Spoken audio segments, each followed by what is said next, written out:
Virus King Isekai, the Demon King's general, will wipe out humanity to live happily with her maid. Volume 1 by Mizuki AI, translated by Larv, audiobook by Masquerade at Masquerade Audiobooks. Chapter 1. The Virus King.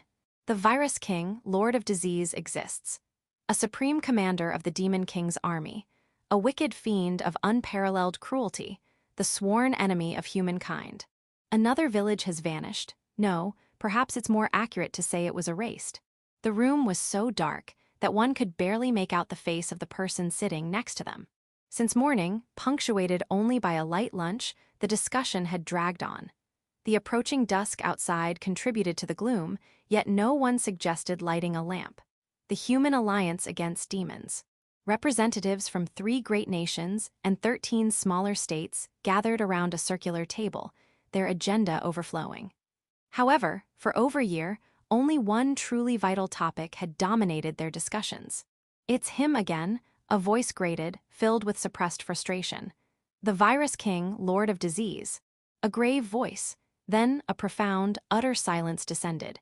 Roughly a year had passed since that name began to be whispered. In that single year, the human population had plummeted by over 10%. They were murdered. By a blade striking from the shadows.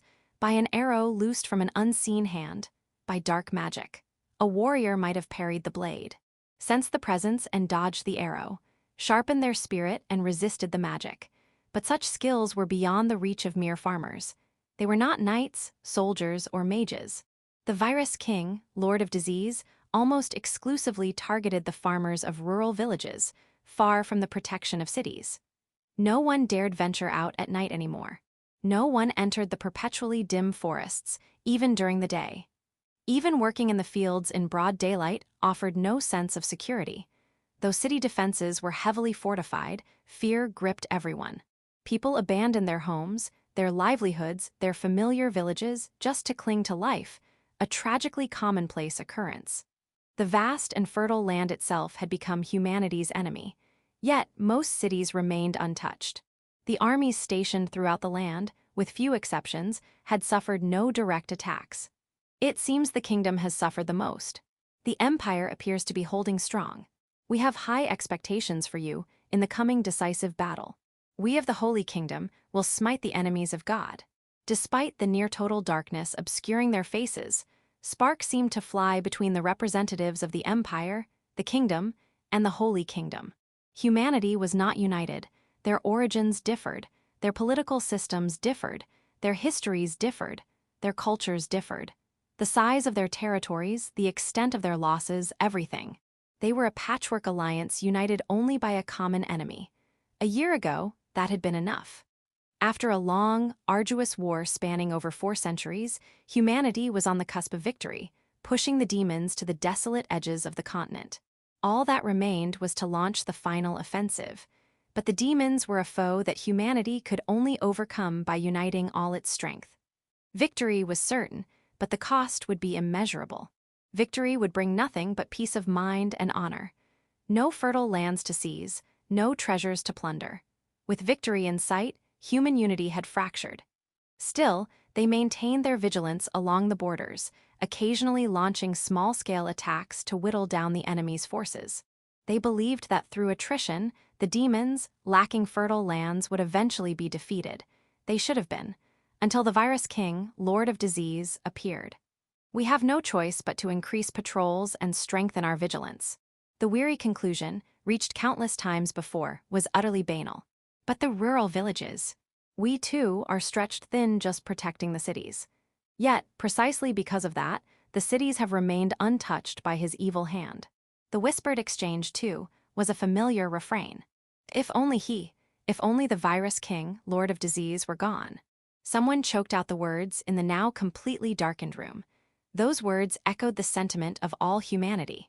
The Virus King, Lord of Disease, was an early riser, or sometimes she slept in. Master, wake up. I nestled snugly in my canopied bed, listening to the sweet voice calling my name. Whoa, what's with the suspicious bulge? The blankets were ripped away. I knew it. I told you to stop bringing Barghists into bed with you. Startled by her words, the pack of large black dogs, black hound Barghists, that had been snuggled around me under the covers scattered. They scrambled over each other to jump out the window, which, by the way, was on the second floor. "Ah, Liz, good morning." I greeted the dark elf maid standing beside my bed, her silver, short-cropped hair adorable. Her name was Lislet Finnis. I called her Liz for short. Her figure, curvaceous where it should be, toned where it should be, was stunning. Even I, as a woman, felt a pang of not lust but envy. She wore a navy shirt and a midi skirt, a white, low-cut apron dress, and a white-brimmed cap. On her legs were white stockings and a garter belt that I couldn't really see right now. The navy of her shirt and skirt accentuated her brown skin, creating a beautiful contrast with the frilled white apron, the white-brimmed cap, and most of all, her silver hair. Perfect. The British Empire invented many revolutionary technologies, but even they never created anything greater than the Victorian maid uniform and the culture of maids. The basic design was mine, a compromise between her preference for a more practical, shorter skirt and my desire for a traditional long skirt. Amidst the overall traditional maid outfit, only her personal red scarf deviated from the norm. But it was cute, so there was no problem. Honestly, please get up. Are you really the Virus King, Lord of Disease? I'm pretty sure there's only one Virus King, Lord of Disease. I was the Virus King, Lord of Disease, bestowed upon me by His Majesty the Demon King, the position of Supreme Commander, a commander's salary, a suburban mansion, and a personal maid. That's not what I never mind. Master, you know what I mean. Liz's expression was one of resignation. What she wanted from me, I suppose, was an attitude befitting a supreme commander of the Demon King's army. Always composed, dignified, full of authority and composure. Yeah, I get it. But if I acted all composed, dignified, and authoritative in my own bedroom right after waking up, I'd get an ulcer. It's already a tough job as it is. After all, I'm just a 26-year-old Japanese woman currently suffering from a bit of localized amnesia. I do have memories of living in Japan, but parts of them are like Swiss cheese. Specifically, I can't remember names. My own name, the names of my family and friends, and I can't clearly recall scenes where names are being used. In other words, my memory is pretty much shot. Identity crisis level shot. Place names and historical figures are fine, though. But this is another world. Remembering place names is completely useless. So why am I called the Virus King, Lord of Disease, serving as a supreme commander of the Demon King's army? Yeah, life's twists and turns are truly baffling, but it's not all bad. I'm called Master by an adorable dark elf maid who gently... Well, she did rip the blankets off me today, but let's forget about that. Gently woken up, taken care of, 3 meals a day plus snacks and naps. Yeah, life's twists and turns are truly baffling. By the way, could you please stop bringing barghists into your room? Why? They are legitimate magical beasts. Even under your control, there's always a possibility of something happening. Besides, it could interfere with magical signature identification in case of an emergency. Ah, right, because they were almost completely buried under the covers. I was a little cold last night. If you tell me, I'll bring you more blankets. I didn't want to wake you up in the middle of the night. I'm a maid, just ring the bell and I'll come anytime. You could sleep with me, Liz. I'm your bodyguard, Liz sighed. Wouldn't sleeping in the same bed be more bodyguard-like? Well, I can't say that's entirely wrong. You sleep at night, right, Liz? Of course. As you know, I sleep in the next room so I can respond immediately if anything happens. So, wouldn't it be more efficient to sleep together? I pressed on. That's what they call mixing business with pleasure. I'm the type who likes to keep work and private life separate. She didn't fall for it, then let's do it privately. I persisted, just for the fun of it. Could you save that kind of sleep talk for when you're actually asleep? She shut me down. Now, it's time for breakfast. Please get ready quickly. You're summoned to the royal castle today, you know. Right. It's not like I forgot. Absolutely not. I just enjoyed a little light-hearted banter with Liz after waking up. Could you bring my clothes? Thanks, Liz. You're welcome. I took off my nightclothes and put on the outfit Liz brought piece by piece. First, a light green robe, made of magically woven cloth but a common item in this country. Then a dark green hooded robe. Also a common item, but a bit more high-end, apparently, as the hood was edged with gold. Next, a shoulder cloth, like a long scarf draped over the shoulders instead of wrapped around the neck. black with gold embroidery and rune lettering. Around my neck, on a cord, hung several amulets. A vial of sand, a large, rune-inscribed beast's fang, and a metal plate engraved with a magic circle and a round jewel at the center. In my hand, a staff. A gnarled wooden staff with an octahedral blue gem bound to it by 8 iron chains. The very picture of an evil sorcerer's staff. Finally, after pulling up the hood, I picked up the mask. No need to wear it yet, but I took another look at it. Jet black, without a single air hole. A row of engraved markings on the left side resembled an eye, but they were purely decorative. The markings emitted a faint orange glow, flickering irregularly, unsettling to behold. This was the formal attire of the Virus King, Lord of Disease. This was me now, the lowest, most vile mage, master of disease and poison. Incidentally, even dressed like this, I was still the same ordinary woman with no particular magical talent. These items were expensive, yes, but they were all focused on defense. Those were all minor details. Even without these things, I had become the 6th of the 5 supreme commanders of the Demon King's army, feared by both enemy and ally alike. The weapons I wielded were the common sense and basic human decency of my world. I dramatically swished the hem of my robe. "Let's go, Liz." "Yes, Master, Lord of Disease." I called out to Liz, and she bowed respectfully. I was the Virus King, Lord of Disease. Species, human, objective, human extinction. By the way, you do realize we're having breakfast before going to the royal castle, right? That's why I'm getting into character. Ah yes, of course. Chapter 2. Summoned to the royal castle. Liz and I arrived at the royal castle, the strategically vital heart of this nation, the capital of the Lystria Demon Kingdom.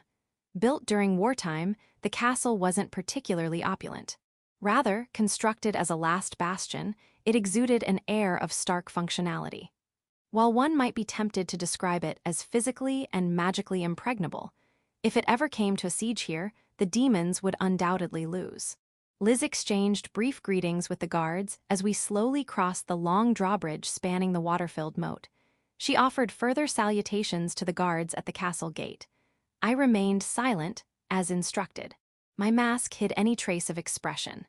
Liz had ordered me to maintain a straight back and move with a measured grace to project an aura of authority. The long robe, reaching my ankles, made walking slightly awkward, but tripping over the hem here was not an option. I was a supreme commander of the Demon King's army, after all. Liz led the way with an air of familiarity, and I followed at a leisurely pace. We were eventually ushered into a waiting room. Used also as a reception room, the carpets underfoot and paintings adorning the walls contributed to a moderately stately atmosphere. Most importantly, the sofas were comfortable, especially with my maid by my side.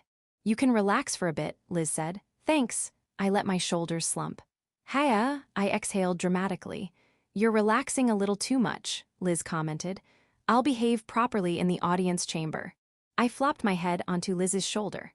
She sat next to me with impeccable posture. I closed my eyes, the mask would hide it. "I said you're relaxing too much. You'd sense any approaching presence, wouldn't you, Liz?" She was the assassin I trusted most. Even assassins directly under His Majesty. If they're on my level, there's a chance I wouldn't notice. Wouldn't assassins of that caliber already know my true identity? After all, I had the luxurious experience of being guarded by His Majesty's personal guard division's elite assassins, including Liz. Depending on your perspective, it was surveillance. And depending on His Majesty's decision, it could have been a prelude to assassination. However, that connection led to the maid currently supporting my head being assigned as my bodyguard. Nostalgic memories. It's a matter of degree. Not everyone knows that the Virus King, Lord of Disease, is such a slacker in private. Saying that out loud seems more problematic. Well, I'm the type who likes to separate work and private life, too. My job, after all, was Supreme Commander of the Demon King's army.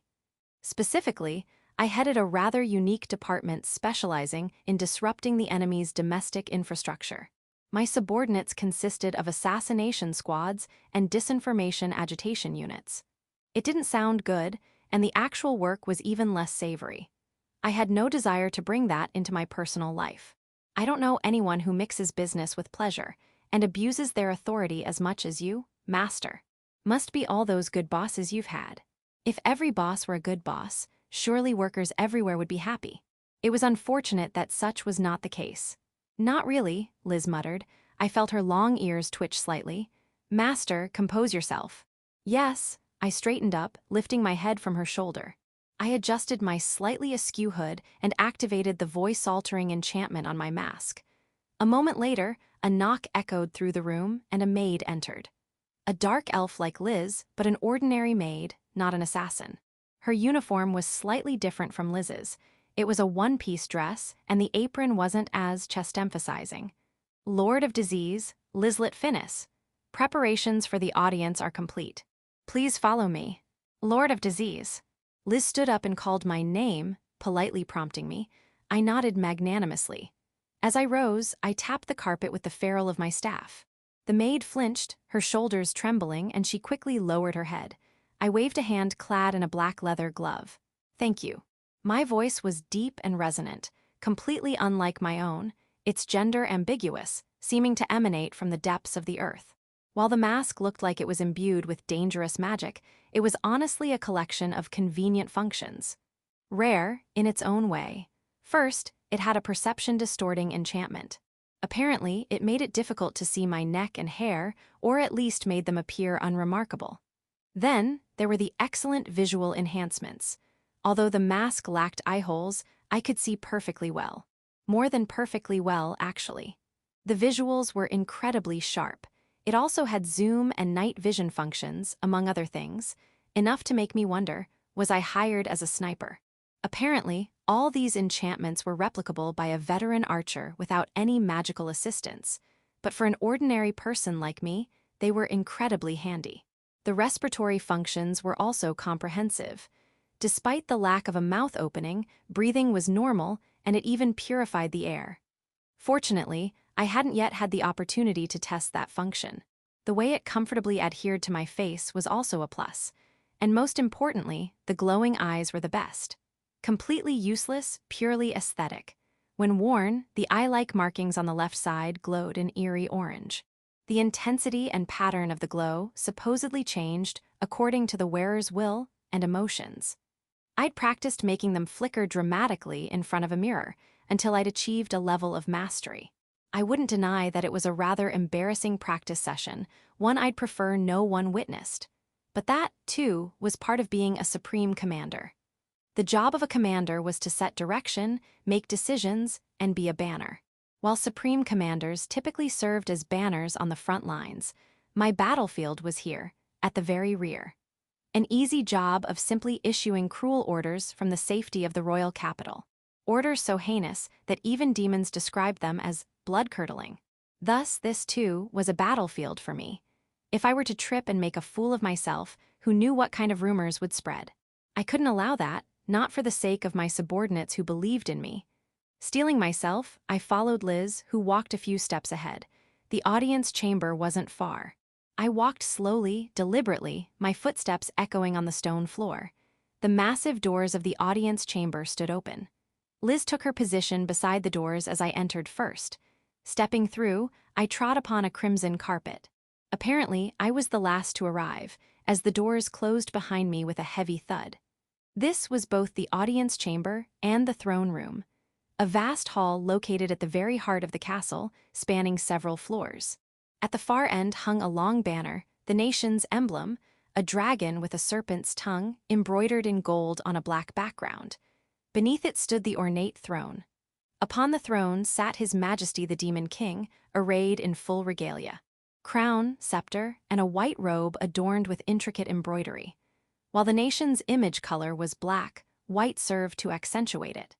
The assembled attendees, representing various races, were mostly clad in black, making His Majesty's white attire stand out like a beacon in the darkness.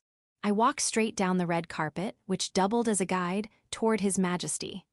Another red carpet lay perpendicular to the first, forming a cross. It marked the front row, before the throne. 4 figures already stood in line. Liz and I joined them at the end. My fellow commanders were a distinguished group. With the exception of the dragon, who had prior commitments, all the supreme commanders were present. There were 6 supreme commanders of the Demon King's army. Absent today was the Dragon Mother, Little, who ruled over all dragons residing in this nation as the apex of the dragon race. Female. I had yet to see her, but she was said to be a beautiful silver dragon. Stationed in the Little Mountain Range, which shared her name and served as the nation's border, she oversaw the defense of the realm and rarely appeared at such gatherings. The simple fact that she was too large to fit comfortably within the castle was also a contributing factor. Then there was Broken Fang Lathis, commander of the Beastmen army, a veteran beast warrior who commanded the absolute trust of the Beastmen race. Male.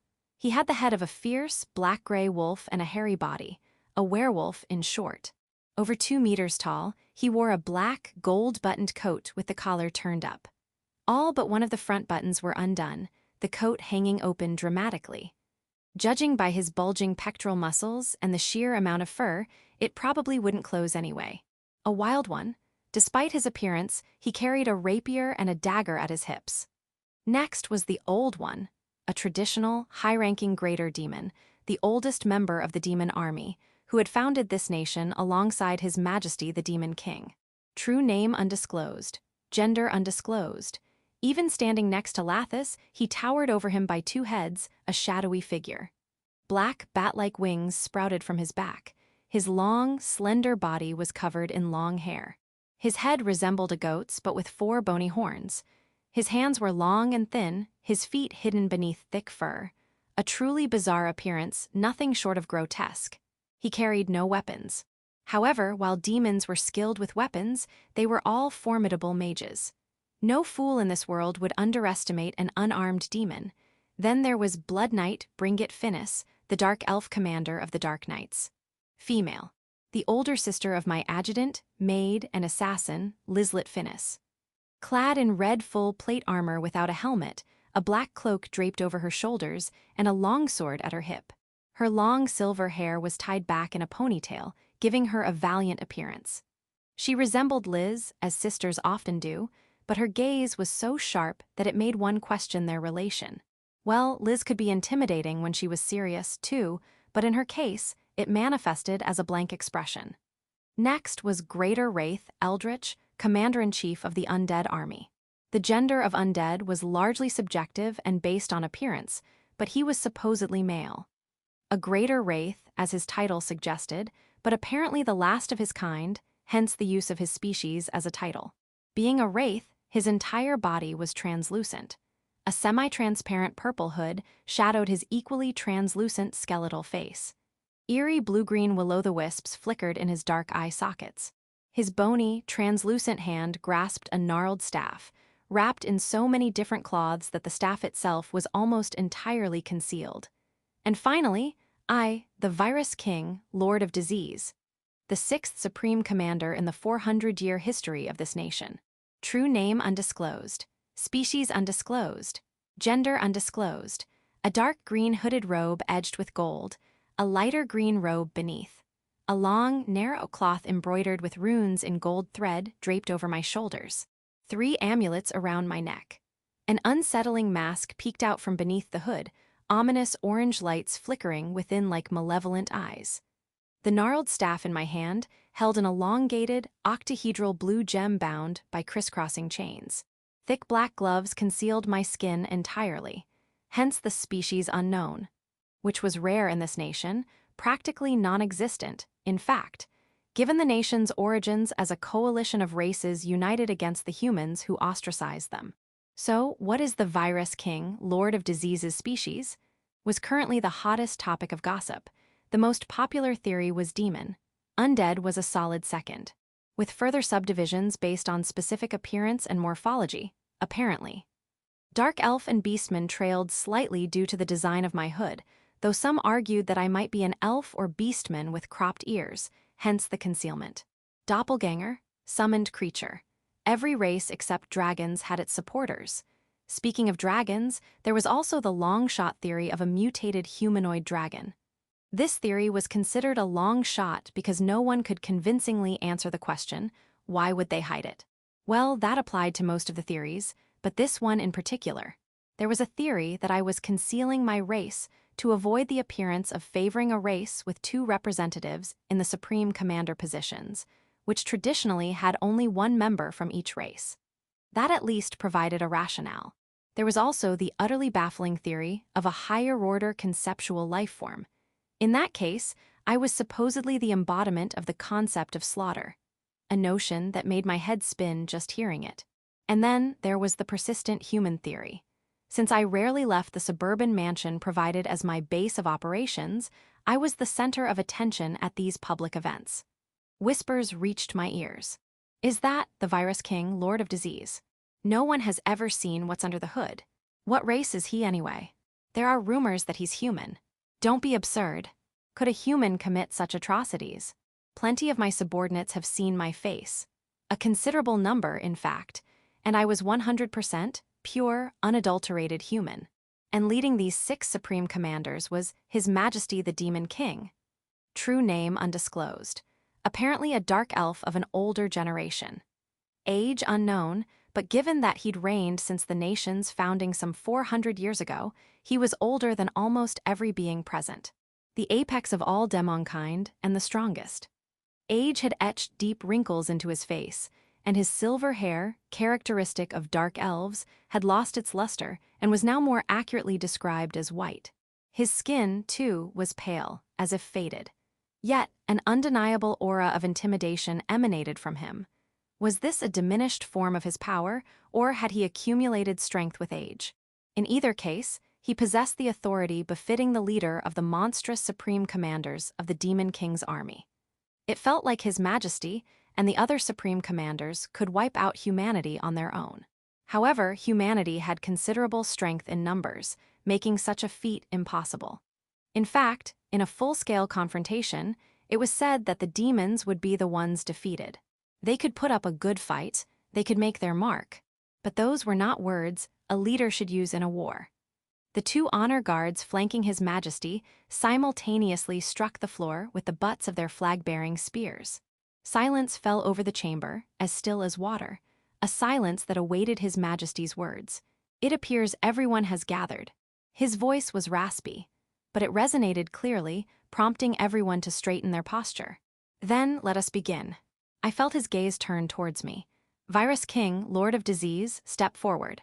Chapter 3, Audience with the Demon King. With each step, I felt the weight of gazes upon my back. The sensation of the red carpet beneath my feet seemed to vanish under the pressure. Liz's presence behind me was a lifeline.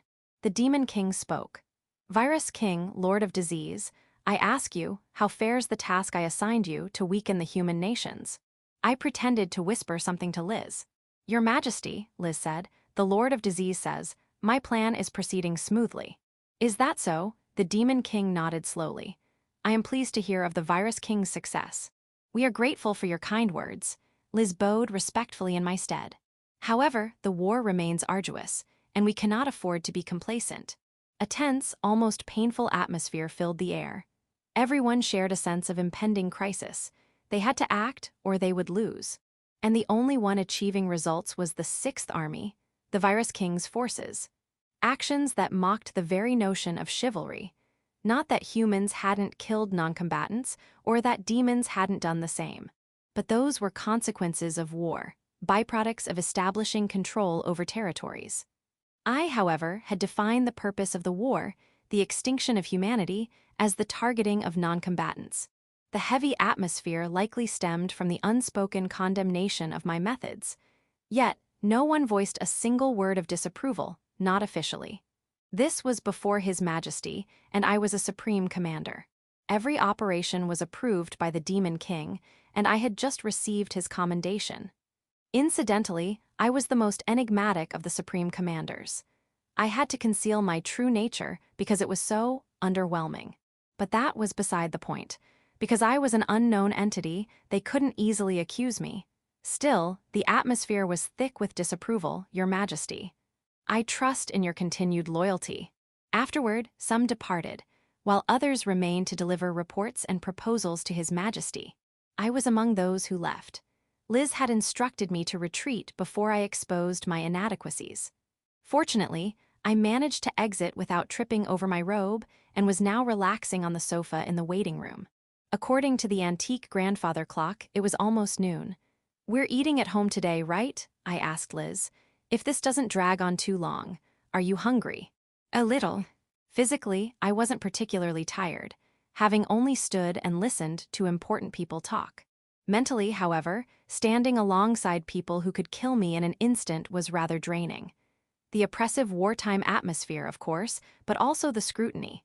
Suspicion, hostility, envy, reverence. Being subjected to all those gazes, maybe stares do have physical force. Please try to maintain your composure a little longer. Yeah. As we waited, making small talk interspersed with work-related discussions, Liz nudged my arm and gave me a pointed look. I did my best to appear composed. "You two, wait here." He addressed the two royal guards.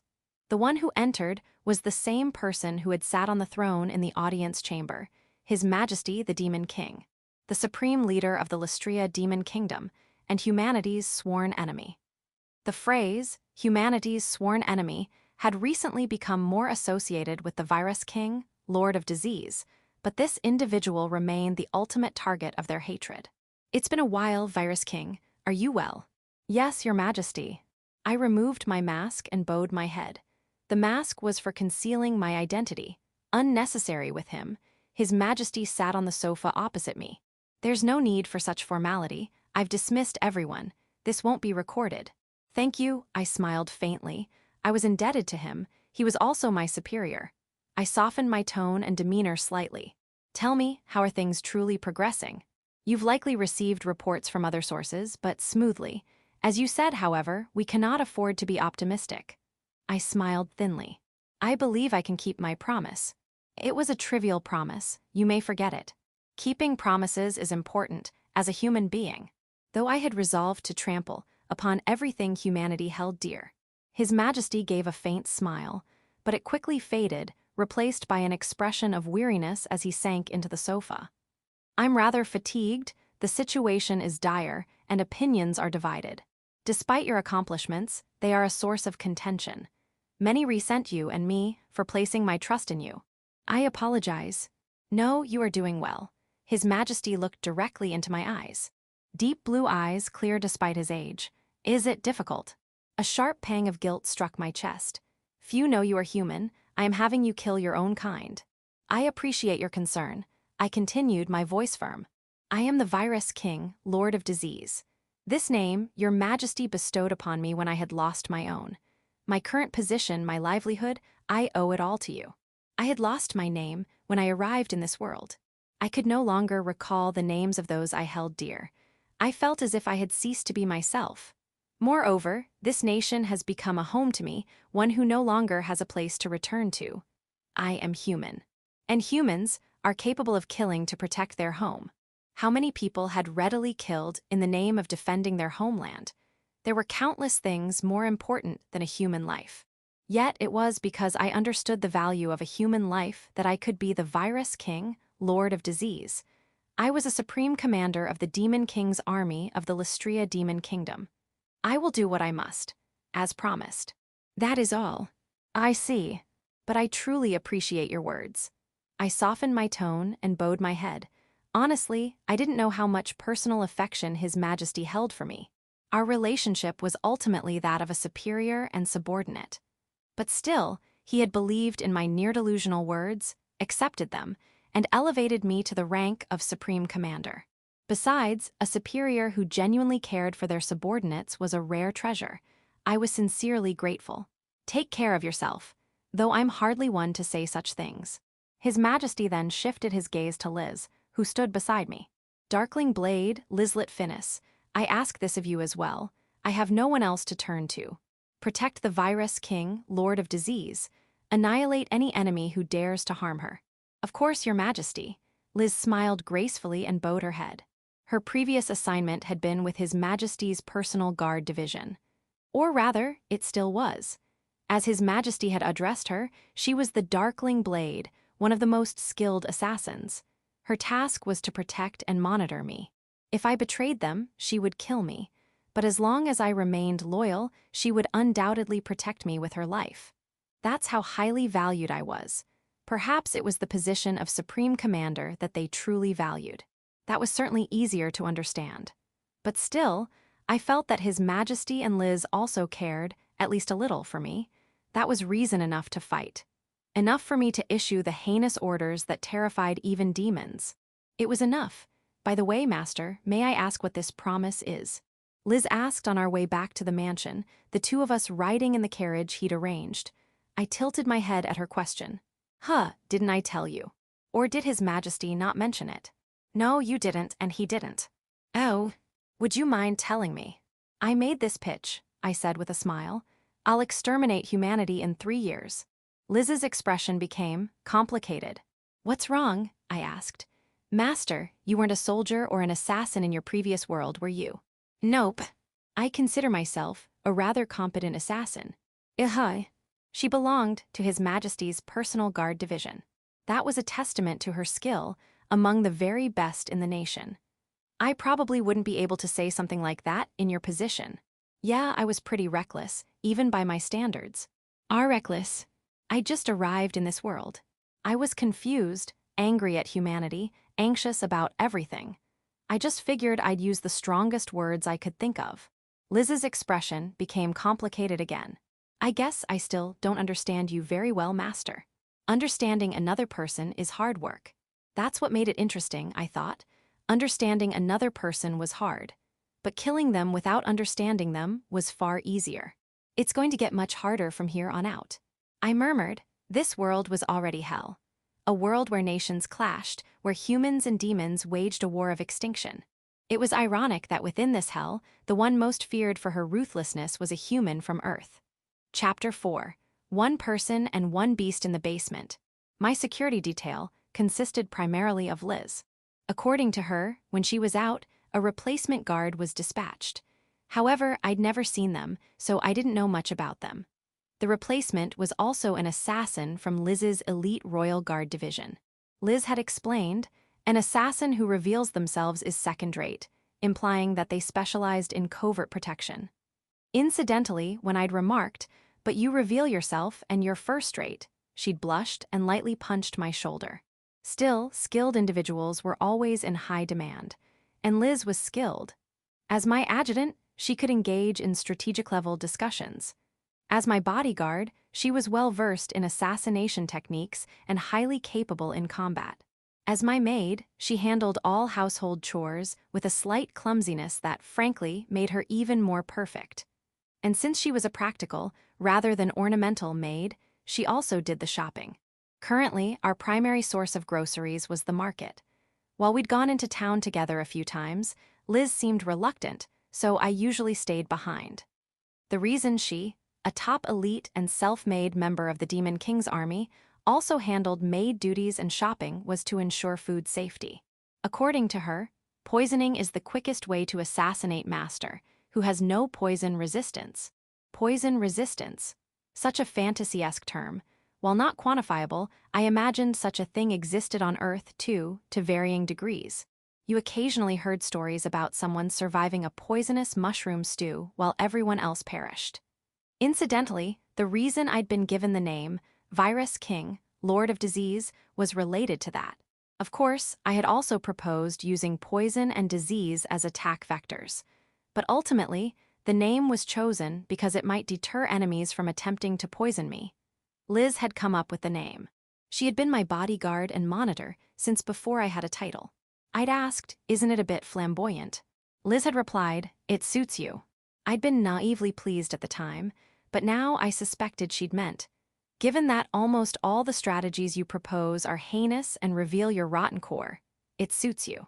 Surely not, I thought, but now that we were closer, I was even more afraid to ask, so it would probably remain a mystery forever.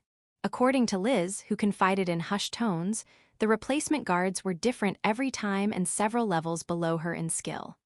Therefore, while she was out, I stayed in the safest, but also most boring room in the mansion, the basement. While not as expansive as the upper levels, the basement was quite large. Several rooms served as storage. Others remained unused. One of these rooms had been magically fortified to an extreme degree. It had magical lighting, and during the winter, magical heating and blankets.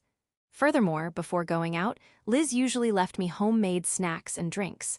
There was a rocking chair, a plush sofa, every comfort imaginable. I could even bring down several books from the library and enjoy a leisurely reading session.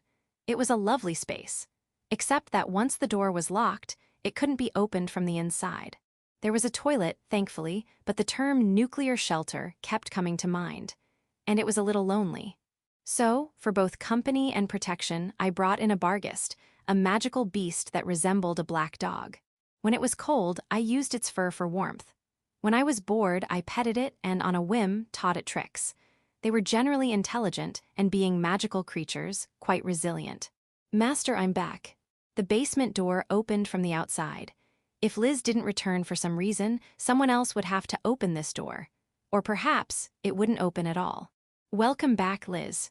I stood, ran to her, and hugged her, expressing my relief physically. "Master always does this when I return from shopping," Liz observed. Well, I was lonely." "You're one to talk." She gave me an exasperated look. But it was true. I was the Virus King, Lord of Disease.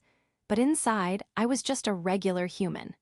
Partly due to my fragmented memory, I'd resigned myself to simply surviving this hard-mode life I'd been thrust into. I had nothing certain, not even a firm grasp on my own identity. I was just a person, but telling her that would be cowardly.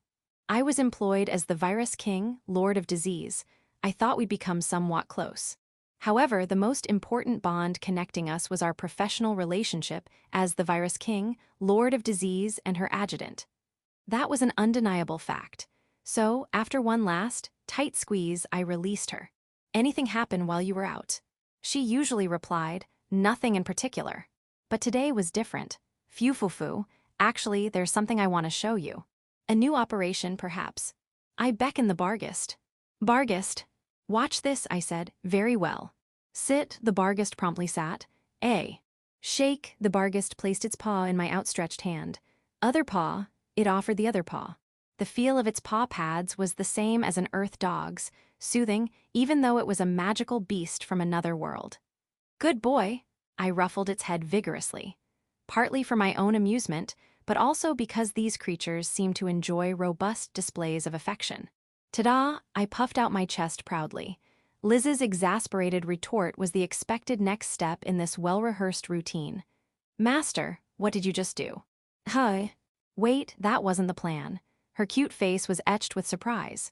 Liz's wide-eyed expression was a rare sight indeed. Chapter 5, Black Hound Barghests. The Black Hound Barghest, a creature, or perhaps monster, of the same name existed on Earth. A type of fairy from British folklore, if I recalled correctly, usually depicted as a large black dog. While the word fairy evoked images of cuteness, fairies encompassed a wide range, and much like Japanese yokai, many were quite terrifying. The barghest, I was fairly certain, fell into that category. Right then, let me explain some common knowledge, even for someone as clueless as Master. The barghest had been returned to the yard, and now it was just the two of us. Liz, holding a thick book, was giving me a lecture in the basement. "Perhaps you should read this first."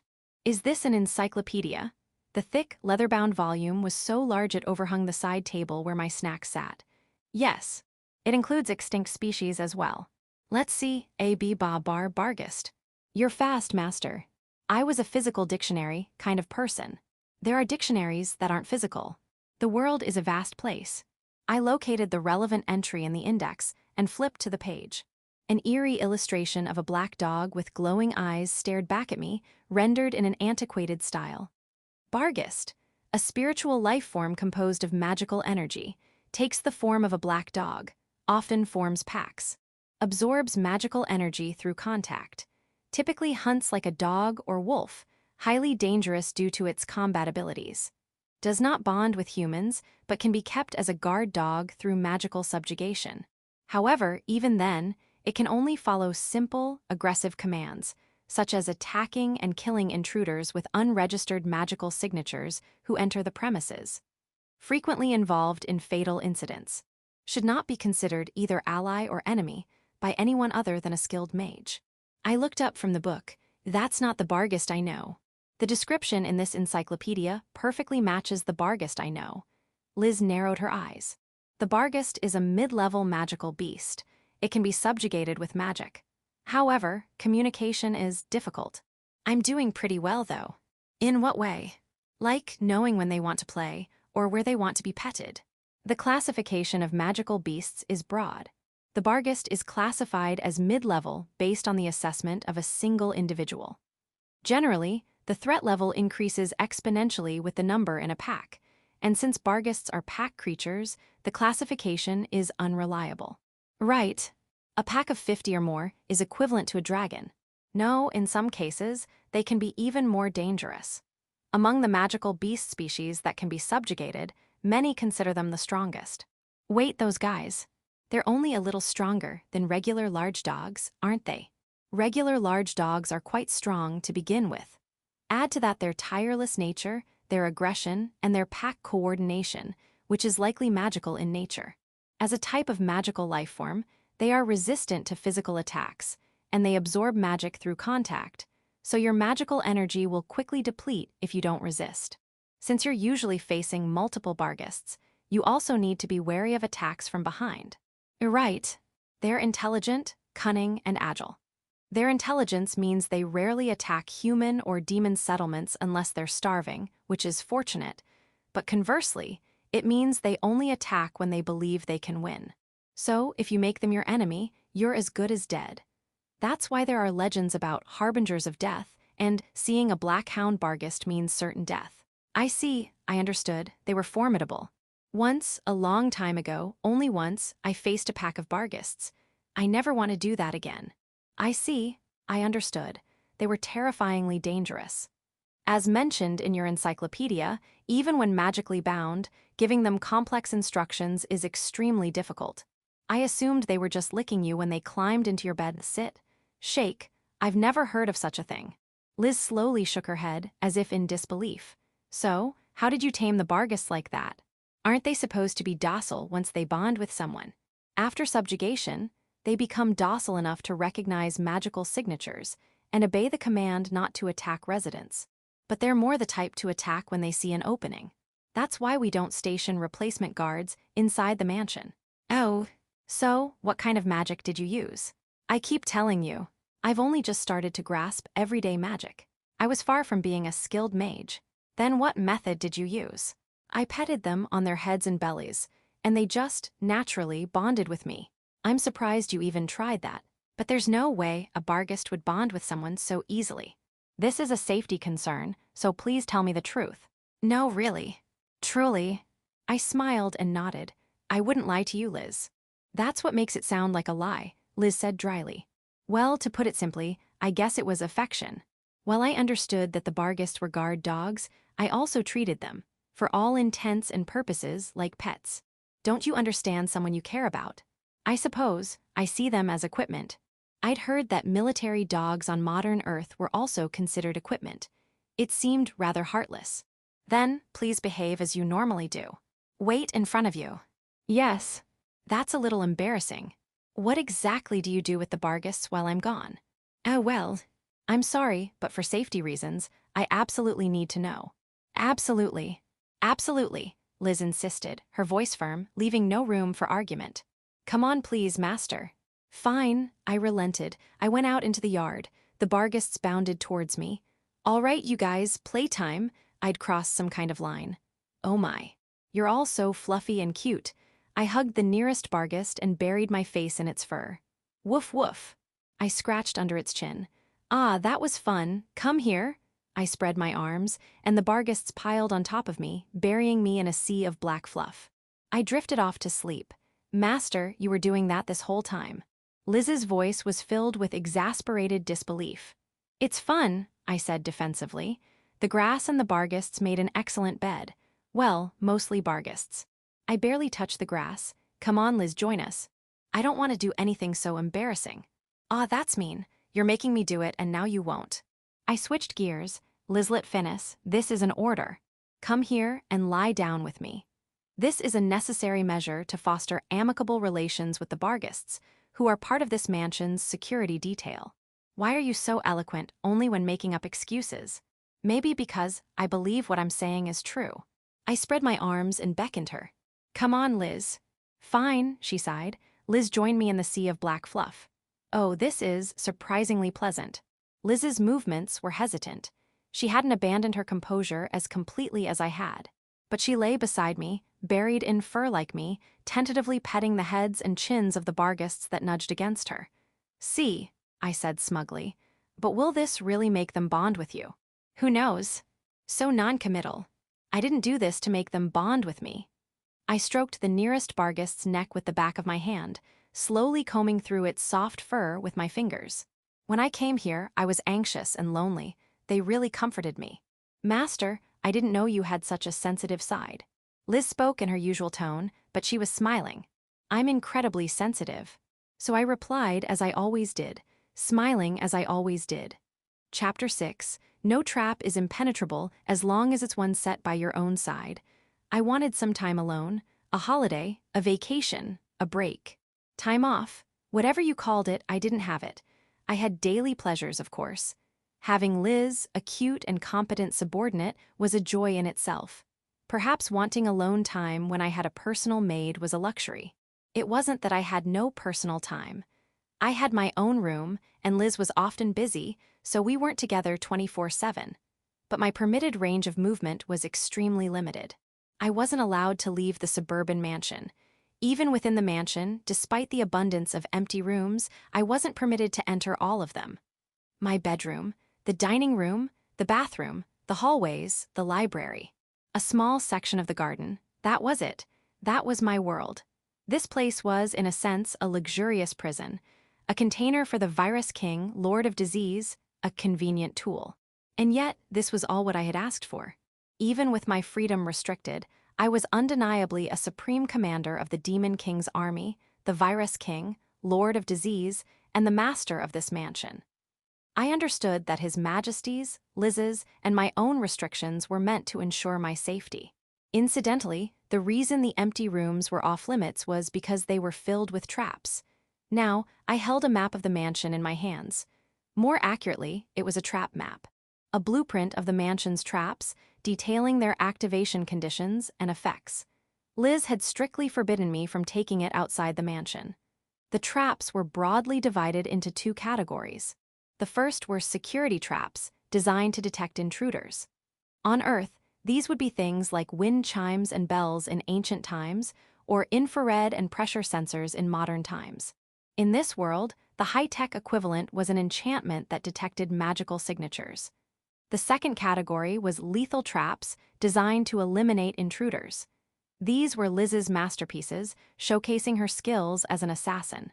Spike-filled pitfalls, tripwires connected to poison darts, magic circles imbued with offensive magic, including instant death spells, and so on.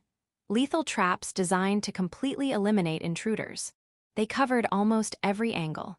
Almost. There were a few holes.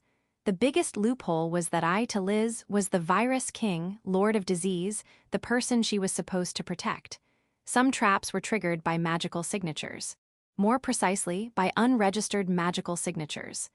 Meaning there were safe zones where the traps wouldn't activate for me, the registered protectee. On the other hand, purely physical traps, like pitfalls where the floor would give way, didn't discriminate. To avoid triggering those, I'd been specifically warned about the most dangerous ones and instructed to avoid trap zones entirely. I'd also been given this top-secret map. Taking all that into account, while the mansion's security system was a multi-layered network of traps, there were holes. Holes that required crawling to get through. So, I crawled across the lawn, keeping my head low. If I raised it any higher, I'd be met with a volley of arrows. "Come on," I whispered to one of the Barghists behind me once I'd covered some distance. It was also crawling, presumably. I couldn't see behind me, so I could only assume. My destination was the back door. No lock, just a metal gate reaching chest height, secured by a simple latch that could be opened from either side. Leading to a private road, it appeared vulnerable. But there were traps. However, there were fewer lethal traps around here. There was always the possibility of an unsuspecting civilian wandering in. "Go." At my command, the Barghist slipped through the gate, gently nudging it open with its snout. The gate was enchanted to trigger an alarm in response to life signs, even through gloves or armor. But the Barghist was a magical life form, close to an undead, outside the detection range. The traps were impossible for me to bypass alone, but with the Barghest's cooperation, they became manageable. We successfully navigated the trap zone. Good job! Once clear of the gate, I vigorously petted the Barghest's head and chin. It closed its eyes contentedly. After a satisfying petting session, we both stood up. Cleansing, I muttered, brushing off the grass stains and using a basic purification spell to remove any lingering dirt. I checked the function of a rarely used, rather niche amulet designed to disguise my race as a dark elf. Let's go. I set off towards town, the Barghest trotting by my side.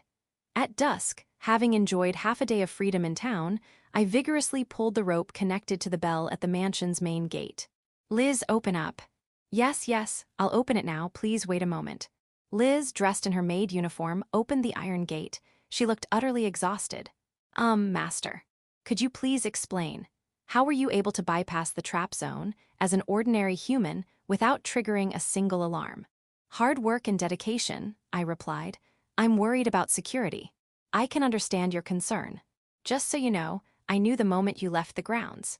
Huh? Did you think I wouldn't notice? I just wanted a day off, alone for once. Are you dissatisfied with me? Oops. I cleared my throat and put on my most serious face. Liz, I'm sorry. That's not it, I said emphatically. I love you, Liz. I cherish you enough to spend every moment with you. But sometimes, I just want a little break by myself. What are you talking about, Master? She blushed furiously. What but? I was referring to your security detail and treatment. I most certainly wasn't asking about your personal feelings towards me. Awa, but I was being sincere. Yes, if you want some alone time. I can protect you from a distance. That's not quite the same.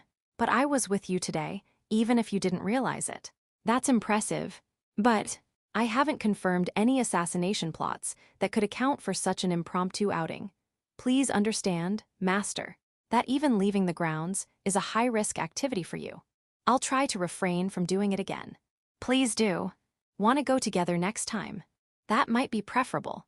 Those 10 seconds between you disappearing from the grounds and me locating you are quite dangerous. 10 seconds. The alone time I'd savored had, in reality, only lasted 10 seconds.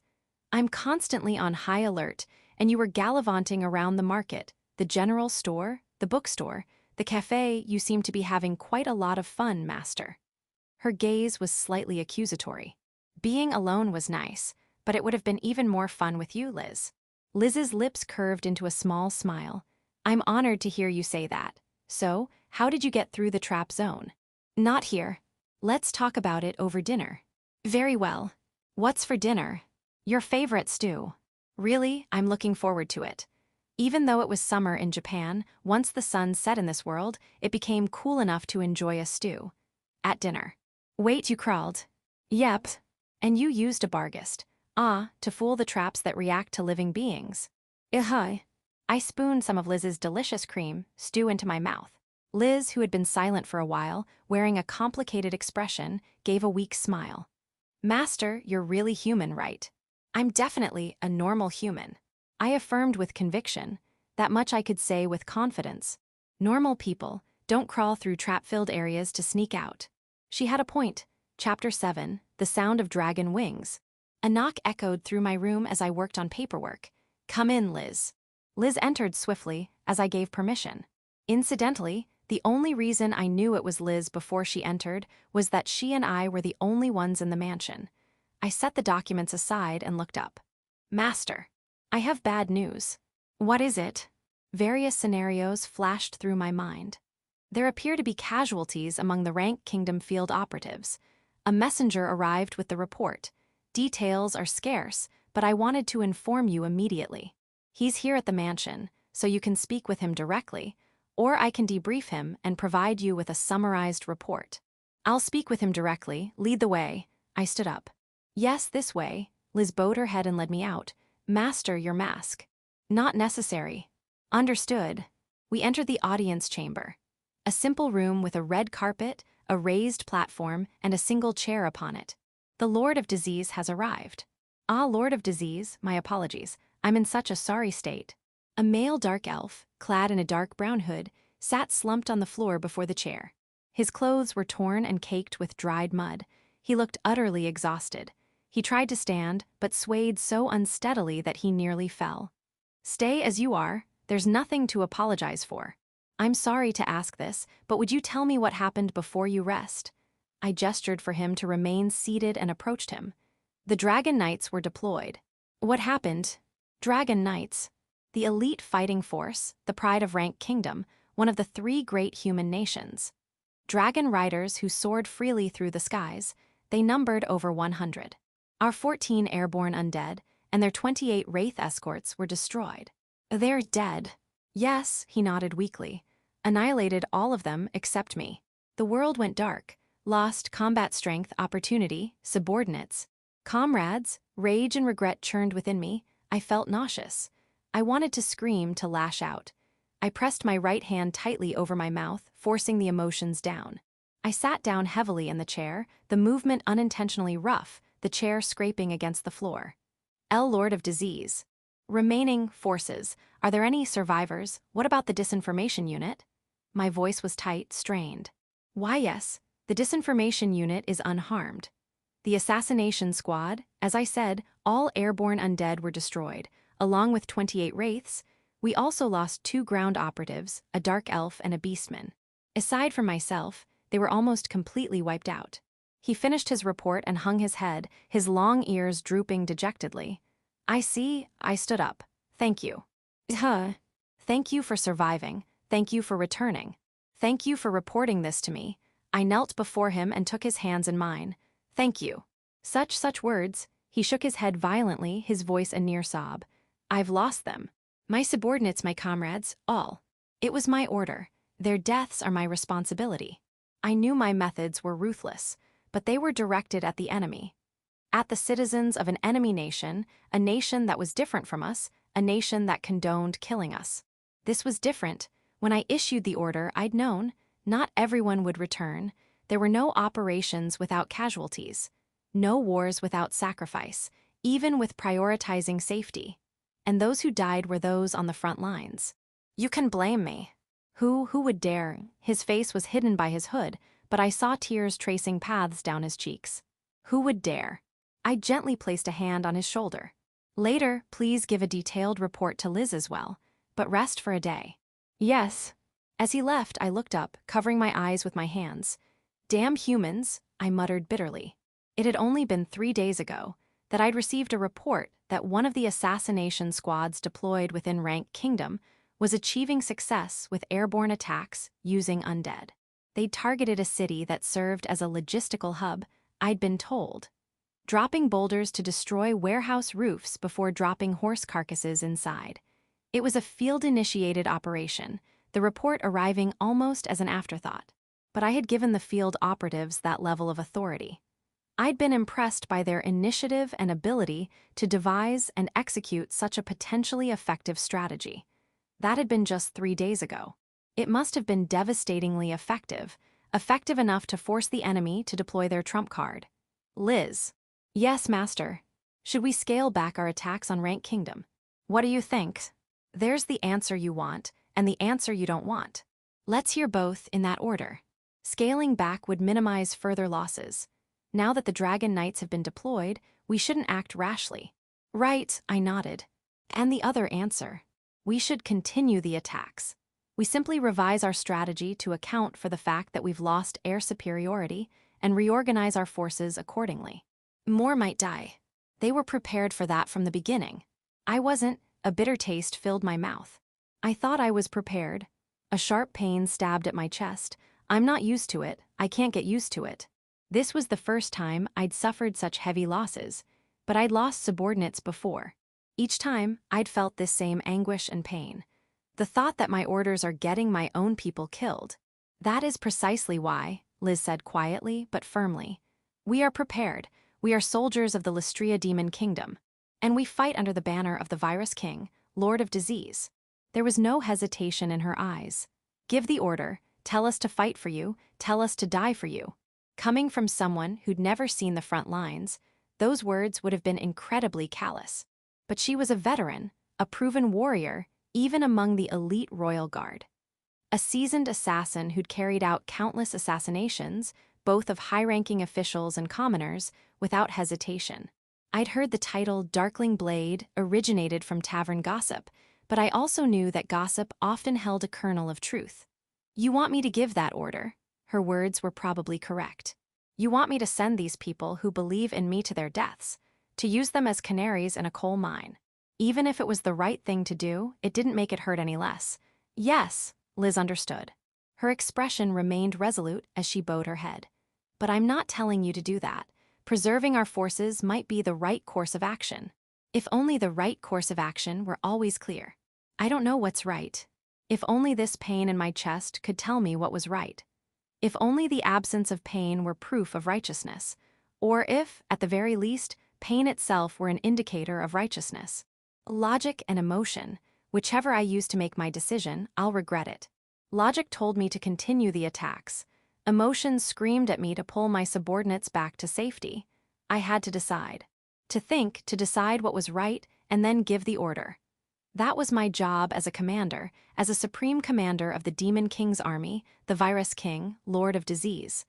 Let's hear the full report first. I want as much information as possible. Yes. But Liz, I think, if necessary, I hesitated, then continued. I'll give the order to die. I lowered my head, but I don't want any of my subordinates to die. That's what makes you good, Master, Liz smiled. It is because of that people are willing to follow your orders. I see. Indeed. I'm going to rest for a bit. I stood up, my chest ached. The loss of the people who'd believed in me weighed heavily on my heart. I looked at Liz. Sleep with me. If you just mean sleeping next to you. That's all I need, please. I lay awake in my luxurious bed.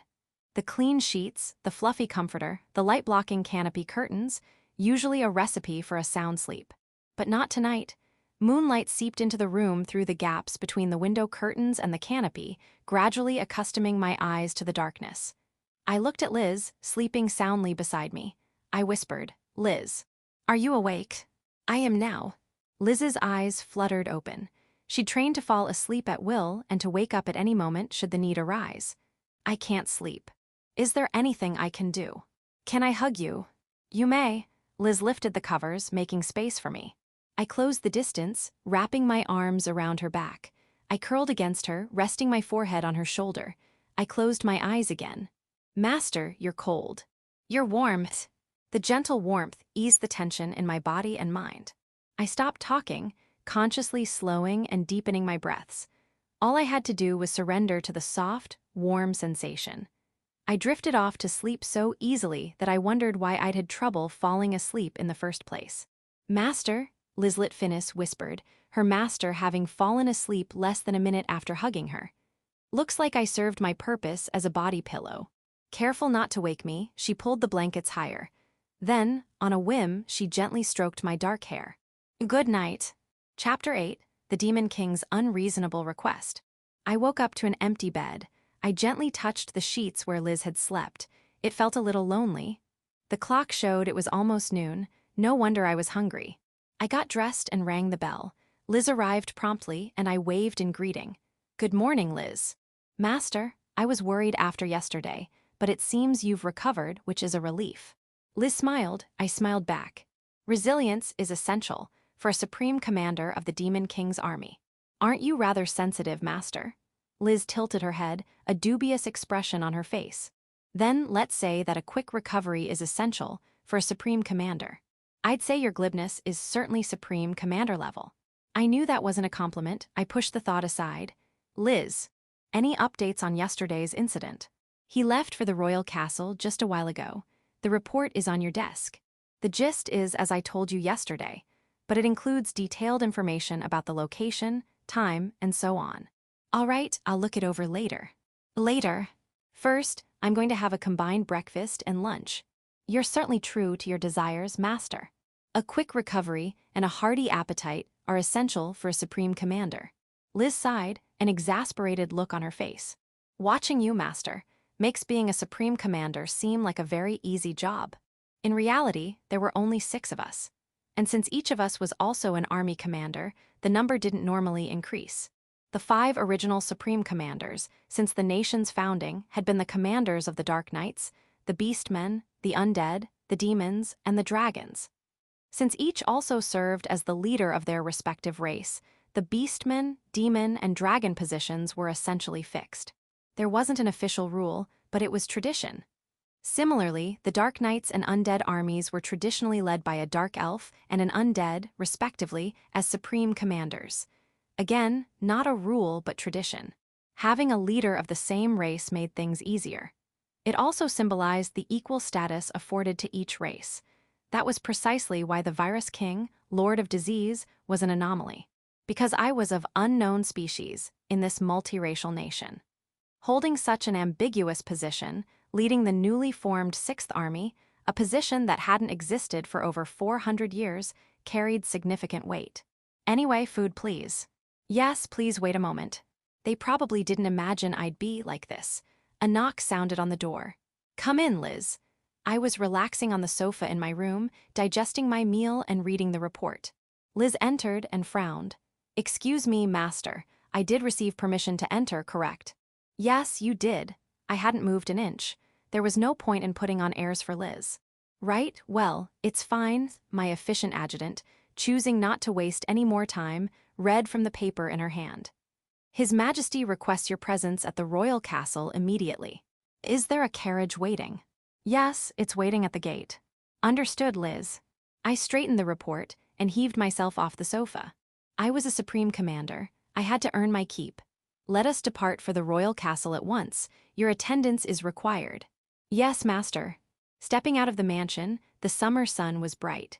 This world's calendar was almost identical to Earth's. At least a year had 365 days, and there were 12 months. However, summer in this region was much cooler than in Japan. Once the sun set, it became chilly enough to crave warmth. Overall, though, the humidity was low, making it quite comfortable. The winters, however, were harsh. As the carriage rattled along, I suddenly realized something.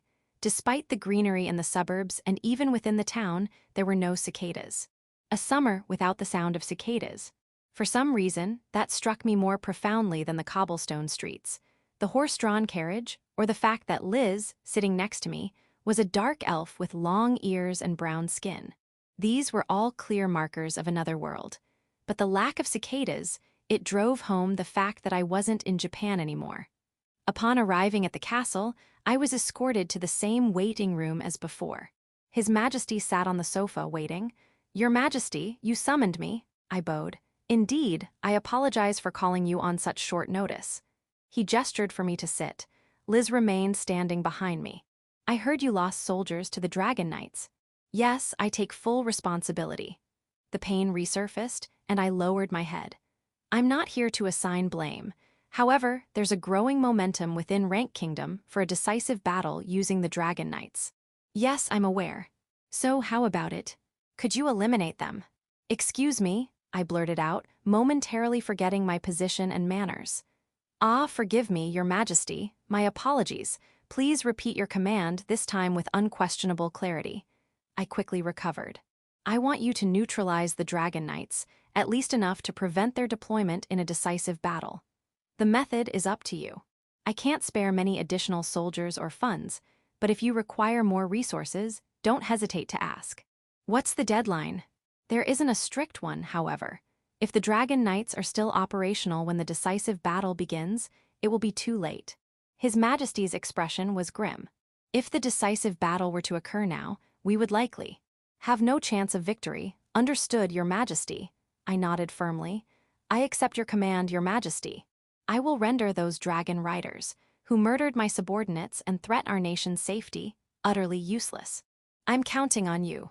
Then, if you'll excuse me, I must discuss the details with my subordinates immediately.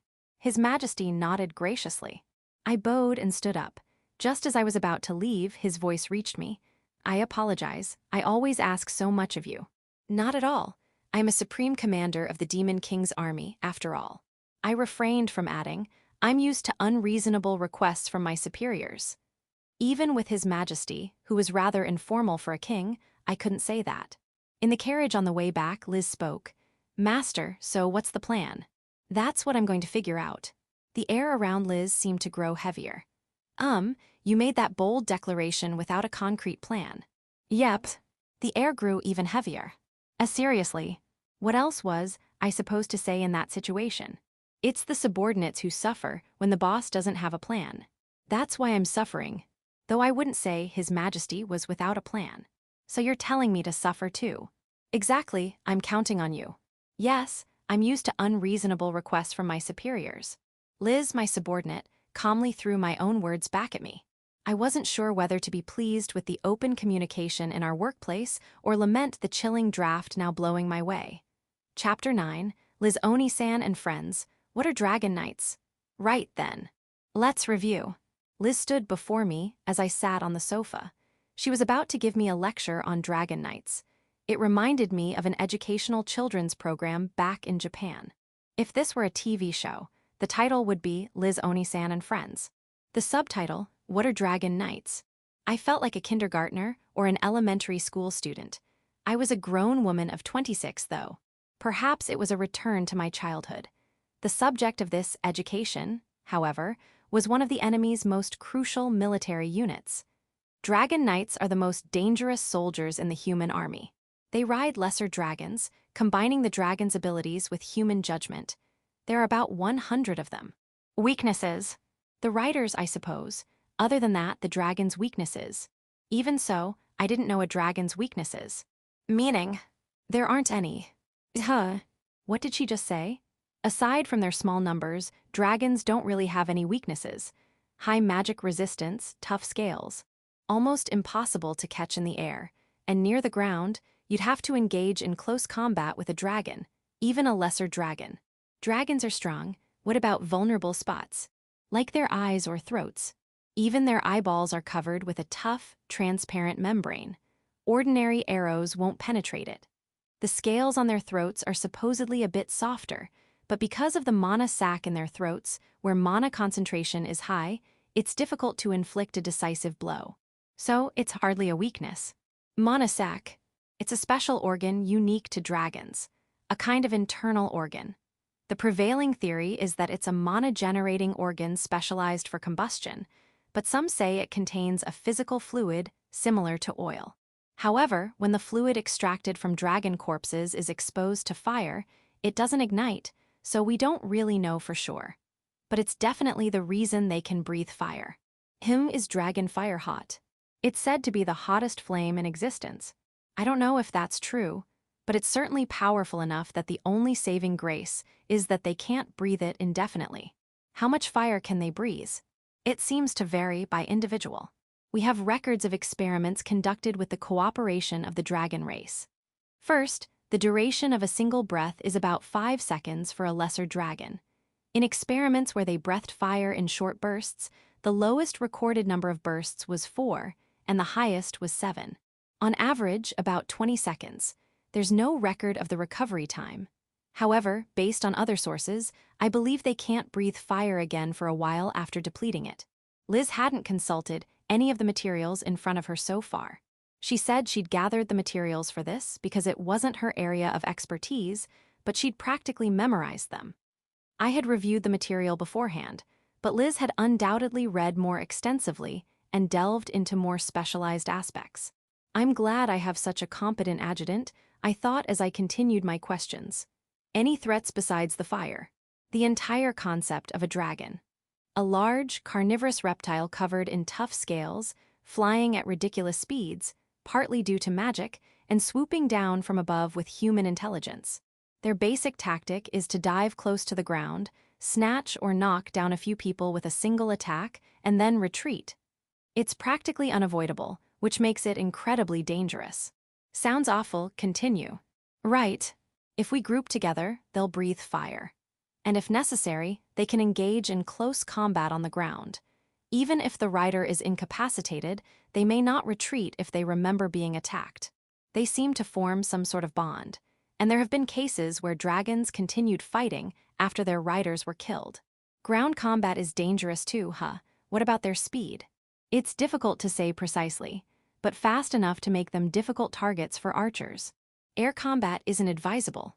What about having our dragon's supreme commander, the Dragon Mother, face them? She says she can handle 30 of them, no problem, but even lesser dragons are dragons. Against over 100, it would be a fight to the death. We can't afford to lose a supreme commander, especially the only one who can command dragons. Indeed. And if we were to do that, there would be no need for the Virus King, Lord of Disease, to get involved. What about her subordinate dragons? If it comes to a decisive battle, that would be the most realistic option. However, the dragons other than the mother are essentially on par with the enemies. Outnumbered and lacking riders, they would be at a disadvantage in terms of judgment. Their aerial combat capabilities might be slightly superior without riders, but it would still be a fight to the death, and we can't afford to lose many dragons, since they're the cornerstone of our defenses. The demons had maintained the border despite being significantly outnumbered and outmatched in terms of military strength, thanks to the dragons. Originally, the Little Mountains had been the dragons' nesting grounds. If humans gained dominance, the dragons would lose their way of life. His Majesty the Demon King had made a pact with the Dragon Mother, Little, promising to protect and maintain the Little Mountains and the surrounding environment, including their hunting grounds at the foot of the mountains, in exchange for their cooperation. So, while the Dragon Mother was technically a supreme commander under His Majesty, they were practically equals. She was responsible for defending the borders, including the skies. Sieges against fortresses defended by dragons were incredibly fierce. Since the nation's founding, every major human invasion had been repelled, and the Lystria Demon Kingdom remained on the map thanks to the dragons. This nation had been protected by dragons, hence, they were designated the First Army. While the numbering wasn't based on importance, the nation couldn't survive without the dragons' cooperation. The emblem of the Lystria Demon Kingdom was a dragon with a serpent's tongue. Losing a significant number of dragons would mean the nation's demise. And if I didn't come up with a plan, that's exactly what would happen. What about targeting the riders from the ground? They're equipped with top-of-the-line armor and magical defenses. As I said, they're difficult targets even for arrows. Shooting upwards increases the difficulty, and there's a high chance the arrows will be blocked by the dragon shield. What about using our own flying magical beasts with riders? The Beastmen army has a small number of griffin riders, but they are vastly outnumbered. They are inferior in terms of mounted combat capabilities, and they are primarily used for communication rather than combat. They would provide support to the dragons in a decisive battle, but what a broken unit, I thought. We, too, relied on the dragons' strength to maintain our nation, but there was one crucial difference between us and them. We had the Dragon Mother, the leader of the dragon race, willingly lending her power. The Dragon Knights did not. All right, I've decided. How will we fight them? Liz's eyes were full of anticipation. Surely I, the Virus King, Lord of Disease, can devise some magical solution to defeat the Dragon Knights. We won't. Or rather, we can't. Liz's expression fell at my words. Very well, I'll inform His Majesty. But I didn't want to see her disappointed. Liz, I am the Virus King, Lord of Disease, you know, I smiled. I'll leave the conventional warfare to His Majesty and the other supreme commanders. So, assassinating the riders.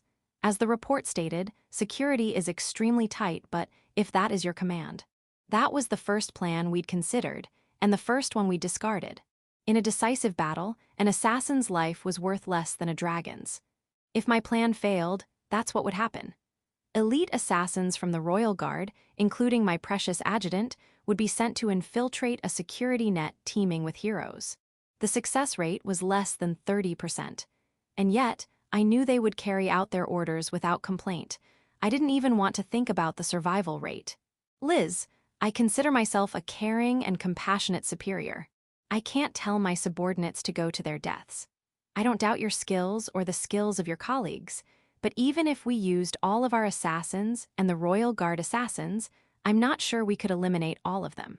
The Dragon Knights were currently the most important enemy unit. Naturally, both the riders and their dragons were heavily protected. They might even be waiting for us to launch a desperate attack. Then how? No need for elaborate schemes. I'll fight in my own way, fair and square. I'll simply apply my usual tactics. If conventional methods were out, then I would target something else. Even dragons get hungry, right? Master. That's probably not what fair and square means. Then what should I call it? Diabolical, perhaps. Chapter 10, Petting a Barghest's Belly Fur. The basic plan was set. However, due to the recent losses suffered by the field operatives, we were short-handed. Well, we'd been chronically short-handed for a while now. So, Liz and I were discussing the matter in the garden. What about the additional personnel I requested from the undead army? Yes, about 50. You specifically requested wraiths skilled in assassination, so it took some time to gather them. Their skills pale in comparison to mine, but they are quite capable. Her casual self-promotion is adorable. The problem is, we recently lost 28 wraiths, so even with the reinforcements, we're still short, master. While I'd like to believe you're listening attentively, could you please adopt a slightly more serious demeanor? Hi. I'd been petting a Barghest's belly fur as it lay on its back, enjoying a good scratch. It's a little distracting. Oh, right. Sorry. I apologized to Liz and turned to the Barghests. We'll play after we're done talking. Wait just a bit longer, okay? As I stopped petting them, the Barghests formed a line behind me. Were they waiting their turn? Therefore, please consider counting me among the troops deployable to the field. Liz, I trust you but well because I trust you. I hesitated. Liz was undoubtedly a skilled assassin. She would likely solve our personnel shortage, at least temporarily. But the problem was, she was a skilled assassin and a skilled bodyguard, well-versed in assassination techniques. Wouldn't I be vulnerable? That's the dilemma, Liz sighed. I'm hesitant to reduce His Majesty's security detail, but if I leave, Master is likely to be assassinated. The Virus King, Lord of Disease, was a supreme commander, a hero. However, my identity was unknown and my methods were ruthless. My authority and budget kept increasing, often at the expense of other departments. So, I was a potential target for both enemies and allies. Showing vulnerability was not advisable. That's a tough one. Indeed, simply increasing the number of personnel isn't a solution. Our primary objective is covert operations, so. Liz trailed off. Something wrong. One moment, Master. What? Just need to double-check something. Liz pointed at each of the Barghests lined up behind me, counting them one by one. For some reason, she repeated the process, and then again. I must be miscounting, she muttered, her face pale. There are 11 here, I said, having also counted. Why are there 11? What do you mean? There are only 10 Barghests stationed at the mansion. I tilted my head at Liz's words. There are more. Huh. There are more. I know they're part of the mansion's security, so I haven't tried to gather them all. I was just playing with the ones who came up to me, and a few more joined in, and at most, I think there were about 20 at one point. 20, Liz pressed a hand to her forehead. No way, huh? No way. She sounded distressed, as if she didn't want to believe it. She shook her head slightly. Master, I'd like to get an accurate count. Could you gather as many as possible? All right, you guys got that right. Bring your friends, all of them.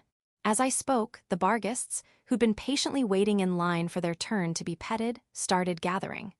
Another Barghest suddenly appeared from behind the mansion, running to join the group around me. You said their pack coordination was magical, right? I asked. Yes, it seems they understand your instructions, Master. One of them rolled onto its back, inviting me to pet its belly. Can I pet this one while we wait for the others? I have to reward it. Sure, Liz nodded. Thanks. Having received permission, I reached out and began scratching the Barghest's belly. But normally, you can't give Blackhound Barghests these kinds of commands. Liz, the reality before our eyes is all that matters. I suppose you're right, but... A little while later, Liz surveyed the assembled Barghests and sighed. Master, I have never been more convinced that you are not entirely human. Is that a compliment? It's complicated. Liz glanced at the lined-up Barghests. Why are there 48? I can only answer with, I don't know. For your information, Master, 10 is the maximum number a single person can safely control. 20 is the absolute limit, 48. Absurd. I didn't feel like I was in any danger, though. Indeed, for some reason, they seem to consider you their master, so it is safe. For now, at least. Liz, can Barghests handle long-distance travel? Handle it. They're known for their wide range. Part of their threat assessment comes from their ability to appear and disappear at will. So, does this solve our manpower problem? Liz hesitated, then nodded. If these creatures obey your commands, then yes, it does. Chapter 11, Undead Assassins. After discussions with Liz, we decided to deploy 3/4 of the Barghests. 36 out of 48, to the front lines. I stood before the 50 Wraith assassins newly transferred from the undead army, all 48 Barghists lined up behind me. Though humanoid in shape, they wore deep purple, almost black hooded robes pulled low over their faces, obscuring their skeletal features. However, their forms, along with their clothing, were semi-transparent, clearly marking them as wraiths. I am the Virus King, Lord of Disease. I am pleased to welcome you, elite warriors, as my new subordinates. I wore the formal attire of the Virus King, Lord of Disease, minus the mask. Unfortunately, due to the nature of our respective duties, we won't have many opportunities to meet like this. So, allow me to show you my face. In other words, my true face.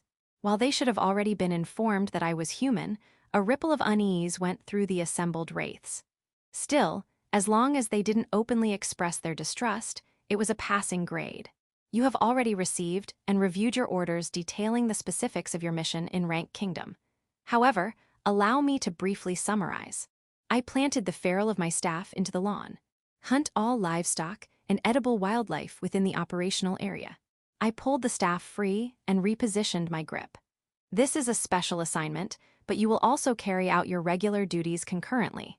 In other words, non-combatants within the operational area are also targets. Prioritize those capable of tending livestock and hunters. Eliminate all personnel and facilities related to food production, including farms, fields, orchards, and storage warehouses. The wraiths listened in silence. By order of the Virus King, Lord of Disease, I said, smiling at them. Carve eternal fear and starvation into the land of Rank Kingdom. A profound silence fell over the gathering as I finished speaking. I shifted my tone and demeanor. So, everyone, please be careful and do your best. Master. Ignoring Liz's pointed stare, I continued. I don't think this was in your orders, but since we're short-handed, I'm sending 36 of my Barghists with you. They're generally intelligent creatures, and I've trained them to obey your commands, so please treat them well. Be nice to them, okay? Lord of Disease, your levity. I assure you I'm perfectly serious. I smiled thinly. Then, narrowing my eyes, I fixed Liz with a sharp gaze. Or is it that you consider my subordinates, my troops, to be a pack of fools who would underestimate me based on this? My apologies. Please forget I said anything. Liz bowed deeply. Don't worry about it. I waved dismissively at Liz and turned back to the wraiths. Here are your amended orders. The only changes are related to coordinating with the Barghists. I believe all necessary precautions are outlined, but read them now, and raise your hand if you have any questions. Liz efficiently distributed the amended orders, which were essentially instructions on how to interact with Barghists. The scene reminded me of extracurricular activities back in school. The wraiths reviewed the documents with brisk efficiency, a testament to the joy of having competent subordinates. If you have any questions in the field, ask the Barghists themselves. While communication is one-sided, they can understand basic commands in the common tongue. I've trained them to nod vertically for yes and horizontally for no. A hand went up. The Wraith commander. Or at least, I assumed it was the commander, based on their position, since their clothing and obscured face offered no clues. The Wraith stepped forward. As they approached, our eyes met. I could clearly see the skull beneath the hood, the eerie blue-green flames characteristic of the undead flickering in its dark sockets. Forgive my impertinence in questioning the Virus King, Lord of Disease. You are forgiven. And please dispense with the formalities and honorifics. Understood. Who holds the control over the Black Hound Barghists? I do. What is the acceptable casualty rate for this operation? I gave a wry smile. I have to ask, he continued. Yes, this was war, and casualties were inevitable. 0. Then I declared, this is a covert operation. Avoid direct confrontation. Prioritize safety. If the enemy is a regular army, especially the Dragon Knights, their movements won't go unnoticed. If you deem the situation dangerous, retreat from the operational area immediately. And after we retreat, if the enemy remains in the operational area to bolster their defenses, the effectiveness of this operation will decrease, but continue operations in other regions. The objective is to prevent Rank Kingdom from launching attacks using the Dragon Knights. They won't be able to mount a large-scale expedition while their own territory is under threat. Coordinate with the local operative units assigned to those regions, as if I'd engage in proper warfare. Even if it meant resorting to methods more horrific than war, so what? My very presence here was a result of such methods. If both sides had engaged in proper, honorable warfare, I would never have been involved in this world. I entrust all judgment to you in the field. Respect the chain of command. Consider my orders as guidelines. Understood. As you command, he bowed his head, and the other wraiths followed suit, bowing in unison. Inside a covered wagon headed for the border, packed with wraiths to a degree that would have been considered overloaded if they were living beings, the undead soldiers discussed their recent meeting. Captain, what did you make of her? We can trust her. That is the Virus King, Lord of Disease. Following the captain, the others chimed in. I was surprised by her demeanor. It's no wonder the maid reprimanded her. Idiot. That dark elf is more skilled than any of us. It was a test. I shudder to think what would have happened if we'd said the wrong thing. I felt like I was going to die. And we're already dead.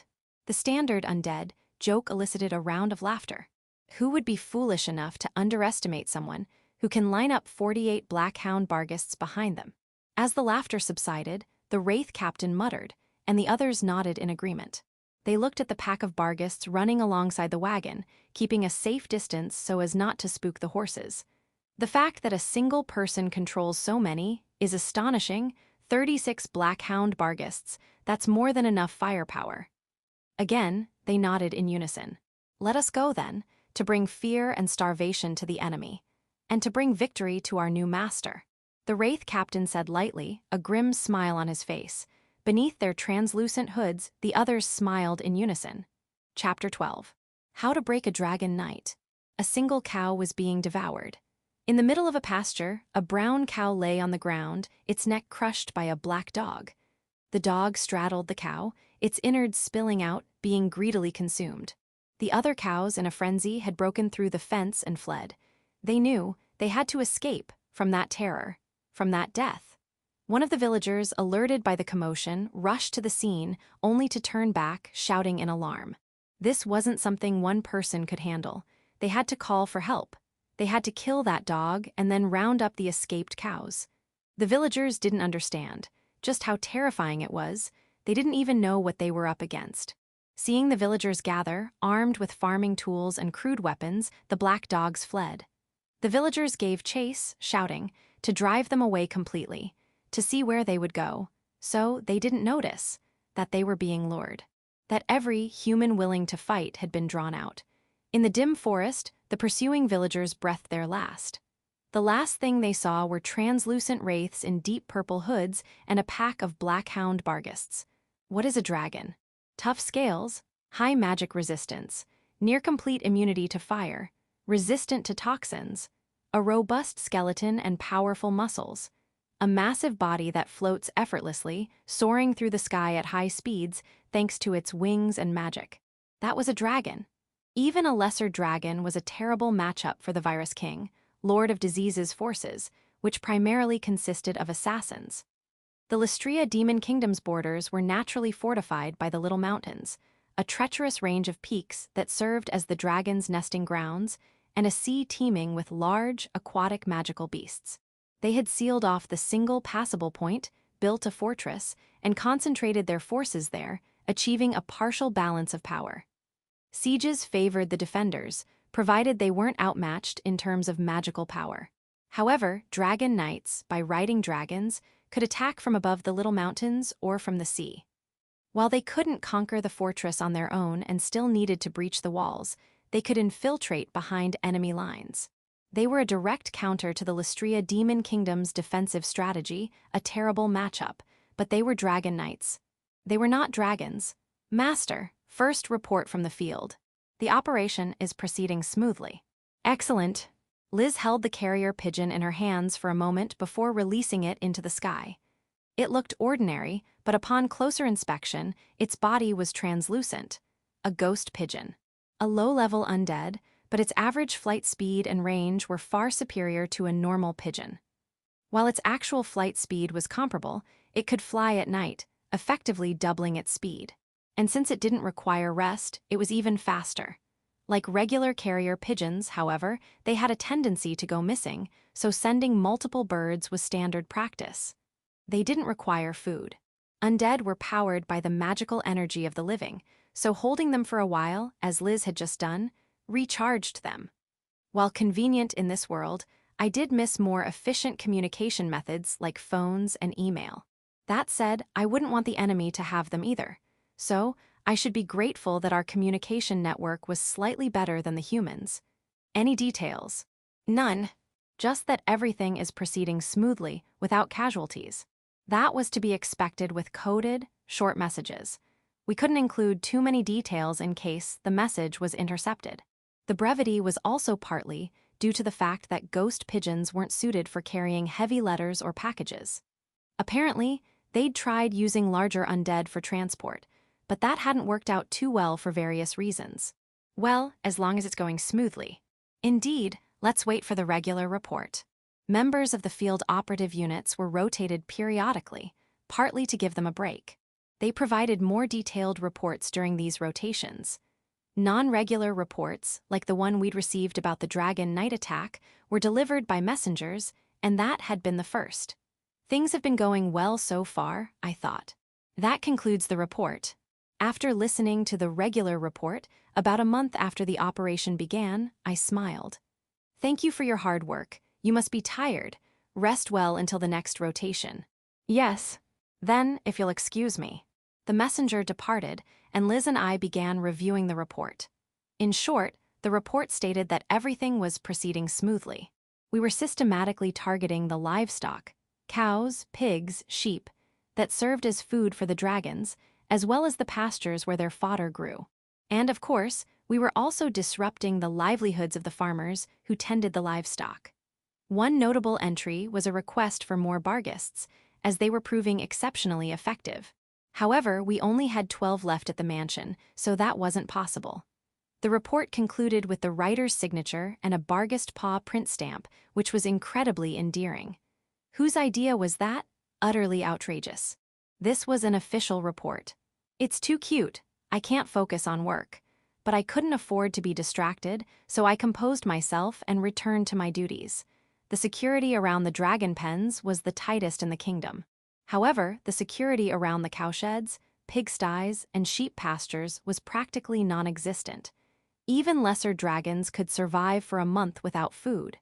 When it came to mere survival, they could enter a pseudo-hibernation state to conserve energy.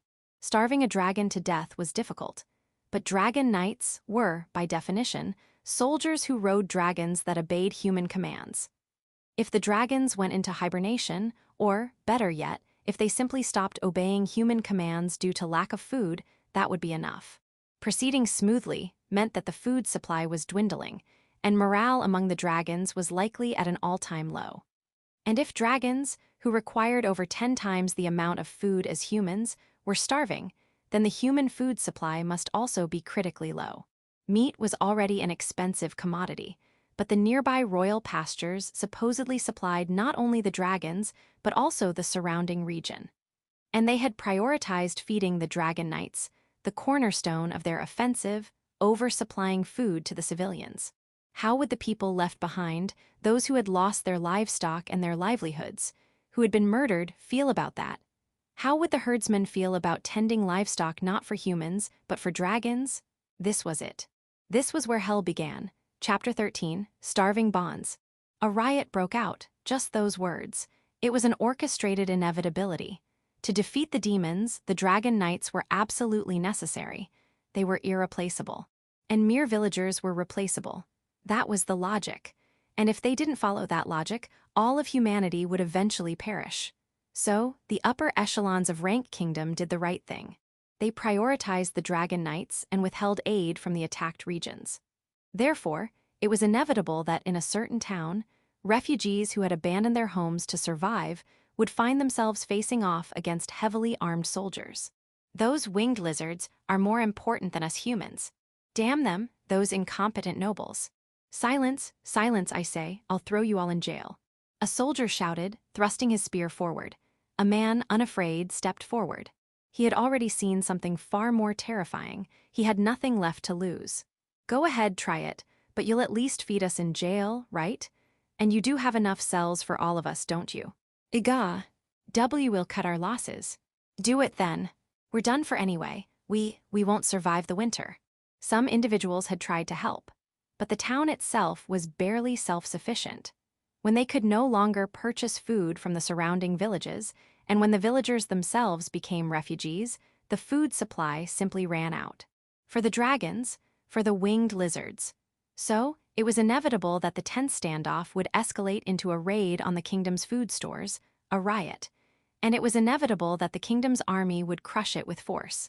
A violent riot was a rebellion, and rebellion was something a nation could never tolerate. The bloody scene abruptly ended. A crystal ball, or rather, a mass of magical energy resembling one, crumbled, leaving behind a single slip of paper. A magically recorded image. A luxury item, as it required advanced magic that few could wield. It could only record for a short time, and it consumed a considerable amount of magic each time it was played. But it vividly conveyed the atmosphere of the scene. I was grateful to the disinformation unit for sending it. Does it pain you to watch? Liz asked, seeing me staring blankly at the space where the image had been projected. Why would it? You said before that seeing their faces would make you feel sympathy. It's just a crystal ball. I gave a self-deprecating laugh. We had things like this in my world too. Newspaper photos, television footage, videos on social media. I've seen plenty of this kind of thing. It was no different, even if it was a part of the hell I'd created. But I never did anything. I didn't even donate a single, measly coin. Even though I knew there were lives that could be saved with just 10 yen, knowing and doing were different. The upper echelons of the kingdom must have known about the suffering. And yet, they did nothing. Because what they needed were the dragon knights, not the farmers who had abandoned their fields and become refugees due to starvation. A supplement to the footage, the disinformation unit apparently intervened in the riot. They're not visible in the footage, of course. Well, if they'd been caught in that riot. Liz nodded. Indeed, doppelgangers aren't a particularly strong race. Physically, no, but their racial trait is the strongest. 28. Even if they conscripted every person of fighting age and suitable health, that was the total number of this rare race. A race of women born with an extremely low probability, regardless of their parents' race. A race with the ability to completely transform their appearance. That was the doppelganger. The core of my disinformation unit, the ultimate weapon, I'd personally requested from His Majesty. This weak race, completely undervalued in this world of swords and magic, was my most powerful weapon. Even without them, the riot would have likely occurred. But it wouldn't have been so swift and effective. Our disinformation unit is quite capable. They're your subordinates, Liz said with a smile. I should be pleased with their competence, even if it was directed at another nation, even if it was directed at the enemy, even if the result of my orders was this hellish world of human suffering. I should be pleased, because I had given those orders and I bore the responsibility. The field operative units, consisting of disinformation and assassination squads, continued their operations smoothly. The populace, struggling with dwindling food supplies, was expertly agitated. The disinformation unit poured oil on the fire, turning what could have been contained into a raging inferno. While I provided the general direction, I couldn't give detailed instructions, so they were free to improvise in the field. For example, they'd assassinated a respected knight who'd been mediating between the populace and the kingdom, making it look like he was a victim of internal power struggles within the kingdom's army. My disinformation unit is almost too competent. The kingdom was understandably furious. A large portion of the populace had become rioters, and the population was rapidly dwindling. Furthermore, production had stalled due to the unrest. Based on rough estimates, if everyone had worked together, perhaps 70% could have survived the winter. But everyone couldn't make the decision to abandon 30%. There were also reports that they were systematically assassinating those who remained calm and those who tried to restore order. Wow, my assassination squad is truly ruthless. Well, the core of my assassination squad was composed of wraiths, so they were literally without blood or tears. Within 2 months of the operation's commencement, the surrounding pastures had suffered irreparable damage, and public order had rapidly deteriorated. The population in the operational area had decreased by 70%. It would likely decrease further. Administrative functions had collapsed, and the foundation of food production was gone. Hunting and gathering could only provide so much, and winter was coming. There was no way they could feed everyone, let alone the voracious dragons. It was only a matter of time before they made the decision to cut their losses. "Captain, it's no use, we can't." Shouts echoed through the dragon pens of Rank Kingdom. "Don't give up, keep trying to call them." A knight shouted. He was a dragon knight. Trained from a young age to become the captain of the Dragon Knights, he'd worked hard and proven himself worthy of the position. His voice had the power to inspire, to encourage his subordinates. So, they persevered. And because of that, they continued their efforts until the situation reached a critical point. They, the Dragon Knights, were the ones who least understood what it meant to stand before a starving dragon. To them, dragons were mounts, docile creatures magically controlled and obedient as long as they were well fed. The Dragon Knights called their dragons friends, they even had a bond. As long as the dragons were well fed, it's no use, ag. "Damn it, Gil's been eaten, damn it." A dragon burst through the roof of the dragon pens. Its golden scales shimmered in the sunlight. Calling it a winged lizard was an insult. Its long, slender neck was as supple as a whip, its eyes gleaming with an intelligence far beyond that of a lesser reptile. Its powerful wings, unscathed even after shattering the thick, sturdy roof. The most beautiful creature in the world.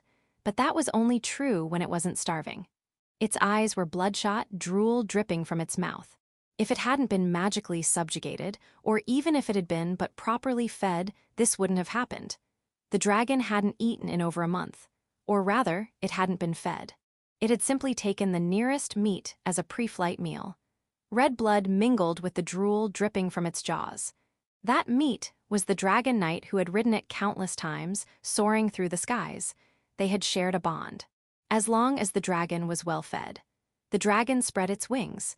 No magic in this world could bind a starving dragon. The small, pointy, shiny things the tiny meat creatures were pointing at it no longer mattered.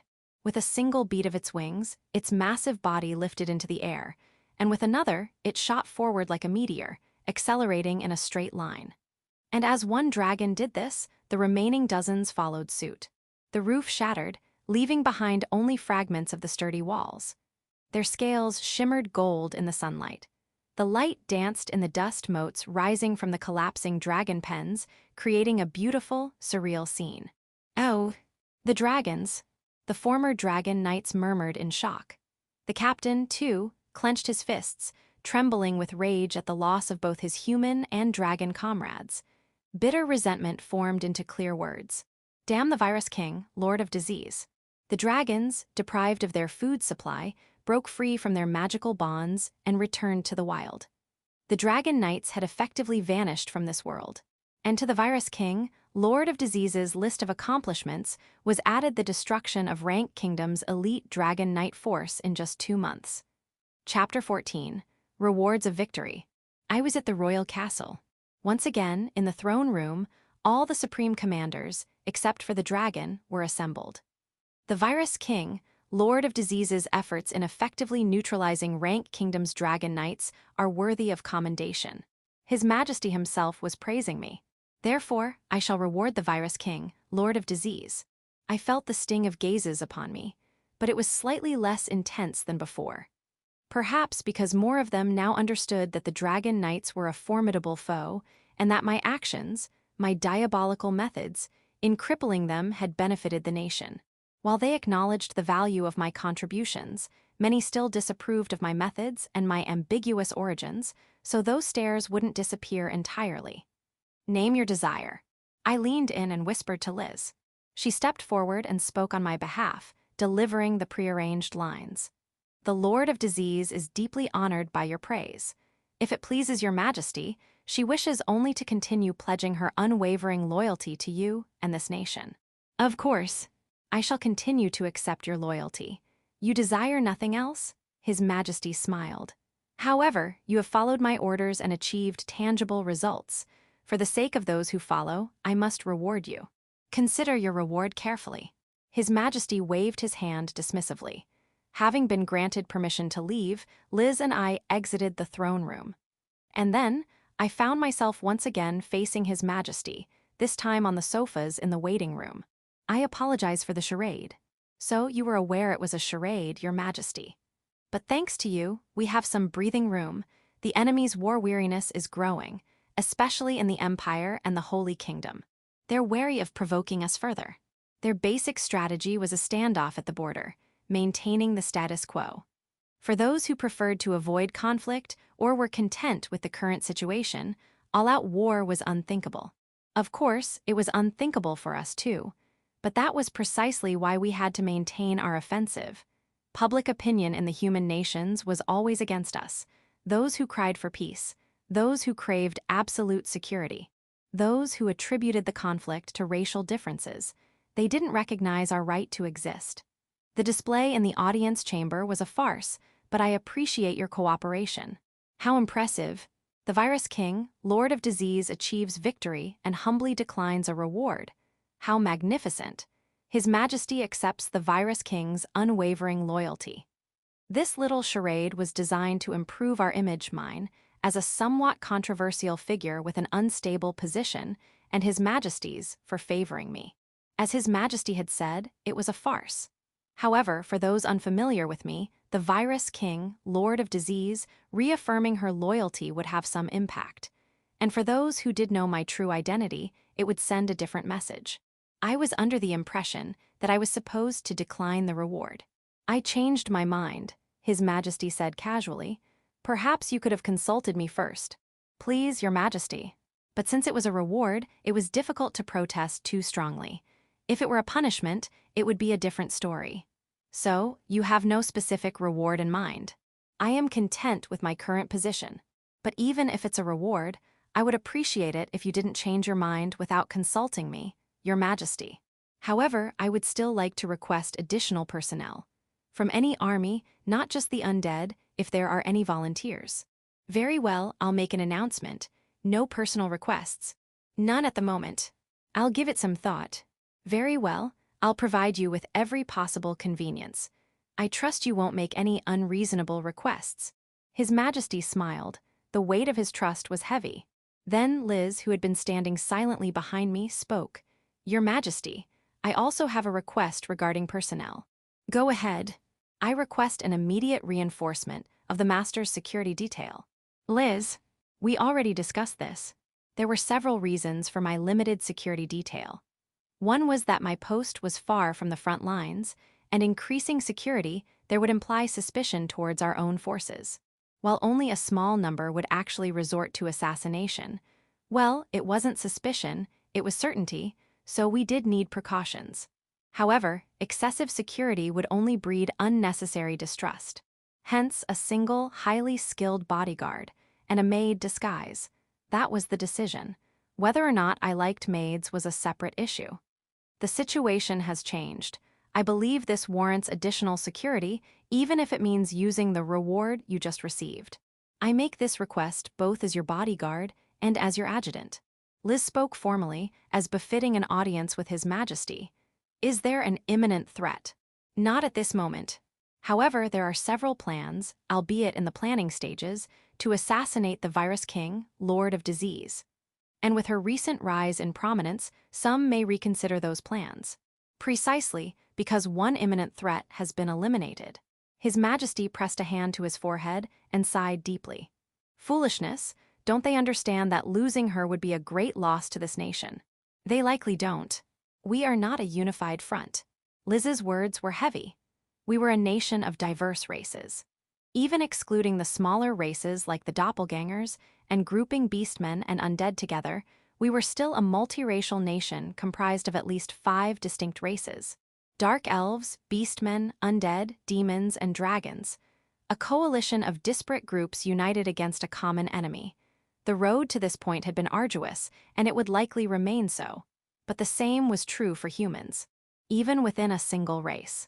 Different nations, different regions, their histories, cultures, ways of thinking, everything was different to the point where they might as well be different species. We were lumped together as the other by the humans, they were united by their enmity towards us, and we were united by their enmity towards us. Very well. I'll discreetly solicit volunteers from each army. However, finding warriors strong enough to serve as a supreme commander's bodyguard will be difficult. I will continue to protect you until then. Thank you. His Majesty looked at me apologetically. I'll do my best. But, please don't worry, I have received more than enough. However, if anything should happen, please take care of my subordinates. I bowed my head. Indeed, I apologize. On the way back, Liz was unusually sullen. What's wrong, Liz? Did I say something wrong? Liz glared at me. If anything should happen, are you expressing dissatisfaction with my abilities? No, I have no complaints about you. But you do leave the mansion sometimes, and there's such a thing as being outnumbered. Besides, you're an assassin. Direct confrontations aren't your specialty, are they? That's true, but Liz conceded grudgingly. Hopefully, if anything should happen, won't happen. Indeed. But if anything should happen, happens sooner than expected. Chapter 15, A Midnight Visitor. That night it came, the distant sound of barking. No, not distant, the sound of my dogs in the yard and in my bed.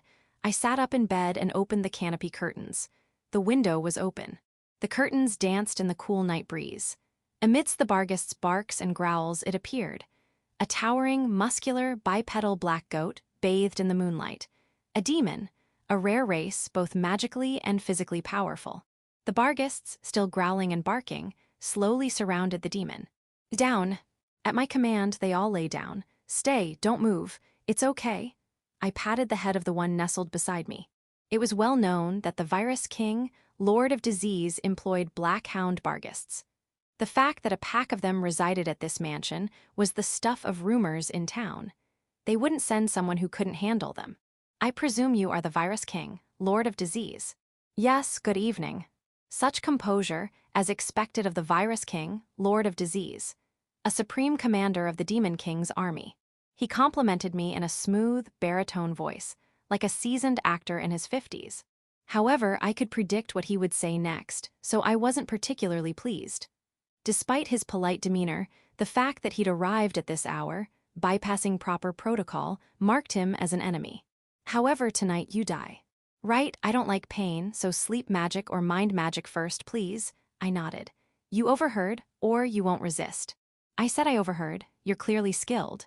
You must have bypassed or disabled the traps to get this far. And the timing, you must be taking advantage of Liz's absence. She's my most trusted assassin. Very few people knew that Liz wasn't here tonight. Information that required high-level clearance had been leaked. Someone high up must be behind this, even if it isn't His Majesty. There's no point in resisting. If Liz had intentionally leaked the information, she would have told me. The fact that she hadn't meant that I'd been completely outmaneuvered or that they'd decided to cut their losses. And I believed it was the latter. Even if your life is at stake. Like I said, I'm smart enough to know when I'm outmatched. Talking would buy me more time than resisting. But if he decided to kill me, it would be over in an instant, so buying time was pointless. You're probably thinking, humans seem to be gaining the upper hand, so maybe we don't need this one anymore, right? Well, yes, that is the general idea. But I think I've contributed enough to deserve a painless death. What do you think? Indeed, the demon nodded, then shook his head. However, his eyes like crescent moons fixed on me. Why do you fight? For this nation. I answered without hesitation. Why this nation? Because this nation saved me. And also, because it was the humans who summoned me to this world. This world? Oops, that was a secret. I smiled vaguely and remained silent. The demon pressed on. Do you have no qualms about slaughtering your own kind with such ruthless methods? That would be a lie, but I trailed off. But, aren't you going to kill me? I don't want to die immediately, but waiting to be killed is making me feel complicated. I'm having second thoughts. Oh, that's unexpected. A midnight assassin having second thoughts. He was no match for my cute adjutant. You don't seem insane. But your actions are beyond what any sane person would do, and yet, I have a feeling that this nation needs you. I'd say it's a bit of both, but my subordinates are the truly competent ones. If Liz, one of my most competent subordinates, had been here, this wouldn't have happened. But since I wasn't sure if she could actually defeat this demon, perhaps fewer casualties were preferable. Just so we're clear, don't harm my subordinates, including these guys. I stroked the smooth fur of a nearby Barghest, glaring at the demon with as much intensity as I could muster. If you do, you die. What can you do once you're dead? Don't misunderstand, demon. I narrowed my eyes, my voice cold. I am the Virus King, Lord of Disease, a supreme commander of the Demon King's army. Whether or not I'm human, His Majesty officially granted me this position. There is no deception. I received the standard authority, salary, and everything else befitting a supreme commander. I had accepted it. So this too was probably just part of the job. Even if I'm killed, His Majesty won't pursue the culprit. It would divide the nation. But my subordinates are a different story. If I died, His Majesty wouldn't use my death as a catalyst for internal conflict. He would reveal that I was human and try to contain the fallout. That was what his apology had meant. Neither I nor His Majesty will tolerate demon killing demon. But if a demon did kill a demon, it would threaten the nation's very existence. This nation was a coalition formed to protect all demonkind. Also, I'm a little worried, am I being used as a pawn? A pawn? Ah, right, you don't have pawns, are you planning to dispose of me? I am a greater demon. You think I would? Well, you said His Majesty probably wouldn't pursue the culprit, but I'm still a supreme commander, so I thought maybe they'd execute the perpetrator as an example.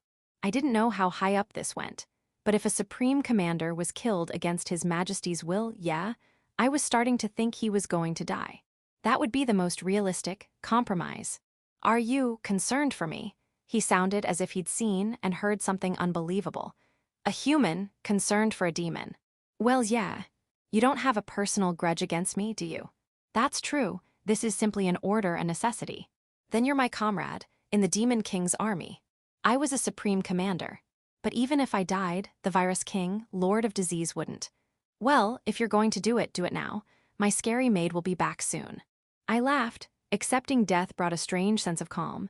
If humans had souls, if there was an afterlife, a heaven or hell, where would my soul go if I died in another world? No, the demon slowly shook his head. I'll pass. Wait, are you calling off the assassination? Yes. You're not going to say, I just wanted to see the look on your face when you thought you were safe, and then kill me anyway. Where do you come up with these morbid ideas? It's pretty common, actually. Co-common, he looked stunned. Seeing a greater demon, a rare sight in itself, make such an expression was even rarer. Your common sense seems unusual. Is that so? Maybe I am the strange one. This world was waging a war of extinction against other races. My world had been waging wars against its own kind for centuries. I'd simply brought my world's methods with me. So, you're really not going to kill me. You have my word. It's a little hard to trust someone who came to assassinate me. I apologize. The greater demon bowed his head apologetically. His expressions were becoming increasingly rare. Well, I'm grateful that you're calling it off. If he changed his mind now, I'd probably despair, but I'd deal with it when the time came. So what should I do? Just stay quiet. Should I report this? I will speak with His Majesty and seek his approval. But before that, the greater demon knelt before me. My name is Samarkand. By my true name, I pledge myself to you as my master. With elegant grace and a resolute voice. Like a knight pledging fealty to their liege, he knelt on one knee. I swear my absolute loyalty. Sorry, this is all happening a little too fast for me. Chapter 16. A blood contract. The greater demon who'd come to assassinate me, after calling off the assassination, immediately knelt and swore allegiance. Is this a dream? Please don't tell me this is some cruel joke. I decided to question the demon before me. You came to assassinate me, right? I did. And you decided not to. I did. So, why are you suddenly pledging your loyalty? In the face of death, a creature's, a living being's true nature is revealed. He spoke slowly, his speech now laced with honorifics. You are composed. To kill one who has accepted death and chosen to serve their nation, I cannot commit such a foolish act. It wasn't that big of a deal.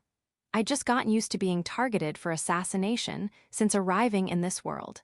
I may be killed for disobeying orders. I may be executed for plotting to assassinate a supreme commander. But I wish to atone for my sins by dedicating my remaining life to your service. The greater demon bowed his head, seeking forgiveness.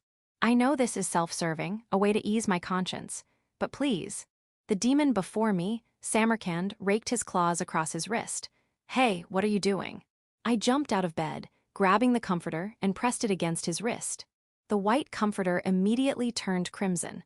Samarkand gently took the comforter from me. He dipped his fingertips in the dripping blood and, with the vibrant crimson, began to draw symbols on my cheek. "Call my name. From this moment forward, I am your absolute servant. I will be your shield with every fiber of my being." Seriously, I could tell he was sincere. He didn't need to resort to such theatrics. With his immense power as a greater demon, he could easily control me with mind magic. Are there any conditions? For me, yes, for you, no. You simply have absolute command over me. Over a greater demon. If you doubt me, I am willing to offer an arm or two as proof of my loyalty before becoming your subordinate. He continued, his words earnest, even as I remained silent. If you deem my loyalty unworthy, I will obey your command to end my own life. Wait, this is a lot to process. I attempted to take the life of one worthy of my service. That sin can only be atoned for with my life. All right, I understand. I nodded resolutely. I just have to say your name. Yes. Samarkand. The moment I spoke his name, the blood symbols on my cheek grew warm. A distinct sensation filled my chest, warm and comforting, like holding a heart in my hand, gently squeezing it, the certainty that I could stop its beating at any moment. At the same time, I knew I wouldn't, because this was mine. This bond offered to me, Samarkand, I understood, this demon had truly offered me everything. Samarkand. Yes. I shifted to the tone of the Virus King, Lord of Disease. I accept your loyalty. In the name of the Virus King, Lord of Disease. I am eternally grateful. This is the greatest honor. This is heavy, happy but heavy. Samarkand's wrist was still bleeding. Samarkand. An order. Anything. Heal your wrist. Huh? Samarkand tilted his head. Did you not hear me, or are there some orders you can't follow? No, my life and my honor are yours to command. However, I fail to grasp the intent of your order. This is heavy, but why can't he follow such a simple order? Did I say something that difficult to understand? In terms of meaning, no. However, I attempted to take your life. Yes. I fail to understand why you would command me to heal myself, especially a self-inflicted wound necessary for our contract. Samarkand, are you stupid? Compared to your profound wisdom, my master, I am indeed a fool. No, I don't need the flattery, I sighed. I resumed the tone of the Virus King, Lord of Disease. You said you entrusted your life to me, correct? Yes. I can interpret that as you becoming my subordinate, right? It would be my greatest honor. Then heal your wrist. I'm not the kind of superior who enjoys seeing their subordinates injured. Yes, Samarkand placed his palm over his wrist. White smoke curled from between his fingers. When he removed his hand, the wound was gone without a trace. Allow me to clean the blood from your cheek. Please. Samarkand extended a muscular arm. Get back, scum. A knife plunged into his arm. Chapter 17, The Blade in the Shadows. A knife plunged into Samarkand's outstretched arm. A volley of throwing knives followed, flying at him from almost every direction. Samarkand recoiled, summoning a black scythe with a curved blade, deflecting the knives. But he couldn't block them all. A dozen knives found their mark and crimson blood flowed. The bleeding stopped. The edges of his black fur shimmered, fading to a pale white. His short, goat-like horns lengthened, twisting into grotesque, menacing spirals. His crescent moon eyes glowed red, and the knives clattered to the floor. Perhaps due to some material magic, the fallen knives dissolved into particles of light. Filthy rat. Liz appeared silently before me. She wore a revealing, or rather, defensively useless, assassin's outfit. Dark brown leather and light brown belts, like restraints binding her form. Her usual red scarf was wrapped around her arms instead of trailing behind her. She held a fighting knife in each hand, their designs differing. She was the very picture of the darkling blade, a breathtakingly beautiful assassin. Your hostility towards my master will be atoned for with your death. She spoke the words, laced with restrained hatred, in a flat, emotionless tone. She extended her right arm, the tip of her knife aimed at Samarkand's heart. I will not even leave your soul intact. Wait, Liz. Master, are you injured? Without moving her knife, Liz glanced at me. Her eyes were devoid of light, the cold, calculating gaze of an assassin. A slight mishap, Give me 4 seconds, I'll dispose of him. 4 seconds to take down a greater demon. Then I'll stop the bleeding immediately. Liz's gaze returned to Samarkand. I shouted frantically. Wait, I'm fine, I'm not injured. That's the demon's blood. A blood curse? Is he trying to control you? Master, I'll arrange for a skilled cursebreaker. Just hold on a little longer. That's not it. You're already under his control. Master, try to resist. No, there's no need to resist. You can't speak. I'll eliminate the caster.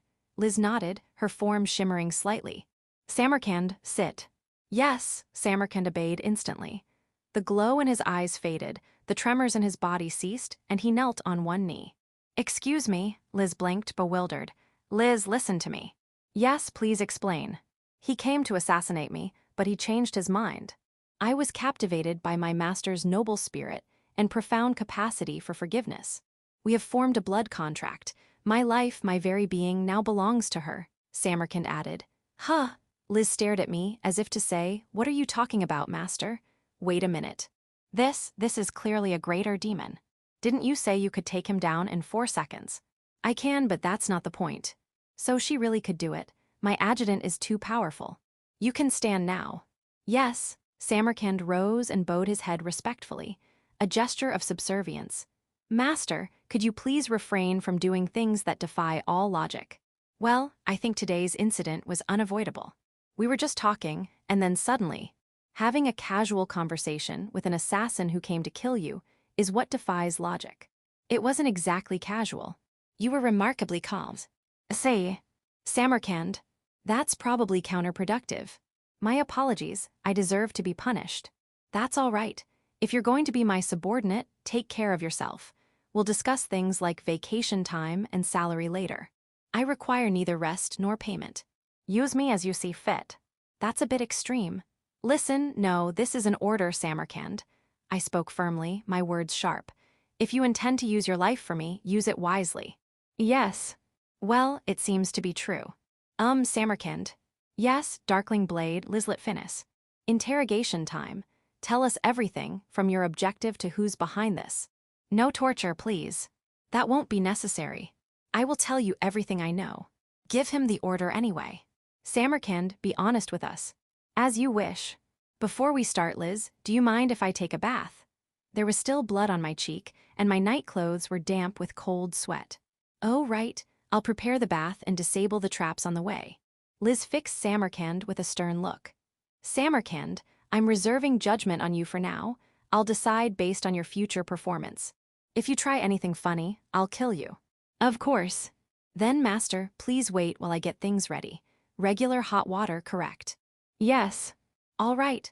I'll tidy up the room while you're bathing, so you can leave everything as it is. I followed Liz's instructions and petted the Barghest that was still lying obediently beside me. Can I bring a Barghest into the bath? One at most. Liz left. Despite her reservations, she'd left me alone with Samarkand, so she must have deemed him relatively safe. My master. While you bathe, allow me to clean the blood from your cheek. Oh, right. His large, fur-covered hand gently brushed against my cheek, removing the dried blood. Samarkand, I said as he stepped back. I look forward to working with you. Yes, my master. The corners of his goat-like mouth curled upwards. He was smiling. At least, I might have one less thing to worry about at night. Chapter 18. Pampering a cute assassin in bed. Master, may I sleep with you tonight? After my bath, as Liz gently dried my hair, she asked that delightful question. I turned and beamed at her. Of course. I'll be gentle. Ah, I meant standing by your bedside. It was a purely professional offer. Awa, you're playing with my heart. I don't understand. Really? I smiled. I don't understand. Or at least, that's what I'll say. Tell me when you do understand. I doubt that will happen. You can't do anything if you give up. I think there are some things you should give up on. I agree with that, but Liz sighed softly. They're all done. Thank you. Incidentally, the Barghest I'd brought into the bathroom had been there just a moment ago, but it had shaken itself dry and disappeared without a trace. Knowing those clever creatures, they'd probably sensed the mood and excused themselves. Liz gave Samarkand, who was waiting outside the bathroom, a brisk order. Samarkand, your first task, wait outside Master's room. I'll be guarding her inside. Inform me if anything happens. Yes, Samarkand bowed his head. Take care, okay. Yes, I will ensure my master's safety and a peaceful sleep. It was hard to believe those words were coming from the same demon who'd come to threaten my safety and peaceful sleep just hours ago. But I felt it would be cruel to point that out, so I remained silent. Liz, you can change into your night clothes. What? But I'm supposed to be standing by your bedside. Especially after that assassination attempt. That was just a joke, if you weren't interested. You should sleep if you can. But Samarkand is out there, and I doubt anyone would attempt a second assassination in one day. Very well. It had been a while since I'd shared a bed with Liz. I'd invited her on occasion, but she usually declined. We lay side by side in the canopied bed, silent for a while. The moonlight filtering through the curtains and the gaps between them slowly adjusted my eyes to the darkness. Hey, Liz. Yes. I reached out and she took my hand. I smiled at her. Thank you. I didn't do anything. I wasn't in time, and in the end, I just interfered. Liz's expression was dark. You've been protecting me all this time, haven't you? So things like today wouldn't happen. That is part of my job, but let me thank you for it anyway. It's my duty. Then there's no need to feel bad. You were just doing a different part of your job today. Don't coddle me. Liz fixed me with an intense stare. Even that made me happy, and I couldn't help but smile. That's a bit difficult. I squeezed her hand gently, enjoying the feeling of her hand in mine. I said don't coddle me. I think I said it's a bit difficult. I continued to smile at her, and she sighed. This is quite a lenient workplace for assassins. I'm aiming for a cozy work environment. Are human extinction and cozy words you're supposed to use in the same sentence? Liz had a valid point. Of course they are, I said with a smile. Just because we're in charge of heinous operations doesn't mean we can't have a cozy work environment. Liz stared at me, then she sighed again. I still don't understand you very well, Master. If you don't understand me, Liz, I doubt anyone does. The Virus King, Lord of Disease, was the enemy of humanity. Even among my supposed allies, the demons' criticism of my methods was commonplace.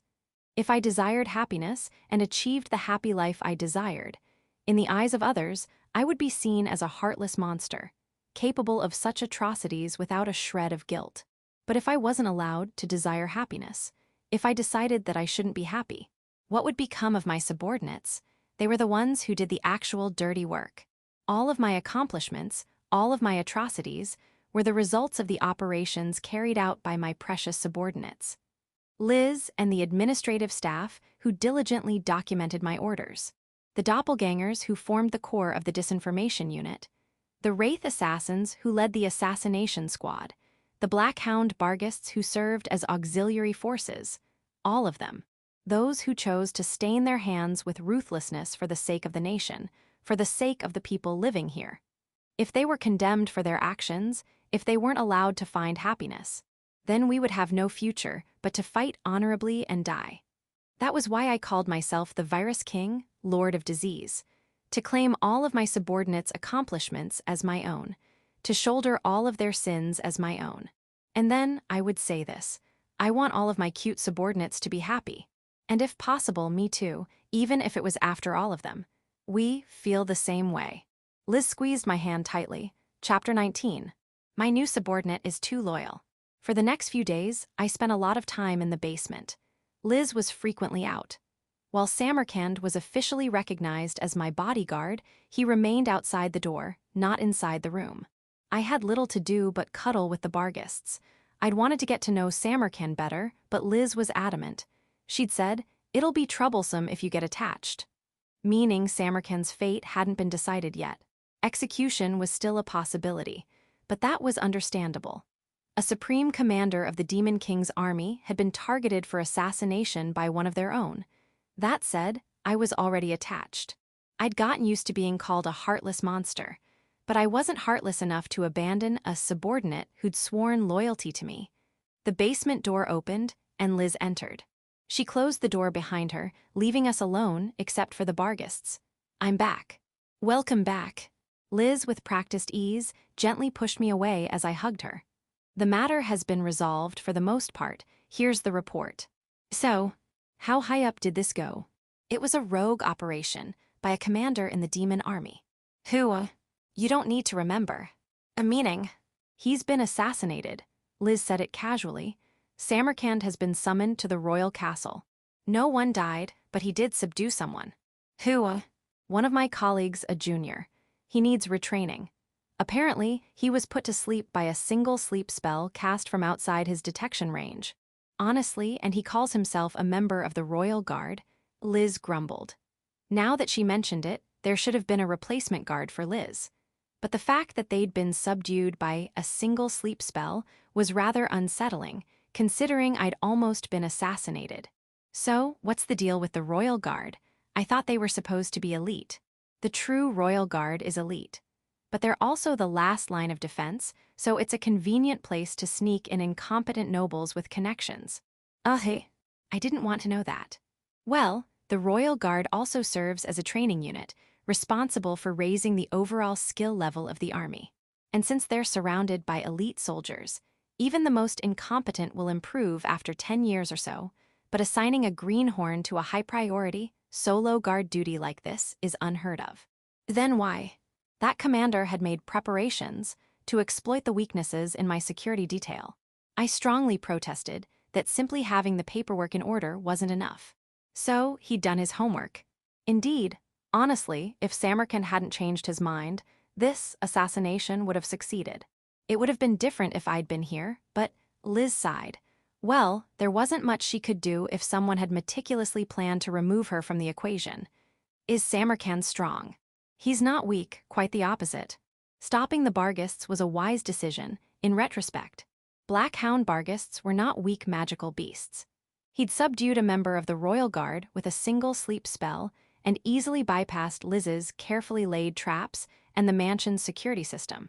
And he was one of the few greater demons. In other words, he was highly skilled. But you said you could take him down in 4 seconds, right? Master, have you forgotten? Liz smiled serenely. I am the Darkling Blade Lizlet Finnis, one of the top 5 assassins in this nation. Yeah, I'm counting on you, I smiled back. I could trust Liz with my life. And I'm self-made, by the way. My older sister is the commander of the Dark Knights, but that has nothing to do with me. I know. You joined the Royal Guard before she became commander, right? Yes, how did you know that? I read my subordinate's files. An assassin's history is supposed to be classified. I'm a supreme commander.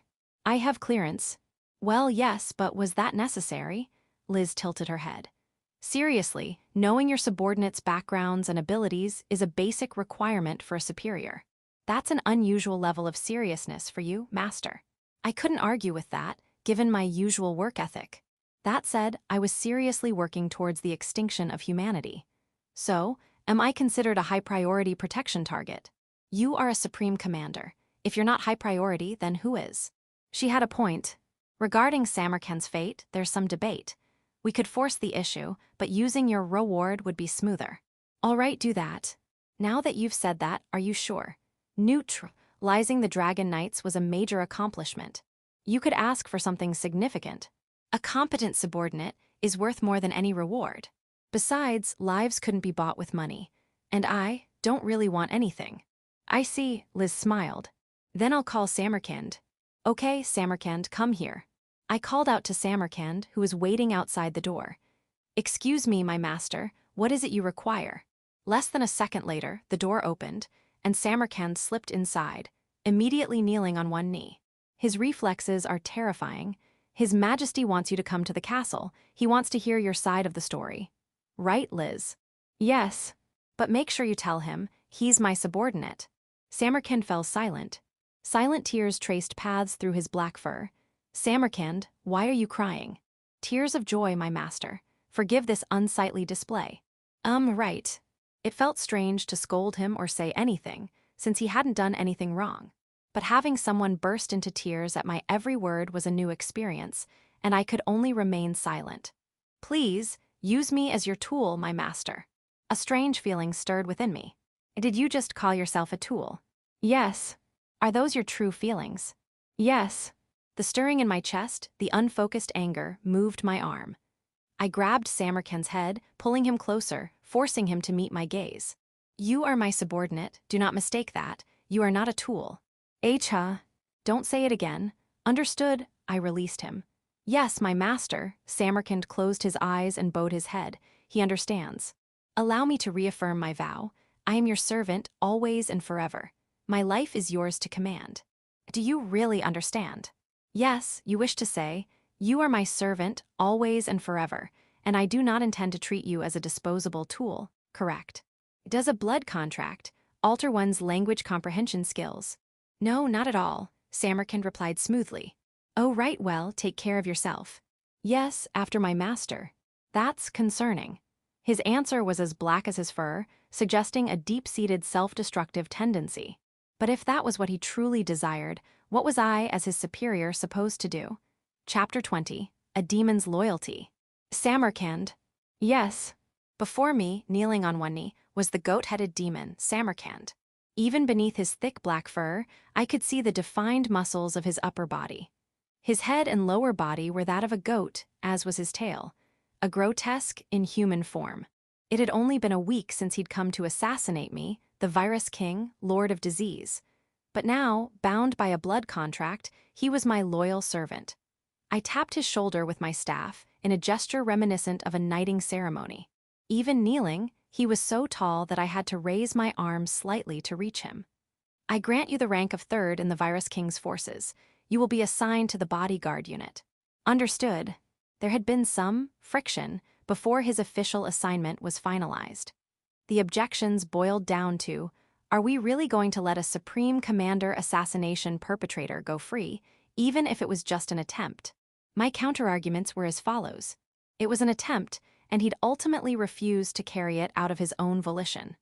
He was now bound by a blood contract, completely subservient to me. But in the end, I'd had to force the issue, using my success in neutralizing the Dragon Knights and the reward associated with it as leverage. According to Liz, it was also partly to appease those who were watching my every move, wondering what kind of reward I would receive. I am deeply honored. I swear to overcome all obstacles and fulfill the duties of this rank and position. My everything belongs to you. Please accept my eternal loyalty. Samarkand, that's a lot. Master, it's a ritual, Liz interjected. Oh, sorry. I cleared my throat and started again. I accept your loyalty, Samarkand. The black goat bowed his head respectfully. Is that it? Well, it's mostly formality. Samarkand has already entered into a blood contract. Samarkand looked up, his gaze meeting mine. My master, my only fear is failing to earn your favor. Speak your desires. I will use all my abilities to fulfill your every wish. Is this the part where you ask for my soul in exchange? The thought that that's so demon-like was fleeting. If anything, the price was my soul. From the moment we formed the blood contract, my existence is solely to serve you. Wait, Samarkand, that's a lot, too much. The ritual is over, you know. I am aware, but... His goat eyes, those crescent moons, tilted slightly.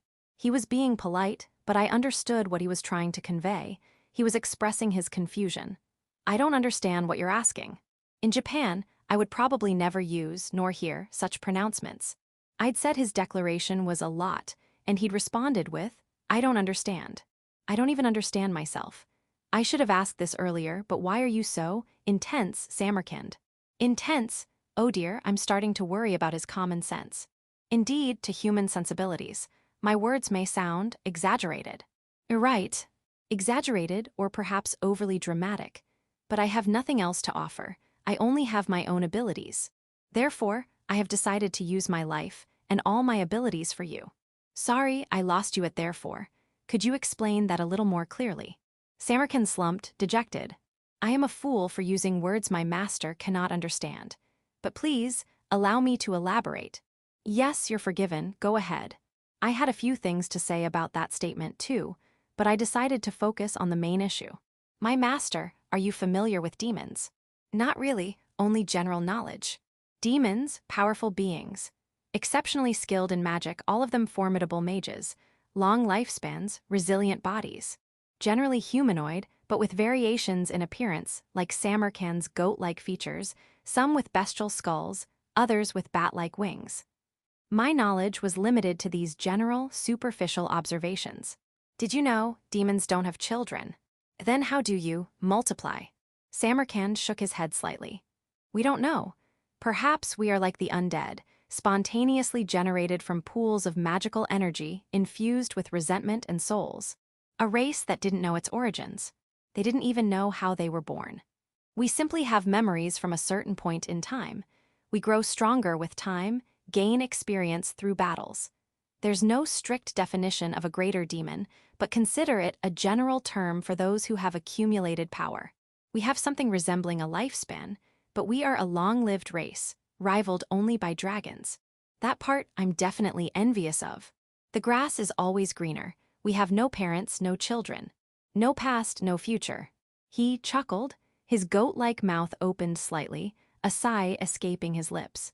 Our connections with each other are also tenuous, a sense of camaraderie with those who share the same sense of emptiness.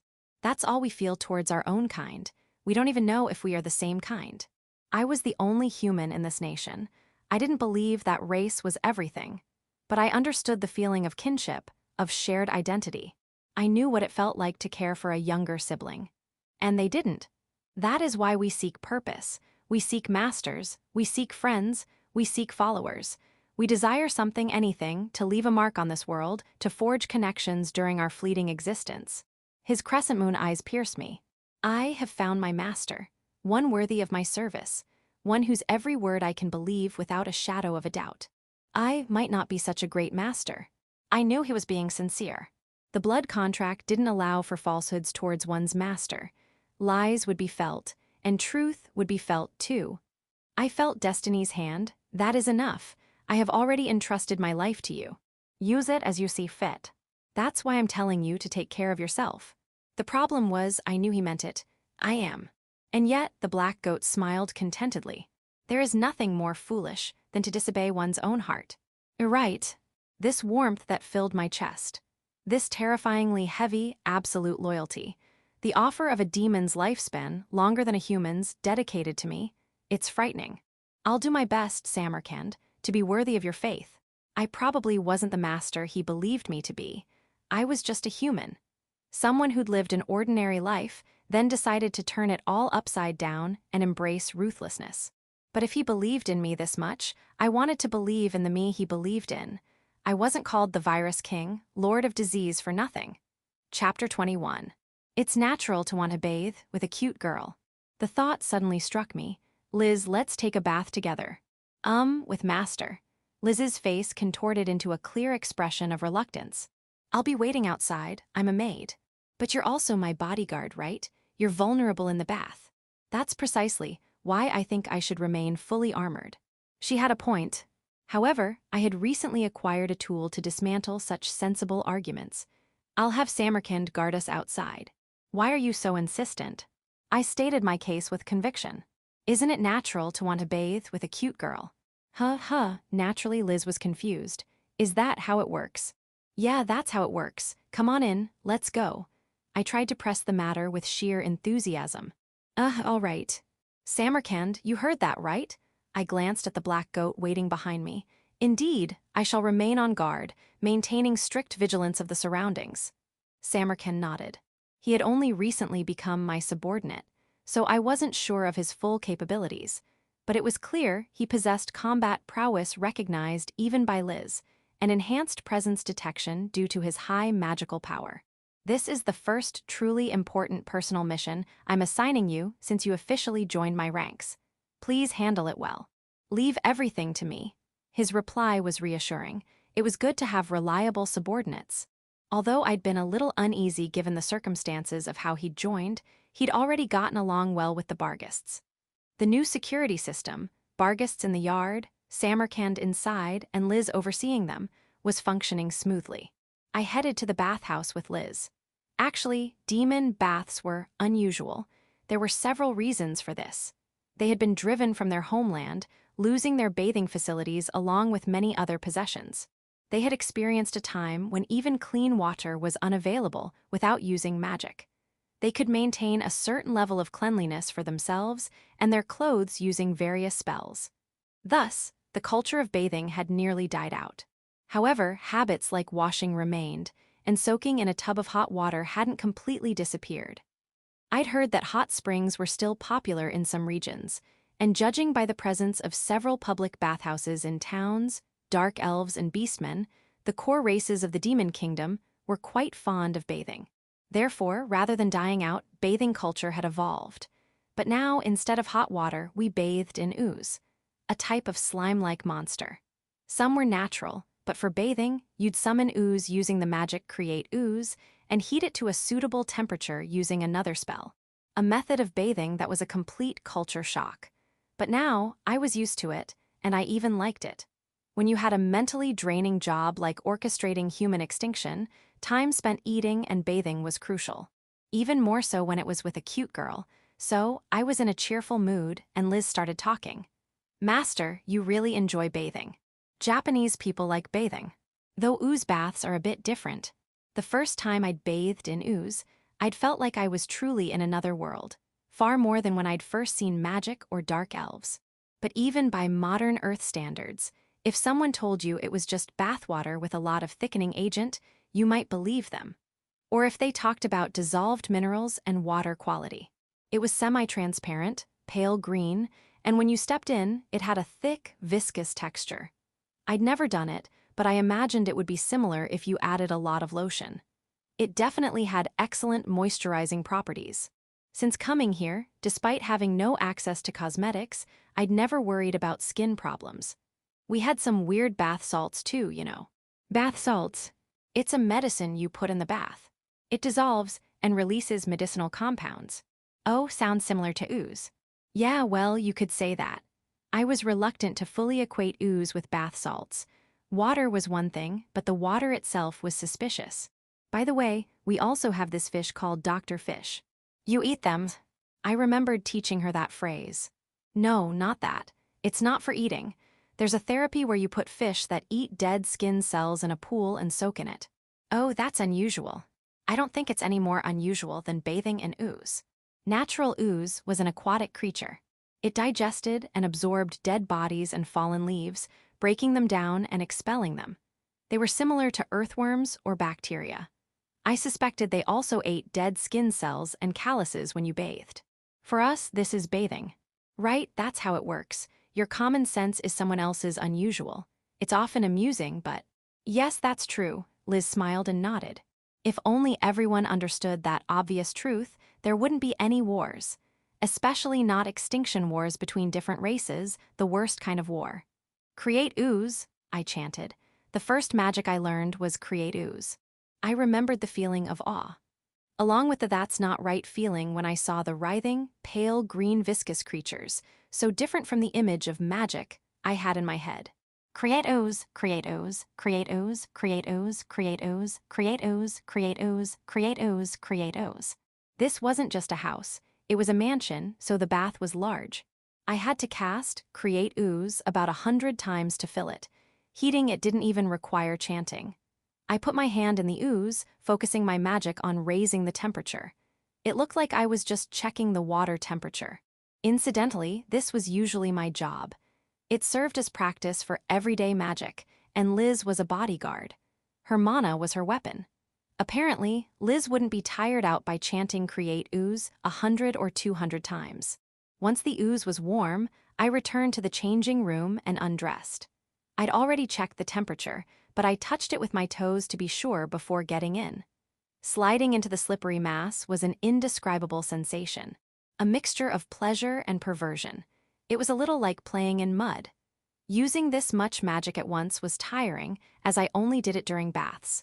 However, warming the ooze melted away the fatigue from chanting, making the bath even more enjoyable. And the bathtub was made of natural marble. Sharing it with Liz made it a truly luxurious bath time. As I soaked, Liz tilted her head. Master, are you not going to do anything? Were you expecting something? I'm not opposed to meeting expectations. No, not at all. That's a shame. I poured some of the ooze over my shoulder. It felt more like putting a slimy mass on my shoulder than pouring water. In my country, bathing is sacred. A religious reason. A little different, maybe tradition. I slowly sank down until the ooze covered my shoulders. As I told her, I didn't intend to do anything perverted. That being said, I gazed at Liz submerged in the ooze. The low transparency of the ooze was a little disappointing, but I couldn't stop admiring her shoulders, her arms, her chest. and her cheeks, flushed from the warmth, a gentle reminder of how bathing enhanced a girl's beauty. Master, why are you looking at me during this sacred ritual? A trickle of sweat ran down Liz's cheek. Bathing is sacred, but that doesn't mean you can't do anything perverted while bathing. Besides, doesn't defiling something sacred excite you? I see your perverted preferences have not changed, Master. She spoke with a sharp tongue. But if I took it in the most favorable and positive light, it was simply the sign of a comfortable, unreserved relationship. Well, rest assured, I won't lay a hand on you. But you'll stare. That's a separate matter. Well, fine, we are the same gender after all. I interlaced my fingers and stretched upwards, palms facing the sky. Ah, a bath is a purification of the soul. Purification of the soul. It's an idiom from my country. It means a bath refreshes your mind. I see, a unique turn of phrase. Your country is strange. This country is pretty strange when it comes to baths too. I kneaded the ooze, letting it squish between my fingers, the peculiar sensation of the heavy, slimy mass dripping off my hands, pulled by gravity. Master, I think I'll get out now. What about you? I didn't want to leave this paradise. I was reluctant for this blissful time to end. One more hour, so I decided to indulge my desires. Wait a minute. That's too long. It'll be fine. Technically, the ooze disappeared after about an hour, so another hour was probably impossible. At public bathhouses, they apparently employed people to turn over hourglasses and periodically create ooze. Since they could spend the rest of the time reading or chatting, it was considered a relatively popular job. Some public bathhouses even had well-spoken individuals serving as the resident celebrities. No, I can't allow that, not as your bodyguard. You don't have any special racial traits I don't know about, do you?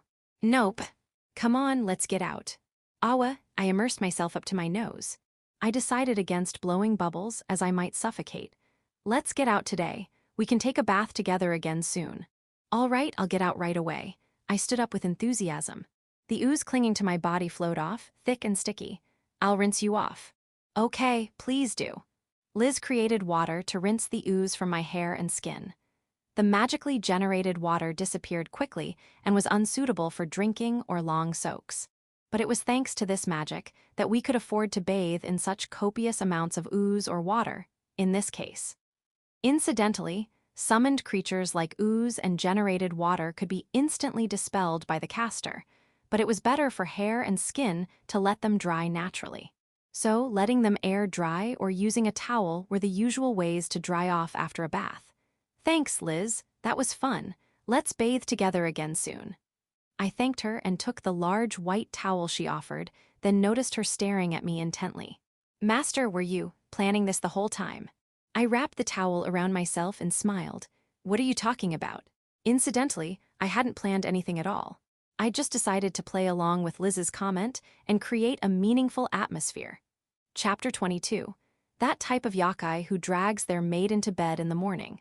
As a supreme commander of the Demon King's army, there were several regulations. Regulations concerning the chain of command, such as making the Demon King's orders absolute. Regulations defining the extent of their authority, and some slightly unusual regulations. 1. To have a vice commander whenever possible. 1. To have at least one subordinate from a different race. These regulations were intended to broaden the perspective of supreme commanders, who were also the leaders of each army. As the Lord of Disease, being human with Liz, my dark elf vice commander, I fulfilled both of these regulations simultaneously. Incidentally, with the exception of my unit and the Dragon's unit, the Supreme Commander and Vice Commander were of the same race. While the commander of the undead army was technically an exception, they were still considered undead. There was no explicit regulation regarding the race of the Vice Commander, but it was simply a position typically filled by someone who had achieved prominence within the predominant race of each army. Thus, the Supreme Commander and Vice Commander often ended up being of the same race. Why was I contemplating this with a sleepy mind? There were no regulations regarding the waking hours of a Supreme Commander. Please get up. Yet, my Vice Commander would come to my room every morning, intent on waking me up at a precise hour. I grabbed the blanket, determined not to let her pull it away. Awa, I don't want to get up yet. Liz, as if to say, what are you saying while half asleep, raised her voice slightly. What kind of leader are you being? She was right. However, sophistry existed to counter righteousness. You said before that a leader should be composed. Aye, that's true, but...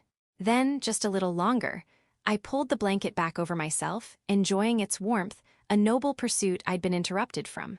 No, no. Rolling around in bed is not being composed. Again, she was right. However, I had my own points to make. I don't have any work today, though. The workload of the Lord of Disease varied from day to day. The first task, when there was work, was to read reports. If necessary, review and revise operational plans. This planning and strategizing constituted over 80% of my work as the Virus King. But it also meant there were times when I was completely idle. In the absence of regulations regarding Supreme Commander vacations, I believed it was my duty to revitalize myself during these less busy times by interacting with my adorable maid, under the guise of resting.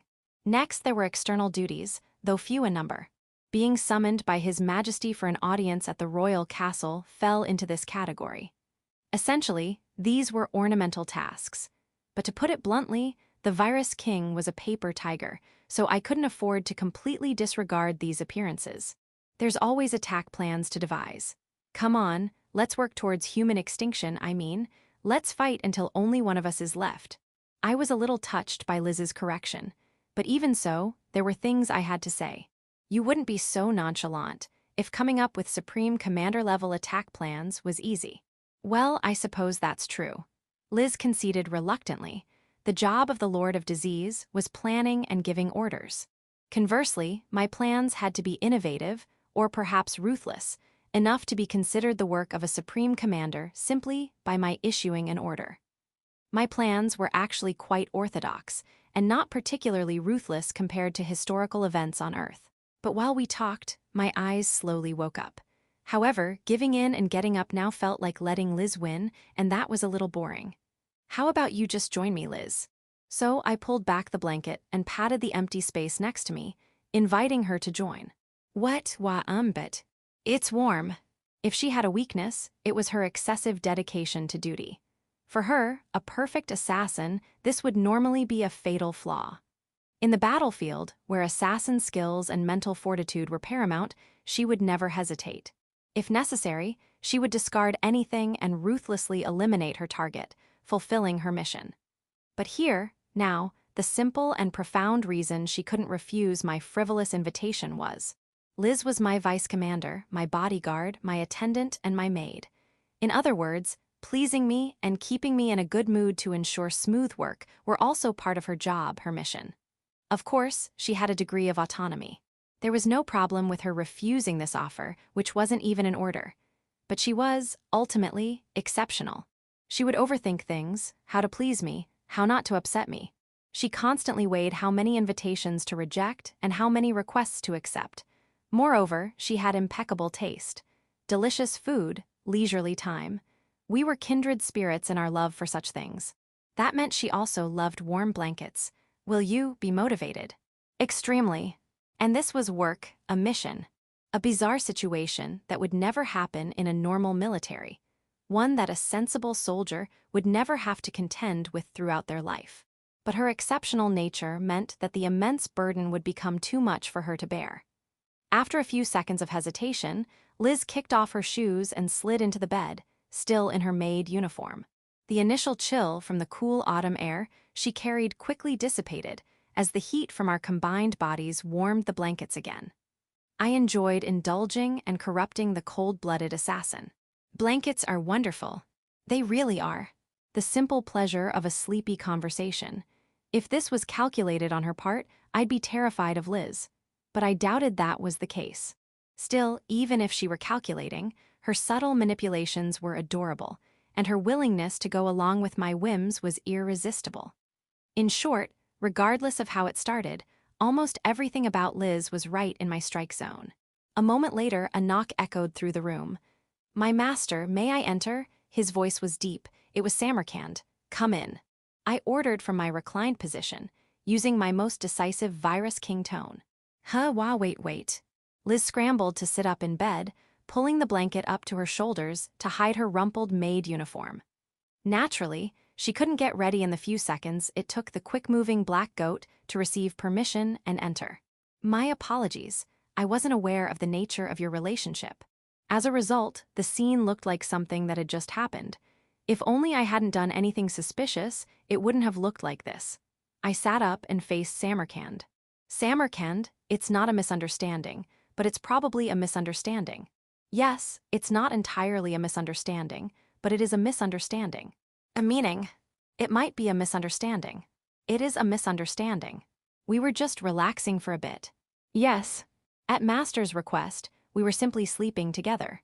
It would have been amusing to let them think whatever they wanted, but I worried about the repercussions, so I clarified the situation, though it was a little bit of a misunderstanding. Liz, should we just make it not a misunderstanding? What do you mean by that? What do you think I mean? I reached out and gently touched Liz's cheek as if she were something fragile. Well, she was fragile in a way. This relationship, this moment, was delicate and precarious. Gulp. Her cheeks flushed slightly, and she was speechless. Was it arrogant of me to think that perhaps there was a hint of her own feelings in that reaction? But I was smart enough to be a supreme commander, and I paid close attention to Liz, so I knew. Her hesitation, her silence, was due to her duties. She couldn't refuse me. She couldn't say anything that would significantly upset me. At the same time, she couldn't give me the illusion that I could always have my way. I was a supreme commander. She understood perfectly that it was dangerous to inflate my ego or provoke me, given the various precarious authorities I held. But I didn't want to see that look on Liz's face. Sorry. Without specifying what I was apologizing for, I wrapped my arm around her neck and gently hugged her. I felt her shoulders relax. My master. Forgive the interruption, but I have something to report. Samarkand spoke hesitantly. His tone was serious. What is it already? Liz grumbled in my arms. I released her and sat up on the bed. What is it? Samarkand offered me a letter. An invitation has arrived from the Beastmen army. Chapter 23. An invitation from the Beastmen army. Samarkand currently held the position of bodyguard in the Lord of Disease's forces. His job was to protect the Virus King, both openly and covertly. However, being a bodyguard wasn't a particularly busy job. This was generally true for soldiers, who mostly spent their time preparing for emergencies. It seemed a waste of his abilities. So, like Liz, who served as vice commander, bodyguard, and maid, I decided to have Samarkand also act as a liaison with the royal castle. And it was Samarkand who brought back the invitation from the Beastmen army. An invitation from the Beastmen army. Yes, what are your instructions? I took the proffered envelope. The leader of the Beastmen army is that broken fang fellow, right? A wolf beastman, exceptionally large even among the generally well-built beastmen. He served as a supreme commander, renowned for his military achievements, one of the most prominent warriors in the Demon Kingdom. Yes, Broken Fang Lathis. I think he dislikes me. He's always glaring at me during official events. He's part of the Antivirus King faction. He's a straightforward warrior, so it's not surprising. It's strange that they use the expression, straightforward, a distinctly Japanese idiom in this Western-style fantasy world. I wondered if this was really how this world worked, or if it was a quirk of the translation. I opened the envelope and checked the contents. The reason isn't stated. In fact, aside from all the formalities, it just says they want me to visit.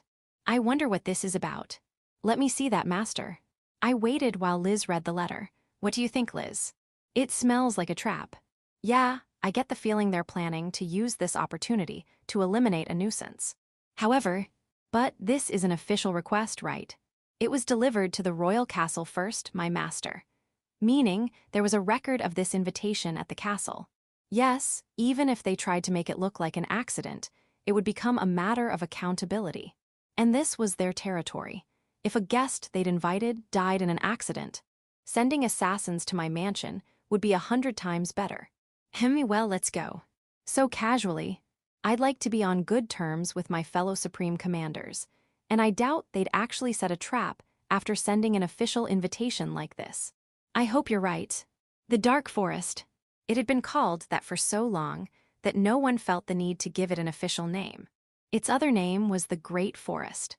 As the name suggested, it was a vast forest stretching north of the royal capital. Exactly where the dark forest, or great forest, began and ended was a matter of debate. There were occasional breaks in the trees, but half of this nation was covered in forest. However, when referring to the dark forest, without specifying a particular area, it generally meant the Beastmen army encampment. While many Beastmen were stationed at the border fortresses alongside the Dark Knights, the Beastmen army's headquarters was here, in the dark forest. Beastmen? The males were almost entirely bestial in appearance, while the females resembled humans, except for having both human and animal ears. While they appeared to come in various animal types, I'd only seen canine and feline beastmen so far. The current Supreme Commander, Lathis, was a wolf beastman. Excluding the undead, whose circumstances were a bit unique, beastmen were one of the two most populous races in this nation, along with dark elves, making up roughly half the population. We're almost at the encampment, my master. Thank you, Samarkand, you've worked hard. You're too kind. I expressed my gratitude to Samarkand, who was serving as our coachman. We'd taken a carriage from the capital. While the roads weren't paved, the journey took less than half a day, now that the snow had melted. The atmosphere really does change once you leave the capital. The capital has been thoroughly developed. This might be closer to the nation's original landscape. The dense forest filled my vision. Looking up, I could see the sky through the branches. There were no plains suitable for farming or grazing. This land was harsh, unforgiving. The demons had been driven to the northern edge of the continent, a land originally inhabited by only a small number of beastmen. My homeland was similar to this, a little further north though. I wonder what my homeland was like. Were there forests? I could only recall fragments. Rows of similar houses, in residential areas I could categorize into a few patterns. Taller buildings in the city center, blocking out the sky. I couldn't even remember the prefecture. I've forgotten. And yet, those fragmented images felt nostalgic, perhaps because it was my homeland. Master, I felt a gentle touch on my arm, and a warmth spread through me. I reached out and hugged Liz.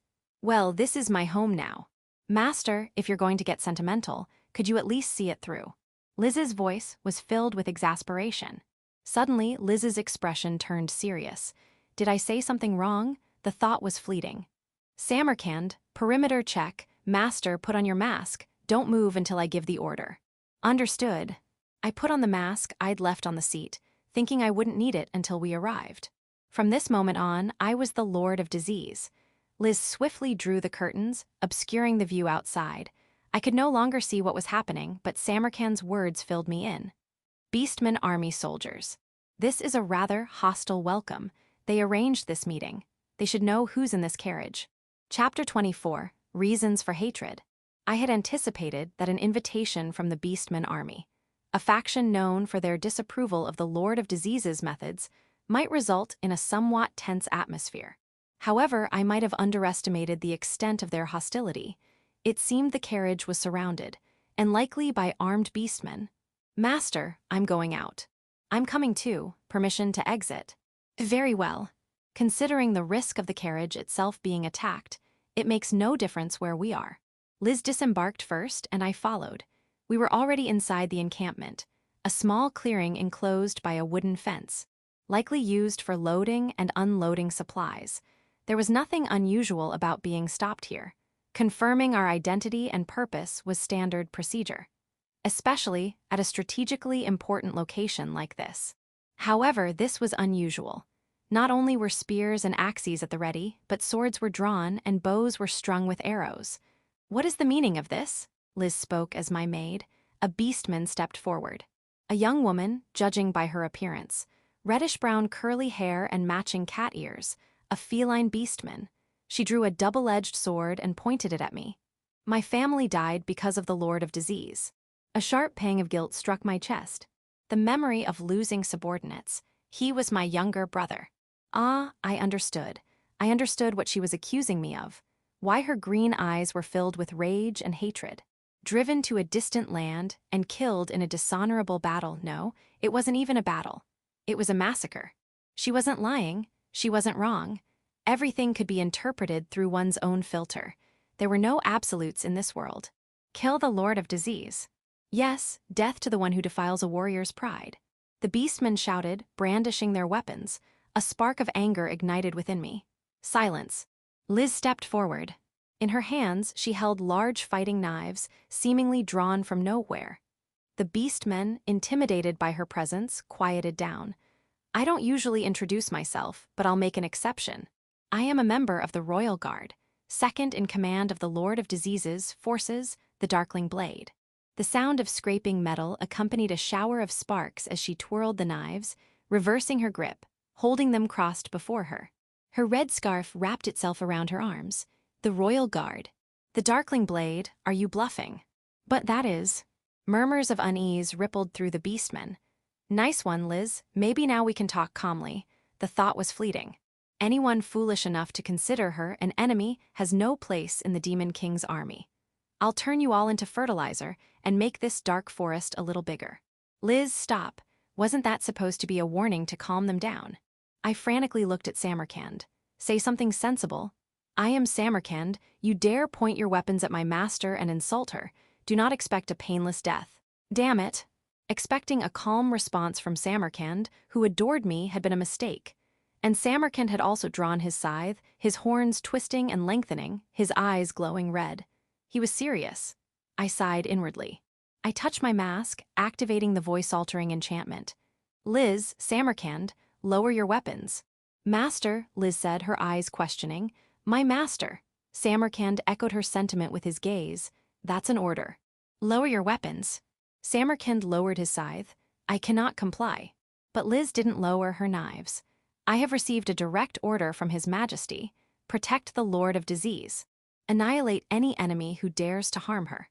I apologize, but I cannot obey an order to lower my weapons in the face of the enemy. Where is the enemy? I slowly approached Liz, gesturing dramatically towards the armed beastmen. These are loyal soldiers of the Demon Kingdom, sworn to serve His Majesty the Demon King. The proud warriors of the Third Army. No one had died yet. I could still salvage this. I looked into her eyes, my masked face close to hers, since she was slightly shorter than me. And we are the Sixth Army. Tell me, what reason do we have to fight? And because I was a supreme commander, I understood. Even if I died here, the Demon King's army would survive. But if even one of these beastmen, or Liz or Samarkand died here, it could trigger internal conflict, even the collapse of the nation. The duty of a supreme commander was to protect the Lystria Demon Kingdom from all threats, even if the threat stemmed from the folly of our own allies, even if it meant sacrificing my own life. I had to fulfill my duty. Please, I whispered into her long ear, softly enough that the sharp-eared beastmen wouldn't hear. Yes, master, you are my master. Liz lowered her knives, but the beastmen didn't lower their weapons. But master, do you understand the situation? Yes, but someone reasonable is coming. I pointed towards the path leading into the clearing. More precisely, at the black-gray furred wolf beastman walking towards us. His body radiated vitality, an aura of confidence. He wore a black, gold-buttoned coat, open at the front. I recognized him. What in the blazes is going on here? His voice boomed through the clearing. He, too, was a supreme commander. Lathis the Broken Fang. Hello, Lathis. A member of the Anti-Lord of Disease faction, a warrior who valued pride and strength. Chapter 25, Rage in Their Eyes. Lathis and I stood facing each other, a few paces apart. Lathis, I've come at your invitation, but... Wait, Lathis raised a hand, cutting me off. Invitation? You mean for the Virus King? He glared at the beastmen surrounding us with his wolf-like eyes. Some lowered their tails, others flattened their ears. And none met his gaze. I understood. This is a rogue operation. I received an invitation through the royal castle, but it seems there's been some sort of misunderstanding. You lot. Did you use my name without my permission? Quiet rage filled the air.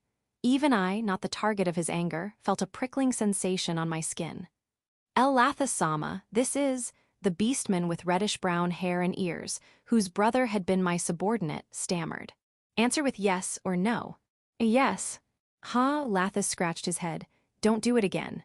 Yes, he turned to me. My apologies. It seems my subordinates have caused you some trouble. No, nothing happened. Right. I came at your invitation. That is all. That's for the best. Lathis nodded grudgingly. He might not appreciate word games, but he was magnanimous enough to let it slide. Now that I'm here, I won't accept this. The woman with reddish-brown hair pointed her sword at me again. Remove your mask and duel me. I sighed inwardly. Liz. Go ahead. Lathis-sama already knows, and they have a right to know as well, if they truly consider themselves our allies. Liz understood perfectly what I wanted to say. I removed my mask. The air around us shifted. Murmurs of unease rippled through the crowd. As you can see, I've removed my mask. However, I cannot accept your duel. With the mask removed, my voice returned to its normal tone, no longer the deep, distorted resonance. The unease intensified as they heard my voice and saw my face. A woman, Lathis frowned. Oh, I thought you knew. Did you not know my gender? No. Then allow me to introduce myself. I am the Virus King, Lord of Disease. A human, and like you, a supreme commander of the Demon King's army. Don't change the subject. I will fight you and avenge my brother. Aethes, I must refuse your duel. My name, how? Aethes's eyes widened. He, Aethes, was my subordinate. I read my subordinate's files, especially those of the fallen. A similar name, the same birth year, meaning her twin brother had served in my army. That was all the information the files contained. And yet I'd committed it to memory. Why did you kill my brother? Don't misunderstand.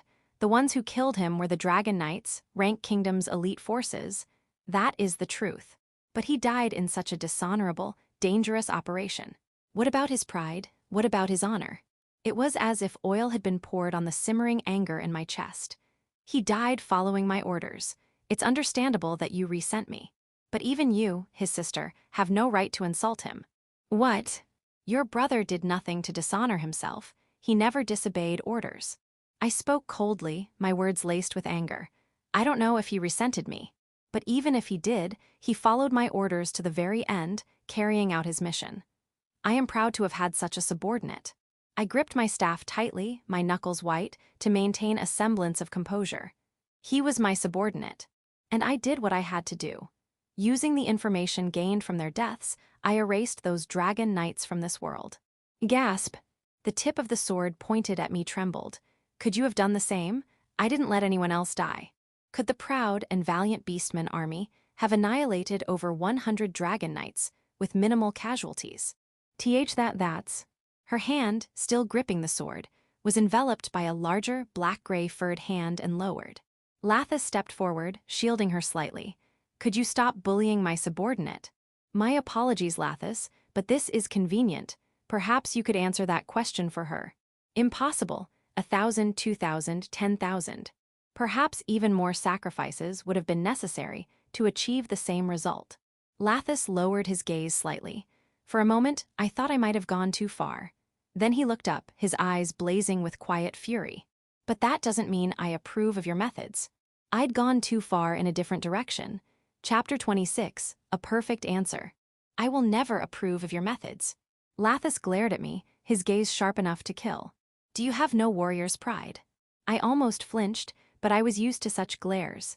I wasn't appointed a supreme commander for my combat skills. Then why do you hold that position? Why has His Majesty favored you so much, even establishing the 6th Army, which hasn't existed for 400 years? Oh, even after hearing of my accomplishments, you still don't understand. What? I just recently neutralized the Dragon Knights, practically without losses.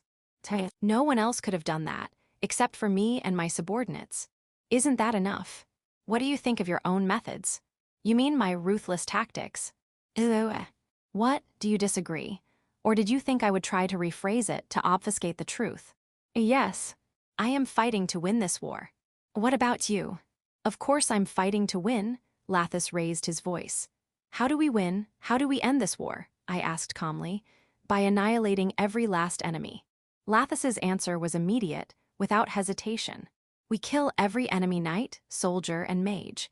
And someday we'll tear out the throats of the enemy nation, slaughtering their royalty and nobility. Those leaders responsible for this war. 30 points. I couldn't help but be harsh in my assessment. Tell me the perfect answer. The extinction of humanity. What? Lathis gaped at me, blinking in surprise. His reaction amused me, and I smiled. We kill all the enemies. But that doesn't just mean knights, soldiers, and mages. I make no distinctions. We don't just eliminate the military. We don't just hold the kings and nobles accountable. We eliminate everyone. Men, women, children, regardless of age or social standing, we kill all humans. True equality probably didn't exist in this world. But if it did, it would be the grim reality I just described. You're human, aren't you? His Majesty appointed me a supreme commander knowing that. That is all that matters. This nation cannot afford to be lenient. There is no honorable path to victory in this war. Humans vastly outnumber us, their territory is larger, their resources far greater. That is who we are fighting. Magic existed in this world. Therefore, it was no different from my world. Gathering mages, training mages, providing for mages, assembling armies to support mages, all of it required resources. If we fight now, we will lose. Are you saying we're weak? No. You're too righteous. If they were weak, if they were foolish, this war wouldn't have dragged on for so long. They were strong, righteous, and probably kind. They couldn't fully comprehend human malice. Even now, you still believe there's a right way to wage war, that there's such a thing as honor on the battlefield, that there's pride in killing. Without those, it's hell. That's why I thought we were already standing at the edge of hell. The Japanese proverb, "A single step forward is darkness," came to mind. This was twilight for the demons. Not immediately, but eventually the sun would set. And if things continued as they were, it would never rise again. Many will die. Many who aren't warriors will die. If only war was limited to those willing to fight. If we lose, that's what will happen. But such a war didn't exist, not even in this world where warriors' pride and chivalry were spoken of with utmost sincerity. I know a world without humanity. I know an era when humans slaughtered each other. It had been mere knowledge, and in this world it had become reality. We cannot afford to lose, that's why I chose this method. I couldn't command armies with the genius of a military strategist. I didn't possess the technological prowess to revolutionize warfare, but I could do this. I could imitate a fraction of the malice humanity had cultivated over millennia and unleash it upon this world. That was what they called the Virus King. Lower your weapons. Lathis gestured to the surrounding beastmen, who were still armed. Lathis, if you have any objections, direct them at me. Lathis, the weapons were lowered. I breathed a sigh of relief. Don't misunderstand. Lathis grabbed the amulet at my chest and pulled me closer. He was at least 2 heads taller than me, so he had to bend down to bring his face close to mine, almost nose to nose. I waved dismissively at Liz and Samarkand, who had tensed, ready to intervene. I don't approve of you. I believe in honorable warfare. I believe that only by fighting with honor and pride can we justify killing. That is a warrior's logic. His golden, wolf-like eyes, beautiful, proud eyes. If someone with such eyes said that, then surely there was something called pride within their hearts. Yes, I know, so do that. I nodded slightly.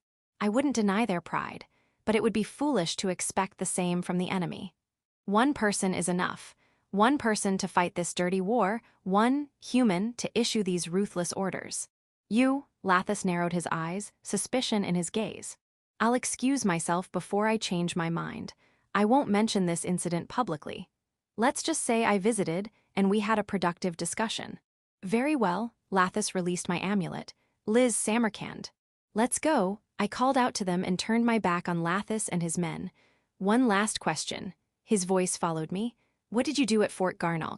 I stopped and turned back. No one knows the specifics. And yet, both His Majesty and that Bring It Last say the same thing. It was the Virus King's accomplishment. The fact that you haven't been told is all that matters. I replied curtly. I don't know the specifics of what my fellow Supreme Commanders do. We each have our own domains. Often, it's enough that His Majesty knows. The siege of Fort Garn. It was always the first thing mentioned when discussing the Virus King's history.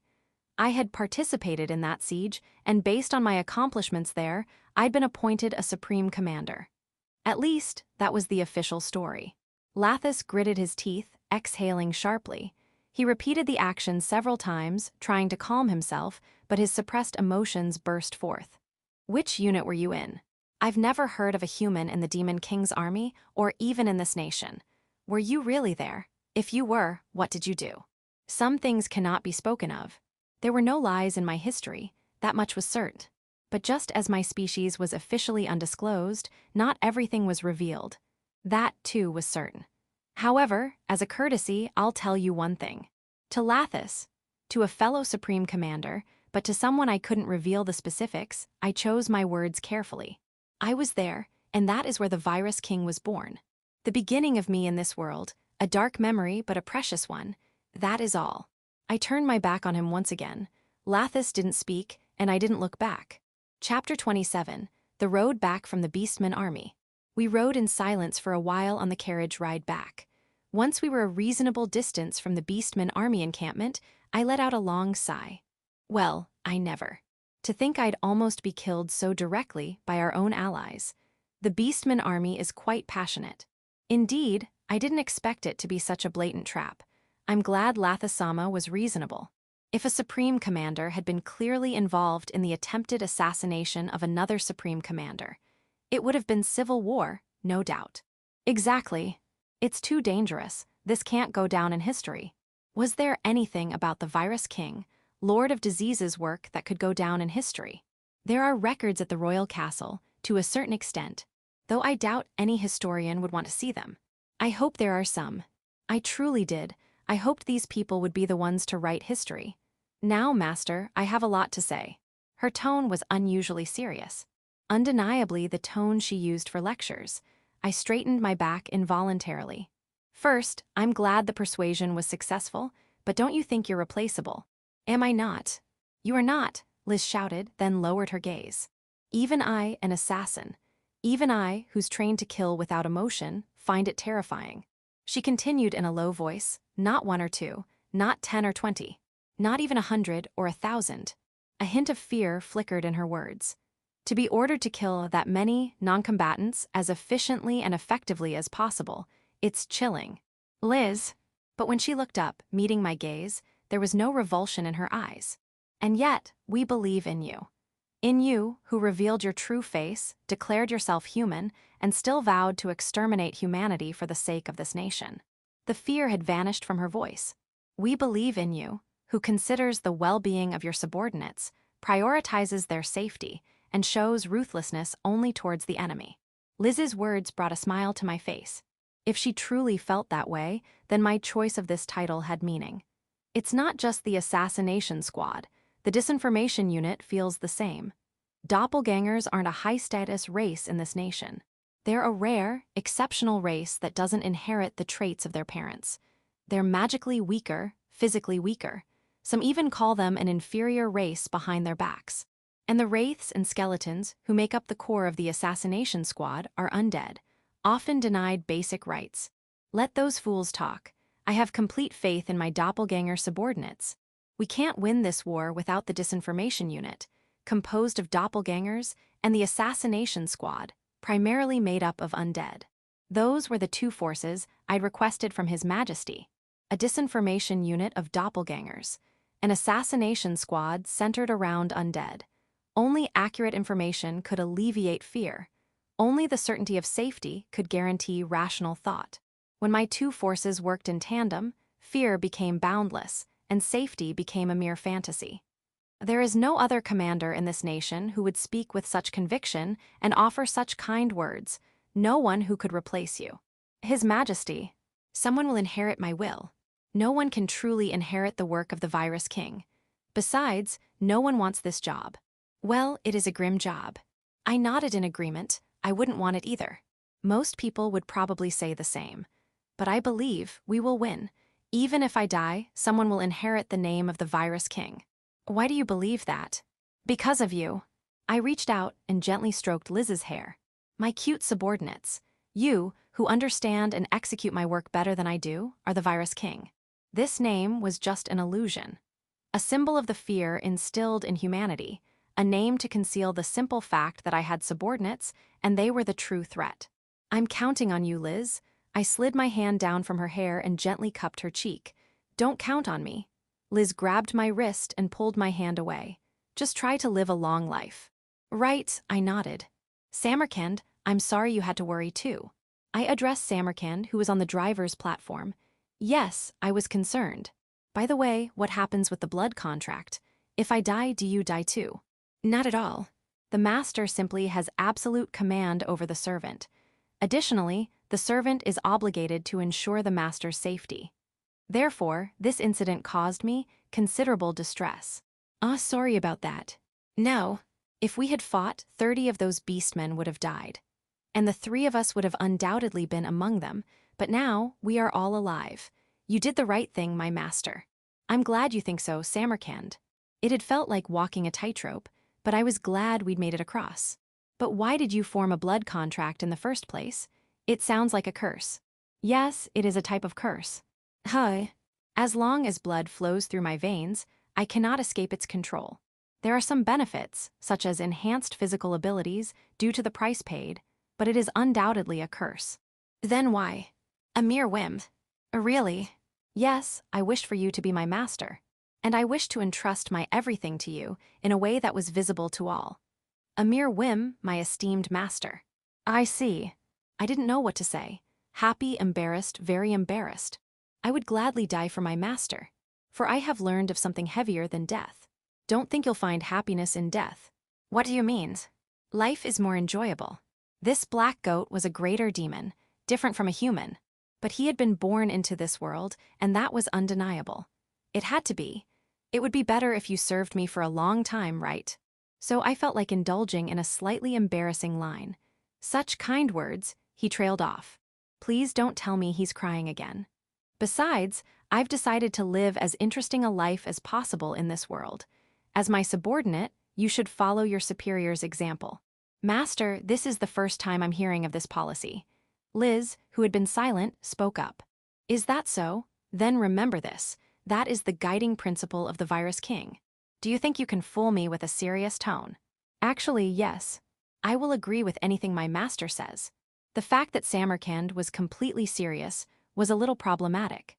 I was tempted to give him a ridiculous order just to see what he would do.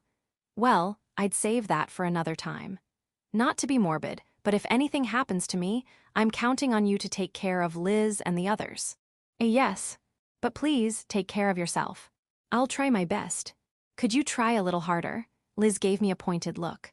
But see, I worked hard today just with my words. That's not how you phrase it. You should say you dedicated yourself wholeheartedly to your duties. I leaned back against the seat and rested my chin on the back of my hand, gazing at the forest outside the window. I can't help but feel that's also a poor choice of words. Chapter 28, what was called the Siege of Fort Garn. For the past 3 days, Liz and I had been sharing a bed. If this were a more titillating story, I'd be happy, but that wasn't the case. The night we returned from the Beastmen army encampment, I'd invited her to sleep with me, and while she'd said, "Just sleeping together, okay?" she'd readily accepted. I hope this means my favorability rating has gone up. Tonight, too, we climbed into bed after turning off the lights. This feels nostalgic. What does? I could sense Liz turning to look at me. Almost being assassinated constantly. I don't think that's something you should feel nostalgic about. Liz was right, but I wasn't wrong either. All past memories are nostalgic. Besides, every time I was almost assassinated, you always protected me. Even in the near darkness, I could tell Liz was smiling. I reached out and found her hand. She grasped it, intertwining our fingers. But Master, I was really scared this time. You were? Why? I thought I was going to lose you. It's okay, I always think I might be killed, but I don't want to die. I had reasons to be killed. Probably plenty of justifiable reasons. I'll survive, using everything I have as the Virus King. But none of those reasons were enough to make me accept death passively. Please do. By the way, was that a confession? She let go of my hand. Slap, don't be ridiculous, and we're both women, remember. I remember. Then stop joking around. I'm not joking. Not since I came to this world. I couldn't see her face clearly, but I could sense Liz's exasperation. Since Liz, being a dark elf, could see my expression even in this darkness, I put on my most serious face. That statement itself is a joke. She stopped mid-sentence. Something wrong. I've been wondering how much you actually know. About what happened when you first came to this world. What do you mean? You know pretty much everything, don't you? There's a period I don't know about. A period Liz didn't know about, was there. I was the Virus King, Lord of Disease. The name I used was given to me by Liz. The clothes I wore were made by Liz. Liz was always beside me as I performed my duties as a supreme commander. I'm talking about the time between you arriving in this world and meeting me. I think I told you. You were joking, weren't you? I didn't remember joking, but I did remember omitting and embellishing certain details. What do you know? That you made significant contributions during the siege of Fort Garn. That earned you an audience with His Majesty the Demon King, and your proposal at that meeting led to your appointment, and later, you were given the name Virus King and the position of Supreme Commander. That was my official profile. Liz knew everything she needed to know. What about the contents of that audience? I don't know. As you know, I was in charge of your surveillance and protection until the audience, but during the audience itself, His Majesty's personal guards took over. Now that she mentioned it, I didn't think I'd ever seriously discussed what I'd done when I first arrived in this world with Liz. Partly because I didn't want to remember. But as I'd told her earlier, it was all in the past. Even though it had only been a little over a year, it felt nostalgic now. Master, what did you do at Fort Garn? It's a long story. I don't mind, so I want to hear it from you. Liz's voice was earnest. Hearing that voice in the darkness, I wanted to tell her. Okay, let's see, where should I begin? I thought back to the day I first arrived in this world, the memories tinged with nostalgia. I turned on the bedside lamp, dimming it slightly, since we wouldn't be sleeping for a while. While magic lamps were common, this one was a luxury item, with its ornate lampshade, dimming function and soft, even glow. A future I couldn't have imagined was now my reality. I looked at Liz, her eyes fixed on me, then shifted my gaze to the canopy above. I was on the ramparts. I was there, on that battlefield. The only siege in the nation's history where the demons were on the offensive. The siege of Fort Garn, a large fortress near the border, built with the combined forces of the three great human nations, Rank Kingdom, the Empire, and the Holy Kingdom. It was a dagger pointed at the throat of the Lystria Demon Kingdom. A fortress constructed in secrecy, using illusion magic, appearing overnight as far as the demons were concerned. It had to be captured. We couldn't allow such a fortress, a potential bridgehead for an invasion of our homeland, to remain. But the reason the demons had successfully defended their borders for 400 years was that they'd been fighting defensive battles. And the humans had decided to do the same. If the demons attacked, they would repel them and inflict heavy casualties. If the demons did nothing, they would simply use the fortress as a staging ground for an invasion of the Lystria Demon Kingdom. It was a brilliant strategy, killing multiple birds with one stone. It allowed the humans to deal with the warmongering factions while weakening their own armies, which were a drain on resources even in peacetime. Even victory wouldn't feel like a victory. And yet, if we left the threat unaddressed, we wouldn't even be able to defend our borders. The Lystria Demon Kingdom selected its most suitable forces for a siege. They decided to attack Fort Garn with a combined force of demons from the 5th Army and Dark Knights from the 2nd Army. The commander was Bringit Finnis, the Blood Knight, leader of the 2nd Army, the Dark Knights, and a supreme commander of the Lystria Demon Kingdom. And I was summoned there. I wasn't summoned by the Lystria Demon Kingdom, not by the demons. I was summoned by fellow humans. Even now, I didn't know why I was summoned. Anyone would have sufficed. Because the humans who summoned me didn't care about precision. Their objective was to use humans as mana batteries, as fuel tanks for offensive and defensive magic. Anyone with a reasonable amount of magical power would do. Anyone but themselves.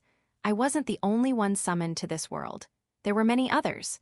I learned this later, but it wasn't a rogue operation. It was an officially sanctioned strategy, approved by the Human Alliance Against Demons. To win with minimal losses, I didn't even know who they were fighting. I was simply pulled into a magic circle, still in my business suit, on my way home from work. Subjected to mind magic, bound, and fed nothing but thin soup. But thanks to the mind magic, my memories were hazy. Perhaps that was a blessing, or perhaps it was a defense mechanism. The summoning ritual was crude. Now that I understood magic, I could see it. A summoning spell without a specific target, it was a miracle it hadn't failed. Well, it hadn't failed. There were two main types of summoning failures. When the summoning circle went haywire, causing damage, including the death of the caster, and when it summoned something other than the intended target. So, it hadn't failed in the latter sense. There was no intended target. Any human would do, Or perhaps not even a human, anything with magical power. Anything they could drain of its magical energy. It was like casting a net indiscriminately, catching any fish, a practice frowned upon from a conservation standpoint. It was beyond indiscriminate. Something that should never have been done to a human being if you applied even a shred of human rights or ethics. And yet, they did it. Summoning magic was still in its developmental stages. The spell used to summon me was flawed. Aside from knowing it was supposed to summon a human, they didn't even know where it was summoning from. But at least, it wasn't from their own nation. Nor was it from an allied nation. Therefore, they went through with it. Being summoned was incredibly taxing. Memories became jumbled, consciousness blurred. No one subjected to mind magic in that state could resist. And if they viewed humans as mana batteries, they could compensate for their inferior magical power compared to demons with sheer numbers. That was why I was on the ramparts. That day, under a cold, overcast sky, dressed in nothing but ragged, poorly made white cloth, crudely stitched together, barely qualifying as clothing, stripped of my dignity as a human being. Dragged to the ramparts along with dozens, hundreds of others. Chapter 29, The Rabbit on the Ramparts. An explosion echoed through the air. The transparent wall before me absorbed the fireball, withstanding the blast. While the sound was muffled, the energy of the explosion wasn't completely blocked. Lightning and blizzards were similarly repelled by the transparent wall. Fireball, lightning, blizzard. There were countless offensive spells in this world, but knowing these three was sufficient. Even high-level mages usually opted to increase the power of these spells by channeling more mana or simply casting them again. Being able to use them appropriately in different situations was the mark of a competent mage. Even without that level of skill, being able to cast even one of these spells was like having a cannon. In a world embroiled in a war of extinction, such individuals were highly sought after, practically guaranteed a comfortable life. A true example of having a valuable skill, though that life was often short-lived. Fireball and lightning were favored for their stability. Fireball, in particular, was renowned for its wide area of effect due to the explosion, making it the quintessential offensive spell. And countering these spells was defensive magic. Defenders deployed transparent barriers. Shield. There were countless defensive spells in this world, but knowing this one was sufficient. There were many variations, such as elemental resistance or reflective shields. But ultimately, this simple spell, whose creator was unknown, remained the pinnacle of reliable defensive magic. Mages who could cast this spell were also incredibly valuable. In a world embroiled in a war of extinction, etc. Their lives were often short-lived, etc. Large-scale wars in this world were determined by the number of mages each side could muster. The basic strategy was to weaken the enemy forces with offensive magic while simultaneously blocking their attacks with defensive magic. Then, warriors enhanced with physical augmentation magic would engage in close combat. Of course, other units, like spearmen and archers, who could contribute through sheer numbers, were also important. But without defensive magic, tightly packed formations of spearmen or archers were simply targets for offensive spells. So, they dispersed, charged, and engaged in melee combat. The outcome then depended on individual skill. Even a horde of low-level soldiers with basic physical augmentation magic was no match for a hero-class warrior. Therefore, offensive magic that could eliminate them before they got close was valuable, and defensive magic that could protect against it was equally valuable. And even heroes got tired. Their skin wasn't steel. Surrounded by enough low-level soldiers, even a hero could fall. The fundamentals were the same, even in another world. Deploy more soldiers than the enemy. That was war. Training personnel was expensive. This was true in any field, but few activities were as wasteful of human life as war. While they would surely prefer to keep their soldiers alive, the harsh realities of the battlefield often made that impossible. That was why the humans did the right thing. They used people like me, humans from another world who had no stake in this conflict, as fuel tanks, to conserve the precious mana of their mages. Even I, now known as the Virus King, found the idea chilling. That was why I was supposed to die on those ramparts. No one to help me, no cheat abilities, no combat skills, not even free will. Rookie, get a grip. Why yes, Captain. Before me, a young rookie was being encouraged by a middle-aged captain. They wore gray hooded robes, so their voices were my only clues, but I didn't care. Don't worry about your mana this time. We still have replacements. Another person before me was used up, their mana drained to its limit, coughing up blood, then disposed of efficiently. Thrown into the moat beyond the ramparts. Listen, I've told you this many times. Focus your mind. Everyone has mana. In the end, it's all about willpower. It was a tired, outdated pep talk, but on the battlefield, it wasn't a laughing matter. Soldiers without willpower died. Soldiers with willpower but no skill were even worse, but only mages were allowed to wear hooded robes here. They were the elite, promised a comfortable life if they survived. Unlike me, who was about to be discarded. Here they come. Yes, the two seemed to be in charge of defensive magic. Magic was still subject to the laws of physics. Offensive spells cast from a distance were slow enough to follow with the eye. Offensive spells flew towards us, and the shield intercepted them. The faintly glowing wall shimmered with rainbow hues upon impact, groaning under the strain. Occasionally, a fireball or lightning bolt would slip through a gap in the barrier, burning or freezing someone to pieces. Sometimes the spells struck the ramparts, sending unsettling tremors through the ground. But overall, the humans had the advantage. They were defending a fortress, and they had mana batteries. The barriers were strong, and they had the resources to recast them. Their offensive magic didn't falter from fatigue. The person in front of me was used up, about to be discarded. Give me a hand. Yes. It was a young man, about my age. Unlike the one before him, who'd been thrown over quickly, this one had collapsed, making it more difficult to dispose of him. Two mages in hooded robes crouched down, grabbed his arms and legs, and with a slight swing, tossed him over the ramparts like a sack of potatoes. Seeing that, anger surged within me. Is that how you do it? Don't do that. Is that how you treat human beings? No, is that how you treat us because you don't see us as human? Then I would do the same. Everyone had mana. Focus your mind. In the end, it's all about willpower. I repeated those words, the kind words meant for the rookie, for the human, not for me. My vision cleared. My dulled senses returned, and I felt the biting cold. Hunger, fatigue. All of it was consumed by a boiling rage. I shoved the two who'd thrown the man over the ramparts, sending them tumbling after him. Amidst the explosions of offensive magic, their screams echoed clearly, unpleasantly, in my ears. The sickening thud of their bodies hitting the ground, their final cries. I'm a murderer now, because I was different from them. Because I saw those I'd pushed as human beings. Because I knew that what I'd done was kill human beings. And yet, I couldn't forgive them. Because I wanted to live. Because if I were to die, I wanted to die as a human. A strange urge to laugh welled up within me.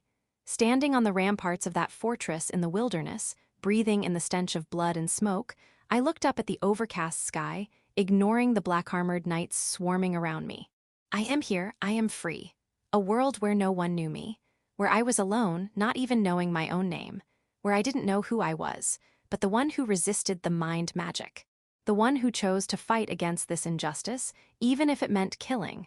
That, I felt, was me. I pushed two more mages off the ramparts, seizing the opportunity as they were about to throw another, human, over like a sack of grain.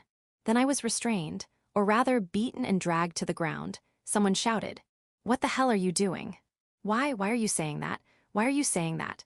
Along with the rage, a cold, unyielding certainty formed within me. Yes, those people were human, and to them I was not. Our logic was different. My words wouldn't reach them. It was an insurmountable divide.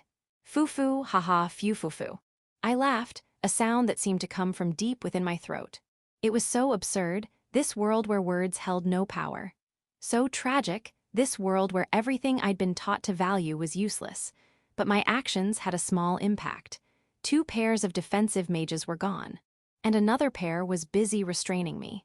The barrier protecting against the incoming offensive magic, weakened by the gaps in the defense, was fragile. The sound of shattering glass echoed through the air. The shimmering wall that had withstood fire, lightning, and blizzards cracked, the fragments dissolving into shimmering dust as they fell. It's like the fireworks I saw with my family. We'd arrived early to get a good spot, a little too close, perhaps. The fireworks were beautiful, but but the sound was loud and the smell of gunpowder was strong. My younger sister, still a child, had started to cry. I'd picked her up, patted her back, and stroked her dark hair, the same color as mine. My hands still remembered the feeling. A ball of fire flew towards us, as if to brush away the shimmering dust. Beautiful. It slammed into the ramparts, incinerating everything in its path. The barrier shattered, and the ramparts were engulfed in flames. I, too, was caught in the blast, observing the scene with detached amusement, lost in a whirlwind of memories like a life flashing before my eyes. Then, darkness. But I had been on the ground, pinned down. That was why I was still alive. Chapter 30, Bridget. Master, I'm glad you're alive. Liz murmured, having heard my story so far. I was here now. In my assigned mansion, in a canopied bed with soft, clean sheets and blankets, illuminated by a luxurious lamp. Able to recount this as a mere memory, with my adorable vice commander by my side. Yeah, I was pretty lucky. No, that wasn't it. It wasn't just luck. Someone was watching over me. Even now, I didn't think the demons were paragons of virtue. They, too, were waging war. I didn't know if they realized what we were, but they'd indiscriminately bombarded the ramparts with offensive magic. I was the only survivor. And yet, they found me alive. They had seen what I'd done. Someone saved me. Someone, Liz, who had been listening with a somber expression, tilted her head in confusion. What did you just say? Bringit Finnis, Liz's older sister. My sister never mentioned this. Maybe His Majesty told her not to. Or maybe she just hates me. I'd assumed she knew. When I told my sister I was going to work for the Lord of Disease, she was very displeased. I probably didn't want to know that. Liz stared at me intently. I don't know if I should ask this, but why are you and Bridget Nisama on bad terms? On bad terms isn't quite right. She saved my life. But the Lord of Disease is disliked, or rather, she angered Bridget. I'll tell you what happened when I was rescued. A supreme commander of the Demon King's army. Commander of the Second Army, the Dark Knights. Bringit Finnis, the Blood Knight, and Liz's older sister. Officially, I'd been given the name Lord of Disease, and the position of Supreme Commander by His Majesty for my accomplishments during the siege of Fort Garn. And that wasn't wrong, but it was her Dark Knights and the demons who had actually captured the fortress. How are you feeling? Are you waking up? A clear voice reached me through the soft darkness. Yes, the wounds have closed. She's still weak, but her mana capacity is quite high. She should recover soon. Are you awake? I opened my eyes, wanting to see the owner of that pleasant voice. It was a dark elf. That was my first impression. Brown skin, long, pointed ears. Her long silver hair, tied back in a ponytail, contrasted beautifully with her skin. Her face, as she looked down at me, was filled with concern. I'll take over. Excuse me. She stepped aside, and another dark elf came into view. A young man in a navy uniform and a white coat. His silver hair, typical of dark elves, was cropped short. He wore gold-rimmed glasses with a chain. Can you hear me? If you can, blink twice. Blink, blink. Do you understand what I'm saying? If you do, blink twice again. Blink, blink. Aye. My throat was parched. My tongue felt stuck to the roof of my mouth. My vision was blurry, heavy. I felt feverish. Can you speak? A little, but let's get her some fluids first. Help me sit her up. A gentle hand supported my back as I was helped into a sitting position. I leaned against the supporting arm, relaxing. I was offered a cup filled with a pale green, transparent liquid, odorless, but the color was strikingly similar to strong green tea. I'm Alex, the medic. This is mainly for rehydration. It's harmless. Can you drink it? I nodded. I took the cup and sipped the liquid. Despite its resemblance to green tea, it had a thick, slimy texture, a strange sensation. I later learned it was diluted natural ooze. Apparently, it had digestive benefits and was somewhat nutritious. No wonder it was slimy. But it soothed my parched throat, and I felt much better. After I finished drinking, I was gently laid back down, my head resting on a pillow. The rumpled blanket was pulled up to my shoulders. May I speak with her for a moment? Yes.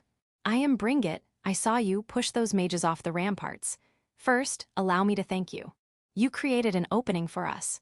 The dark elf woman who introduced herself, sitting on the chair beside my bed, was the one who'd helped me. She had a dignified air about her. I remembered thinking, even in my feverish state, that her navy uniform and silver ponytail were cute. Being thanked felt complicated. I hadn't intended to help them. The others. She looked at me, then shook her head. Why did you do that? I couldn't forgive them. I couldn't forgive them. Treating the others like objects. Were you being used as mana batteries? You're human, aren't you? Fellow humans. Fellow humans had done that to other humans. Yes, I don't really understand. Mana, the word sounded fantastical, but I nodded anyway. Yeah, when you have a fever, you don't really question things. Besides, I wasn't sure if those people were truly human, at least not to them. How were you chosen? I think we were gathered from different worlds. Different worlds. This isn't Earth, is it? My Narnia was a hardcore version. Well, there was a war there too. Bring it, Sama, her fever seems to be rising. Perhaps we should. Ah, right, understood. They're blaming it on the fever. I almost forgot to ask, what's your name? I smiled weakly. I've forgotten. It had been taken from me in this world, or perhaps I'd left it behind, somewhere between my world and this one. I remembered Bringit smiling sadly. She was kind back then. Are you truly from another world? Yes, it seems so, I nodded.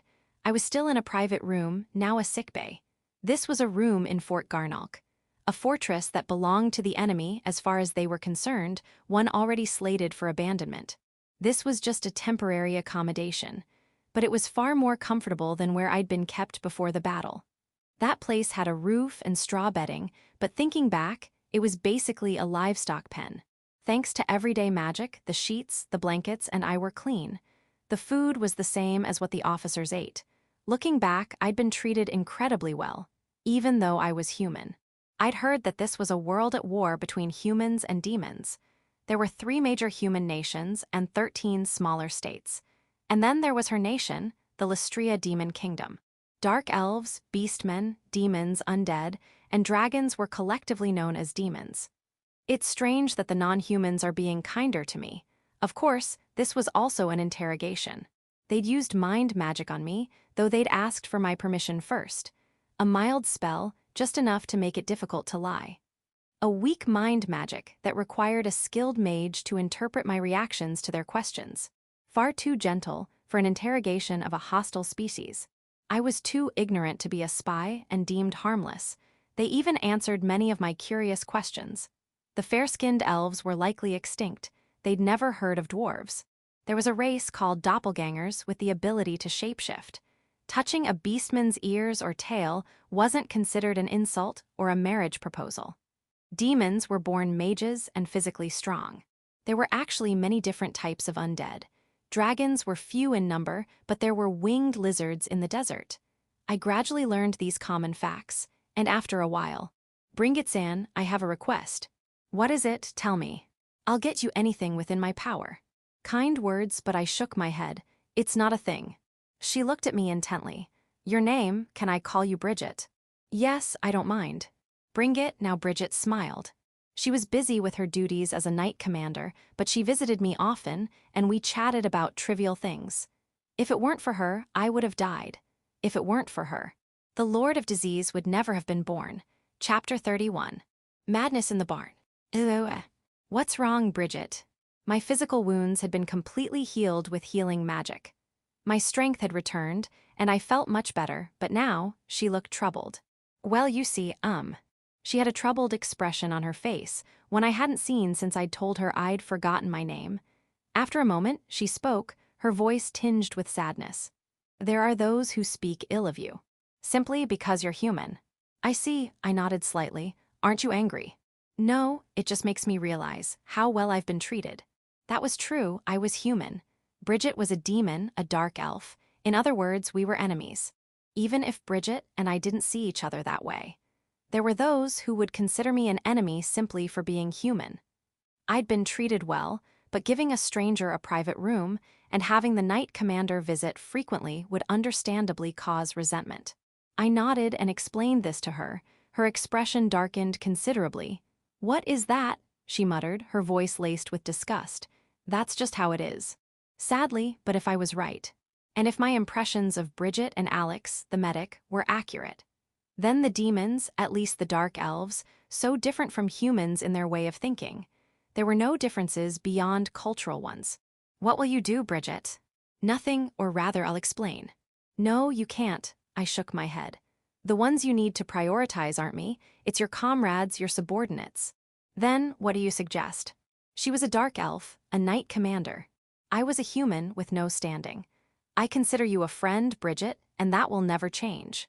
I see, I feel the same. Her slightly hesitant, shy smile warmed my heart, but this was just a preface. But we need to make our relationship clear. At least, make it appear clear to your subordinates. What are you saying? I'm a human prisoner, nothing more, nothing less. A valuable specimen, given a private room to prevent my death from weakness. Your visits were for interrogation purposes. I would never. Bridget kicked her chair back and stood up. I waited for the sound of the fallen wooden chair to fade. I know, thank you, I smiled at her. But it's better this way. We should move me to a less comfortable room and maybe downgrade the food as well. While I'd prefer a comfortable room and good food, Bridget's position was more important. Treat me like a prisoner. We've never really taken prisoners. We just killed each other. Bridget spoke in a flat, almost detached tone. What a horrible world, not even prisoners.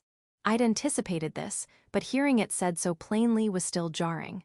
What you're saying is probably right, but I don't want to treat a friend that way. Thank you. My throat tightened with emotion. I looked down, tempted to accept her kindness. But I feel the same. I don't want my friend to be judged poorly because of me. I had nothing, so this was all I could do for her. She, who had shown kindness to a mere human like me, deserved better than the disapproval of her comrades. It wasn't right. I'll be fine. I looked up and forced a smile.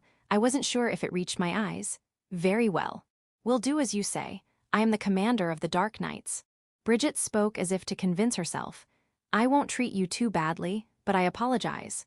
Don't apologize, Bridget. It's okay. I smiled again. I was back in the barn. But it wasn't the same as when I'd first arrived, with only straw bedding. While the room was considerably less comfortable than the private room, I still had clean sheets, a pillow, and a blanket. I couldn't ask for more. The food was also a downgrade, but thankfully, there was the justification of maintaining the prisoner's strength. It was far better than the bland vegetable soup the other humans had been given, which barely qualified as food. But the hardest part was seeing Bridget less often.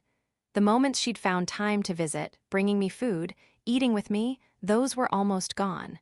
This is surprisingly lonely. I closed my eyes, suppressing the sudden pang of sadness and the tears welling up. That time was more precious to me than I realized. And yet, what I'd told her was right. So the fact that I was alone now was probably right too. It had to be right. I lay down on the straw bed, my weight sinking into the soft bedding. I buried my face in the pillow. My conversations with Bridget had given me a better understanding of the situation. That the demons were likely to lose if things continued as they were. Because wasn't that obvious? Humans had already discarded their ethical restraints. They'd crossed the line. And I, as a human, knew just how cruel, or rather, how efficient, humans could be without those ethical constraints. That was what modern Japanese education had taught me. Human history, as recounted dispassionately in textbooks, was a history of war. A history of slaughter, of humans killing each other over territory, over insignificant differences. I, who was supposed to be human, couldn't understand how humans could do such things to each other. But that was what humans did. And now, I, who was beginning to understand that, was here. The nation Bridget wished to protect would be destroyed, and the race that had tried to use me up would prevail. And I couldn't accept that, even if they were human like me. I felt a chill and sat up, pulling the blanket over my head. The excess fabric draped around me like a hood. I wrapped the blanket tightly around myself, shivering. This was a gift from Bridget, an act of kindness, and I, as a human, had to reciprocate. The Lord of Disease was probably born in that dim, musty barn. I'd learned a lot since coming to this world, about the darkness within me. A chillingly black feeling I hadn't known existed, and something warm enough to unleash that darkness. As I made up my mind, tears streamed down my face. My conscience seemed to be condemning me. I laughed, tears streaming down my face, hidden beneath the blanket. I knew now. The ruthlessness, the despair, the hell on the ramparts, none of it was as terrifying as this. It would have been easier to accept that humans were simply like that, to laugh and despair and die in the liberating knowledge that I'd lost everything. But I had learned of something kind, something warm, from the hands of someone who wasn't human, even though I was. If ethics didn't exist in this world, if they waged war without even the concept of prisoners of war, then there was a way. I just had to do what was rational, what was right, even if it was ethically reprehensible. There was nothing in this world to condemn me. Chapter 32, Farewell to a Friend. I had made up my mind. But sitting on the straw bed in the barn, staring blankly at the wooden ceiling, I couldn't shake the feeling of helplessness, a chilling sense of powerlessness. What could I do? This world was in the midst of a real war. A war I'd thought I would never be involved in, but I was already a participant. I stared at my hands. I had already killed. I could vividly recall the moment, the slight impact in my hands as I pushed them, their dying screams. I smiled wryly. How fragile a human life is. A faint aftertaste of guilt, a slight queasiness. That was all I felt. I'd only had two choices, to be killed silently or to kill silently. I had chosen the latter, and that was why I was still alive. And I didn't think I'd done anything wrong. I searched my memories. Slowly, like diving into the depths of the ocean. I could remember so much, and yet so little. I couldn't remember what I was called, or even what I called my family. Bridget. I spoke the name, the only name I knew now, the only friend I'd made in this world. Living in a time of peace didn't mean being ignorant of times of war. Books, textbooks, newspapers, television, they all told the stories. Even if it wasn't first-hand experience, it was a conscious effort to pass on the knowledge. For the sake of peace. Everyone had taught me that peace was precious. That war was horrific. That war should never happen. And yet, they also taught me that humans had repeatedly waged war. I knew the horrors of war. I knew what made a war horrific. Even now, I wanted nothing to do with war. But there was no other choice. At least, not a choice that would satisfy me, a sweet, gentle choice. Perhaps I could indulge in Bridget's kindness, live quietly under her protection as her friend until she abandoned me. I had a feeling she would if I asked, but I didn't want to simply rely on her kindness. Besides, this wasn't someone else's problem anymore, not even in my own world. My family and friends back in Japan were no longer safe.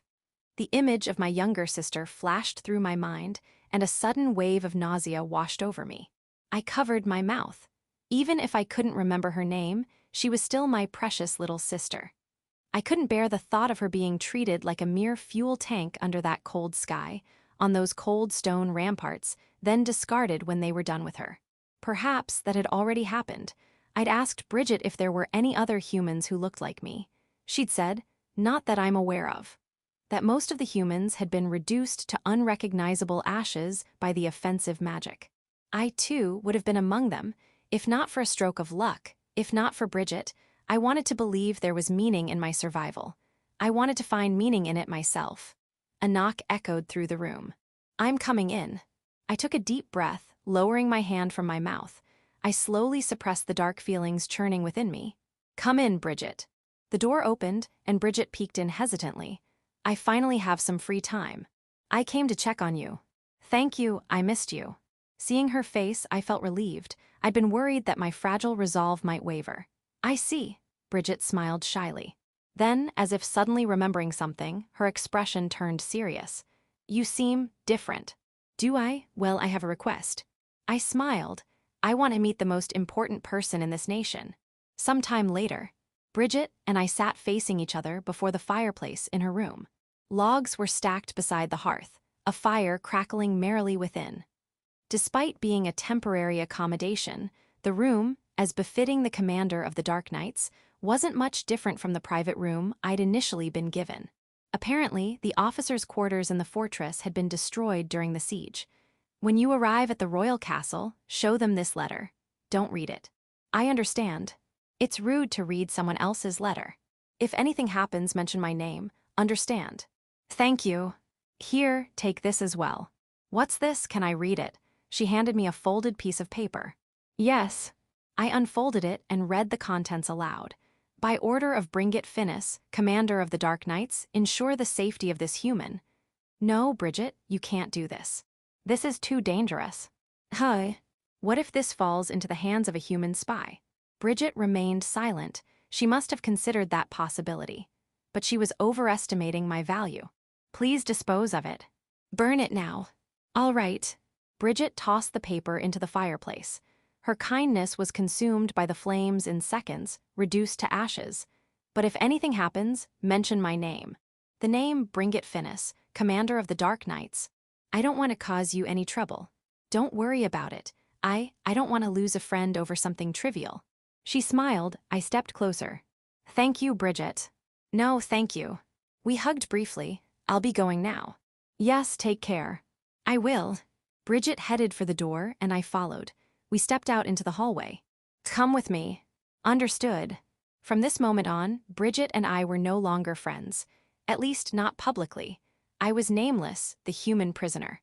She was Bringit Finis, the commander of the Dark Knights. That was who we were now. I was going to the royal castle. Treat her with respect. She may be a prisoner, but she is also a guest. Understood. I was handed over to a male Dark Knight. This way. And just so we're clear, don't try anything funny. Yes, I turned to Bridget one last time. Thank you for your excessive kindness, Commander. I bowed deeply. I only did what was necessary. Let's go. Yes. I glanced back one last time and waved. Bridget, Bringit Finis, didn't change her expression, but ever so slightly, subtly enough that no one would notice. She waved back. Chapter 33, Liz. I arrived at the royal castle without incident. The journey was uneventful. Bridget had told me, don't attract attention, so I hadn't done anything out of the ordinary. And likewise, nothing out of the ordinary had been done to me. Bridget's subordinate was competent. Even without his superior's supervision, he'd followed orders, treating me as a prisoner but also a guest. While his tone was generally formal, he wasn't rude, and I was provided with adequate food and lodging. He seemed to understand that prisoners were valuable assets. Considering that the concept of prisoners of war didn't exist in this world, this was quite surprising. Bridget must have been a highly respected leader. Arrangements have been made. Come with me. Yes. His tone was slightly softer now. This is the guest of Dark Knight Commander Bringit Finis, correct? Yes, please take care of her. Take care of yourself, too. His parting words, while simple, were heartfelt, coming from the knight who'd been responsible for me for the past few days. Thank you. It seemed I'd officially been upgraded from prisoner to guest. While it didn't guarantee my safety, and the treatment wouldn't be drastically different, it was better than being treated entirely as a prisoner. First, I had to talk to them. I'd deal with the rest as it came. This way. I was escorted by a royal guard and a dark elf maid with dazzlingly silver hair. The room they led me to was surprisingly luxurious. If you require anything, please ring the bell. An attendant will be with you shortly. Yes, I bowed my head slightly. Then, if you'll excuse me. The maid left and I heard the click of the lock. I nodded. Right, house arrest. I looked around the room. It was quite spacious, with a large window letting in soft sunlight. Outside the window was a courtyard. I tried opening the window, but it seemed I was on the second floor. Even so, judging by the number of stairs we'd climbed, I must have been quite high up in the castle, so it was still technically a courtyard. I looked up, but all I could see was a square patch of sky. I closed the window and surveyed the room. It was luxurious but sparsely furnished. A bed, a side table with a water pitcher, a fireplace, or rather, a space for a fireplace. There was no firewood, no poker. Only an ornate, delicate ornament on the mantelpiece. It wouldn't be much use as a weapon in a pinch. Was this a room specifically designed for this purpose? Perhaps I was overthinking it. I opened a door and found a bathroom. It reminded me of a hotel suite I'd once stayed in due to a booking error. Right. I kicked off my shoes and jumped onto the bed. The simple pleasure of being the first to use a freshly made bed. I snuggled under the covers and closed my eyes. The cold sheets gradually warmed beneath my body heat, and I felt myself drifting off to sleep. I'm tired. The unfamiliar carriage journey, treated more like cargo than a passenger. Bridget had warned me. I was being transported to the royal castle, along with the initial wave of personnel being evacuated from Fort Garn, primarily those with serious injuries, as part of the preparations for its abandonment.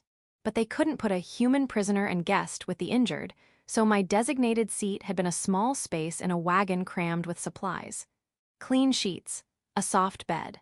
Bridget wasn't here, but this was probably similar to the room I'd been given in the fortress. A tangible expression of her consideration. So, I indulged in the luxury of a comfortable bed and fell into a deep sleep. Efufu. What are you laughing about? Liz, lying beside me, looked at me quizzically. Just remembering how we met. You can forget about that. That's a bit difficult. Incidentally, in Japanese, a bit difficult often meant impossible. You were the one in a compromising position, master. I won't deny that. Thinking back, it was quite extravagant. To have an assassin from the royal guard sleeping beside me as my bodyguard. Remembering how aloof you were back then makes me appreciate how things are now. Could you please forget about that? That's a bit difficult. I could never forget. Every expression of hers was a precious treasure to me. You know about everything up until I met His Majesty, right? Of course. I'm glad I didn't have to dispose of you on the spot. Liz sighed. Me too. If things had gone even slightly differently, she would have been the one to kill me. Even a luxurious bed and delicious food got boring after 3 days, especially with nothing else to do. There were no bookshelves in this room. No view from the window. No one to talk to. While I'd initially enjoyed my confinement, even with the initial culture shock of the ooze bath, there were limits.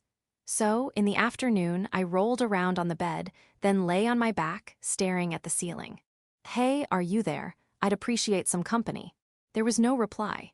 The next day, at the same time, I sat on the bed and addressed the ceiling again. How about today? Won't you come out? Like I said yesterday, I'd appreciate some company. No response. I flopped back onto the bed, and my eyes met those of a figure standing beside it. The air was thick with awkwardness. Unable to bear the silence, I spoke. Hello. Lying on my back wasn't exactly the most appropriate posture for a first meeting. It was a dark elf girl. Silver hair, cut short, her mouth hidden behind a red scarf. She wore black leather that looked more like a swimsuit. It was the kind of outfit that probably only looked good on someone with a well-proportioned, ample bosom, like hers. A brown leather belt was fastened around her waist. 2 large black knives hung at her sides in leather sheaths, and 3 thick, needle-like black daggers, likely for throwing, were strapped to each thigh. Her narrowed eyes seemed to be studying me. I considered sitting up, but that would just confirm that I'd been slacking off, so I decided to maintain my position. Though she probably knew anyway, we stared at each other for a moment. This time, she spoke first. I have received permission to reveal myself. How did you know I was here? Should I be honest? I tilted my head, still lying down. Yes, I am an assassin from His Majesty's Royal Guard. Your ability to detect my presence significantly increases your threat level. If you make any suspicious moves, I will eliminate you on the spot. Her words, spoken in a flat, emotionless tone, sent a chill down my spine. Please don't do that, I'll be honest. Go ahead, I have been instructed to treat you as a guest. As long as you don't do anything suspicious, I won't take any action. I sat up and got out of bed. I stood facing the assassin girl, the bed between us. I was bluffing. The girl's brows furrowed slightly. What do you mean? I was wondering if anyone was watching me, so I was bluffing. I just called out, hoping to see if anyone would respond. I had no idea if anyone was actually there or where they were. Your concealment skills are impeccable. I was actually surprised someone was there. What reason do I have to believe you? None, but it's true that I wanted someone to talk to. I have no reason to entertain you. I am here to observe you. Then I'd appreciate it if you'd tell your superiors. I understand I'm under observation, but as you can see, I'm not a threat. I'll inform them. She nodded curtly, her gaze unwavering. Also, do you have any books? I'm incredibly bored. That's unlikely. Even works of fiction can reveal a considerable amount of information. All right, I'll give up on that. Then she brushed past me, silent as a shadow. I called out to her. Wait, what's your name? She didn't turn around, her pace unchanged as she replied. I have no reason to tell you my name. I'll be waiting, see you tomorrow. If you live that long. She opened the door, slipped out, and I heard the click of the lock. I didn't even hear the lock open. When and how did she get in and stand by my bed? Chapter 34, Conversations with an Assassin. The next day, lunch was over and there was still time before dinner. But today I had something to look forward to. I sat on the chair by the round table beside the bed, waiting. Something cold touched my neck. A shiver ran down my spine. I turned around and the blade was withdrawn. It was the assassin from yesterday. I breathed a sigh of relief. Welcome. A rather casual greeting. You don't think I'm here to assassinate you? She asked, her right hand still holding the knife. A large knife with a single-edged, silver blade and a dark, dull iron hilt. If you were, you wouldn't have withdrawn the knife. And you wouldn't have spoken to me or brought me lunch. Indeed, I apologize for the disrespect. However, I still have my doubts. Her emotionless eyes stared at me. I'd never seen such empty eyes. Have a seat. You're going to talk to me more today, right? Yes. She sheathed her knife, pulled out the chair, and sat down opposite me. She lowered the scarf that had been covering her mouth, her eyes narrowing further. Let me be clear. I have been given final authority. I have permission to kill you. Understood. What's your name? Your hearing is normal, correct? I can hear perfectly well. I nodded firmly. You have been marked for assassination. You said that yesterday. Nothing's changed. I'm not here to be assassinated. That depends on me. Even if I don't resist, I tilted my head, if I deem you a threat. Then I'll be fine, I'm not a threat at all. I smiled at her. Then I asked again. So, what's your name? Lizlet. I thought her name sounded similar to Bringet's, and her features were vaguely similar, or perhaps not. Her expressionless face made it difficult to tell. What's your name? This is the first time anyone's asked me my name since I came to this castle. I haven't been told. That's not what I meant. I'm currently suffering from partial amnesia. I don't remember my name. Her eyes narrowed. Partial amnesia. That sounds suspiciously convenient. That's what everyone says, but I'd appreciate it if you'd consider the fact that I was summoned from another world. What did you just say? I'd like you to consider the circumstances of my being summoned from another world. I don't quite. Her tone remained unchanged, but her smooth flow of questions faltered. You're aware I came from Fort Garn? Yes, I know. I was summoned by humans using summoning magic, and then they used mind magic to brainwash me, drain my mana to fuel their offensive and defensive spells, and then they were going to discard me. Why, yes, but I managed to regain control at the last minute. Yes. Then I bravely created an opening in their defenses, earning the recognition of the Knight Commander herself. And as a reward, I received a letter of recommendation, and am currently awaiting an audience with His Majesty, the Demon King. I see. Do you understand now? I asked hopefully. She nodded. Yes. It seems there's no point in asking. But it's true, I hadn't lied. Then how did you resist the mind magic? Oh, she's continuing the conversation. Her slightly mocking tone was actually pleasant. The maids who cleaned and served meals here, while polite, hadn't engaged in any casual conversation. Willpower. Her eyes narrowed. Even that small reaction made me happy. How, specifically, did you create that opening in their defenses? I grabbed those mages and threw them, one after another. I added gestures for emphasis. Silence, say something, anything. As if hearing my silent plea, Lizlet spoke. An amusing story, indeed. One doesn't hear such tales often. Right. I could tell she was being sarcastic. She stood up. I'll excuse myself now. Can we talk again tomorrow? Perhaps, her reply was curt, but at least she hadn't refused outright. Lizlet didn't say anything more, walking towards the door. See you tomorrow. I waved goodbye.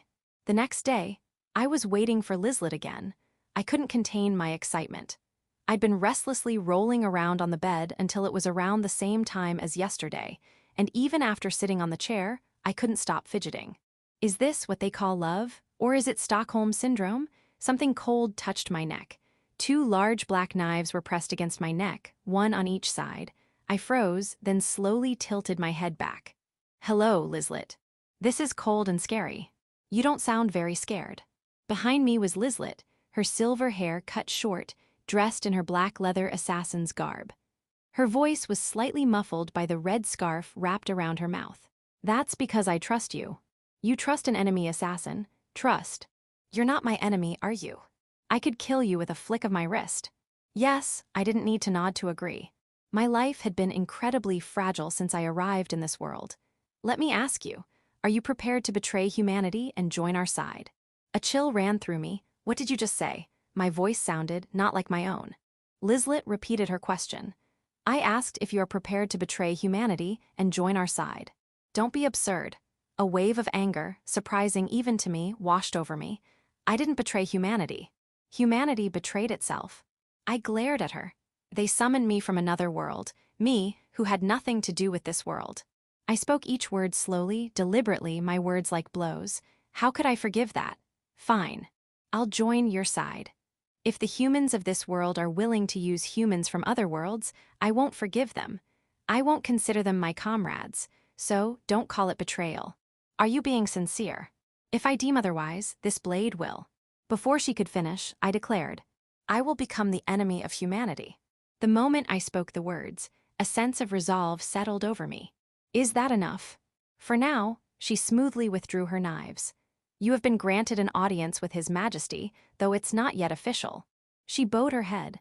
I apologize for the repeated disrespect. It's fine, it's your job. I understood that protocol was necessary when a nobody like me suddenly requested an audience with His Majesty the Demon King. So, when? Soon. Hi. A knock echoed through the room. Then, the familiar voice of the maid who usually served my meals. His Majesty the Demon King has arrived. Chapter 35, A Private Audience with the Demon King. After Lizlet left, the one who entered was an old man with white hair. Brown skin like tree bark, long flowing white hair. An aged dark elf, reminiscent of a withered forest. You may leave us. But he turned a sharp gaze on the two royal guards in jet-black armor, who seemed reluctant to leave. The intensity in his deep blue, lake-like eyes was undeniable. I said, you may leave. Yes, he possessed an undeniable authority, befitting the crown upon his head. The door closed behind him, but it wasn't locked. I am the king of the Lystria Demon Kingdom. It's an honor to meet you, Your Majesty. I bowed my head slightly. This is an informal meeting. You may relax. I don't intend to harm you. He spoke with authority, but without excessive arrogance. First impression, positive. I was mature enough to understand that a certain degree of formality was necessary for a king. Please have a seat. Thank you. His Majesty sat, and I followed suit. I understand the general situation from the Dark Knight Commander's letter. I've also been told that you're willing to cooperate. You said there were things you couldn't put in writing. Let me ask you plainly. His gaze pierced me, sharp and intense. What can you do? He wasted no time. Even now, I wasn't sure what to do. I'd placed my trust in Bridget, not in this nation. I didn't know if I could trust the king, the Demon King. I thought I could, at least enough to take a gamble. I can bring about the extinction of humanity in 3 years. Be assertive, and give the most impactful number possible. Even if it was a bit of a bluff, I had to survive this moment. Sometimes you had to believe that results would follow. Oh. And it worked. He was clearly intrigued by me and my words. How? Surely you're not asking for an army 10 times the size of the enemy's. Of course not. His slightly teasing tone made me smile. I want all of the doppelgangers, and undead skilled in assassination, especially wraiths. Doppelgangers. What do you intend to do? Your Majesty, let me assure you. I smiled thinly at his suspicious gaze. Nations are made of people. Isn't that obvious? Yes, it is. This world operates on a foundation of obvious truths. I nodded emphatically. This world is made of individuals like us. Nations are made of people. I reiterated the obvious truths, one by one. They are not made of soldiers.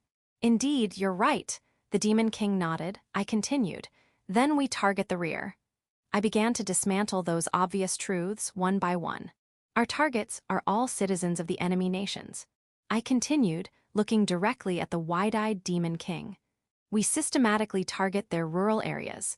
Ultimately, we destroy their agricultural heartland. Is that war? He choked out the words after a moment of silence. Yes, I nodded without hesitation. The enemy refuses to acknowledge the existence of demons. Then we, too, should not acknowledge the existence of humans. No chance of a truce. None, I shook my head. A truce is only possible when we're on the verge of victory. We can only win through ruthlessness. And a truce achieved through such methods isn't a truce. A simple, straightforward syllogism. My conversations with Bridget had given me a basic understanding of this world. A world of swords and magic. A world at war between different races. Magic or no magic, it's no different from my world. Sometimes, to gain something, you had to fight to shed blood. This wasn't a world where an all-powerful magic could eliminate all conflict. Personally, I wouldn't, but I'm not in a position to make such choices based on personal preferences. He's kind, perhaps too kind to be a king. Your Majesty, give the order. Tell me to protect this nation. If you give me a place and an opportunity, I will protect this place, this nation, in my own way. The nation where Bridget, my friend, lived. The nation that had saved me. The Lystria demon kingdom, I wanted to protect it, no matter how ruthless the methods. I met the demon king's gaze. Indeed, I understand what you're saying, he nodded. But tell me once more, why do you fight? In your own words. I considered what to say, but my mind was already made up, so I abandoned the search for a serious answer. Because I'm angry. Ahem. I was living my life to the fullest. My reality in my world, the way I wanted. I had family, I had friends, all of it's gone. None of the things I'd taken for granted remained. Even my memories had been shattered. It would have been easier if I'd lost everything. But I remembered being happy. I remembered having things I cherished. And I knew they were gone, that they no longer existed, not even in my memories. Have you heard about my circumstances from Bringit Finis? I came from another world. I was just an ordinary citizen, working in my own country. I had no reason to be involved in this world, and yet I was summoned here. As a mere mana battery, a fuel tank. How could I forgive that, what they'd done to me, and what they might do to others? All of it. I cannot forgive that. Anger, a desire for revenge. The thought of my family and friends being brought to this world by those humans, by the same methods, it's terrifying. The Demon King pressed further. A sense of righteous indignation. Nothing so grand. I shook my head slightly. I will simply do what I believe is necessary. And why does that lead to killing non-combatants? Doesn't that make you the same as those who summoned you? It's a matter of order. If those bastards think they can do whatever they want in another world, then I'll do the same. I will protect those who saved me, and I will kill the race that tried to kill me. Is there a flaw in my logic? I stared into the Demon King's eyes. Do you have no qualms about killing your own kind? That would be a lie. But they are the same race, the same force that tried to kill me, or rather to use me up. They probably felt some resistance too, but it wasn't enough to stop them. I'm probably the same. Ethics. Does such a word not exist in your world? It does, but unfortunately, it wasn't a universally enforced concept. If only ethics were something all humans shared. Something inherent, something that transcended worlds. I don't know if you're right, but it was your enemies who summoned us, and it was this nation that saved me. I had been wronged. I had been shown kindness. I would repay wrong with wrong, kindness with kindness. I couldn't imagine a future where both sides coexisted. Choosing a side was easy. I couldn't consider those humans from another world my comrades. I'd been summoned as a mere fuel tank, a resource. I didn't think that meant the humans of this world deserved to die. I imagined most of them were capable of kindness towards those they considered close. But I had decided to trust those who had shown kindness to someone different from themselves. I would do as I had been done by. I would kill the race that had tried to use and kill me, and I would ensure the survival of the nation that had shown me trust and kindness. Perhaps the only enduring logic from Earth's history was the Code of Hammurabi. I have the necessary knowledge and ability. If your Majesty grants me the position and the subordinates, very well, there will be a magical contract and surveillance, but personally I believe you. His Majesty nodded slowly. It's fortunate that our nation hasn't yet utilized summoning magic. Indeed it is, but why? Surely there are practical applications. Bridget had told me that while the theory of summoning magic had been proven, there were no known practical applications. It was because of her disgust at the idea of summoning humans from another world to use as fuel that I was now speaking with the Demon King. But if a convenient technology existed, wouldn't they explore its applications? Especially a nation, a king, especially during a war, but the Demon King simply sighed. Theory is one thing, but practical application is another. Would you use a spell that doesn't even specify what it will summon or from where? Absolutely not. I'm glad the demons are more rational. Humans are strange. My immediate, candid response made the Demon King's expression twitch. Coming from a human. I am now an enemy of humanity, Your Majesty. I smiled. I sincerely hope you continue to refrain from using it. I shall be the sole, and worst, example of summoning magic. Very well, but we'll keep that quiet. You may choose who to tell about your circumstances, about the fact that you're human. Thank you, his words were reassuring. I'd been prepared for the possibility that they would use my situation, the atrocities committed by humans against another human, as propaganda. While I'd been resigned to it, it wasn't a pleasant thought, so I was relieved. They really are kind. We'll talk again later. I need to decide what forces to assign to you. His Majesty stood up. I followed suit. The official orders will come later. For now, consider this a preparatory period. I don't even know if your plan is feasible. Therefore, you are still a guest, and I don't actually have the authority to give you orders. It was a practical assessment. I was still a nobody. But I will give you this command. Protect this nation. Yes, Your Majesty, as long as this nation does not betray me. And so, I was inducted into the Demon King's army. Chapter 36, the eve of the investiture ceremony. For the past few days, small units had been operating under my advice. The warriors of this world were strong. Stronger than I'd initially imagined. But the ordinary villagers were no different from those in my world, just as powerless. They died far more easily than warriors, their deaths adding to the achievements. There was no immediate, large-scale impact. Eliminating 1 or 2 villages wouldn't change the overall situation. So, I decided to wield the weapon derived from the fact that humans were social creatures, like the Grim Reaper's scythe. Whispering countless lies and a single truth into their ears, injecting the poison of fear into their hearts. A plague in one village, a curse in another. A demon army invasion here, a purge by the human nations there. A sudden surge in the wolf population, disputes over common land and water rights. A lovers' quarrel escalating into a village-wide feud, both sides destroying each other. And other rumors I'd come up with on the spot, incorporating suggestions from others, spreading them far and wide. The leadership of the human nations responded in the usual manner. They announced a demon army invasion. They urged the people to remain calm, not to panic, not to take any rash actions. They were fools. The complete annihilation of 1 or 2 villages was a fact, and a demon army invasion, even as a rumor, was terrifying.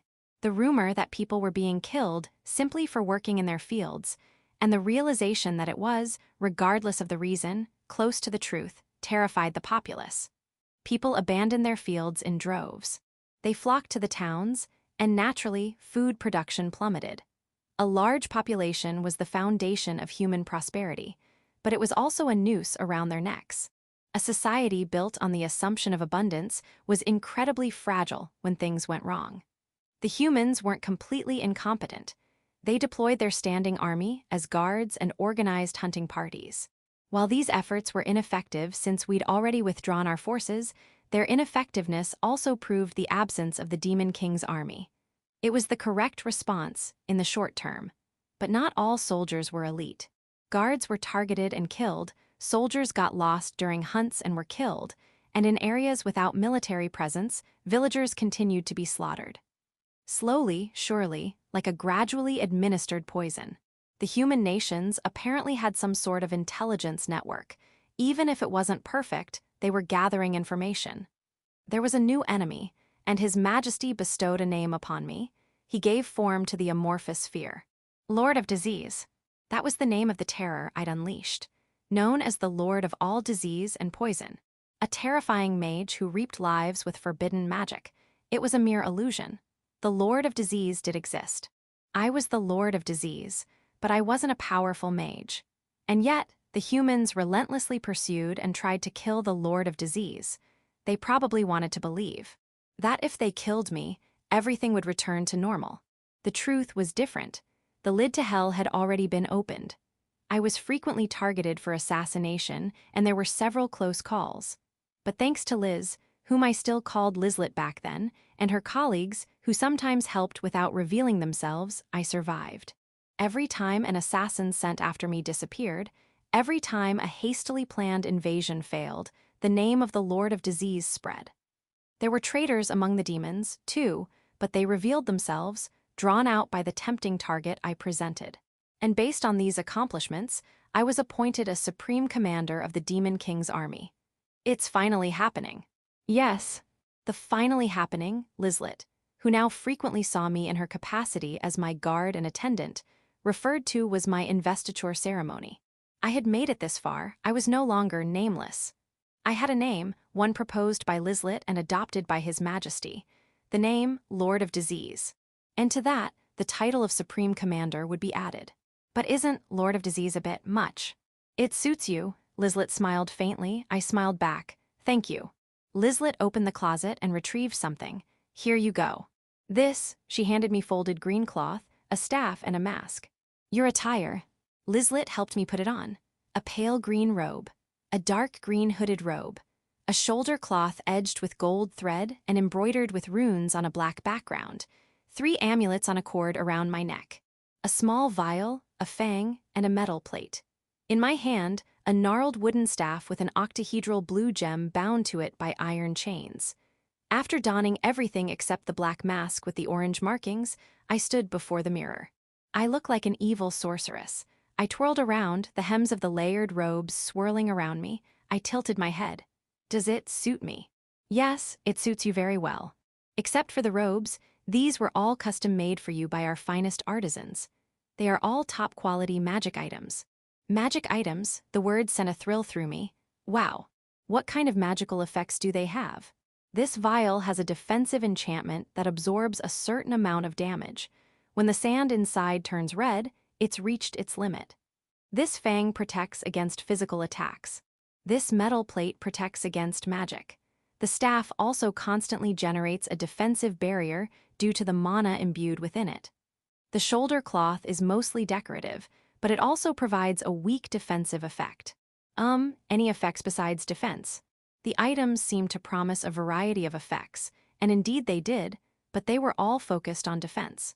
None, these are for your protection. Our nation doesn't expect you to perform feats of valor on the battlefield. You're right. My battlefield wasn't the front lines, it was the rear. My job was to give orders. Essentially, my job was to stay alive. And the mask.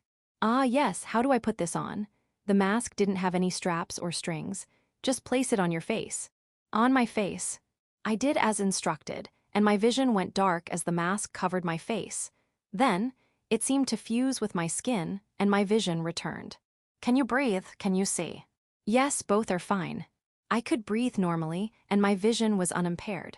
You can adjust your vision as well, but let's get to that later. The function you'll be using immediately is voice alteration. Voice alteration. A mask was for concealing one's face. I should probably abandon that preconceived notion. Place your hand on the mask and imagine the voice you want. It should change accordingly. Imagine. The only magic she'd taught me was cleansing. She'd held my hand, guiding me, the close proximity making my heart skip a beat, but I was told that was how adults taught children. Apparently, it was the demon equivalent of hand-washing. I recalled the way I'd manipulated mana then, the importance of visualization. What kind of voice would be appropriate?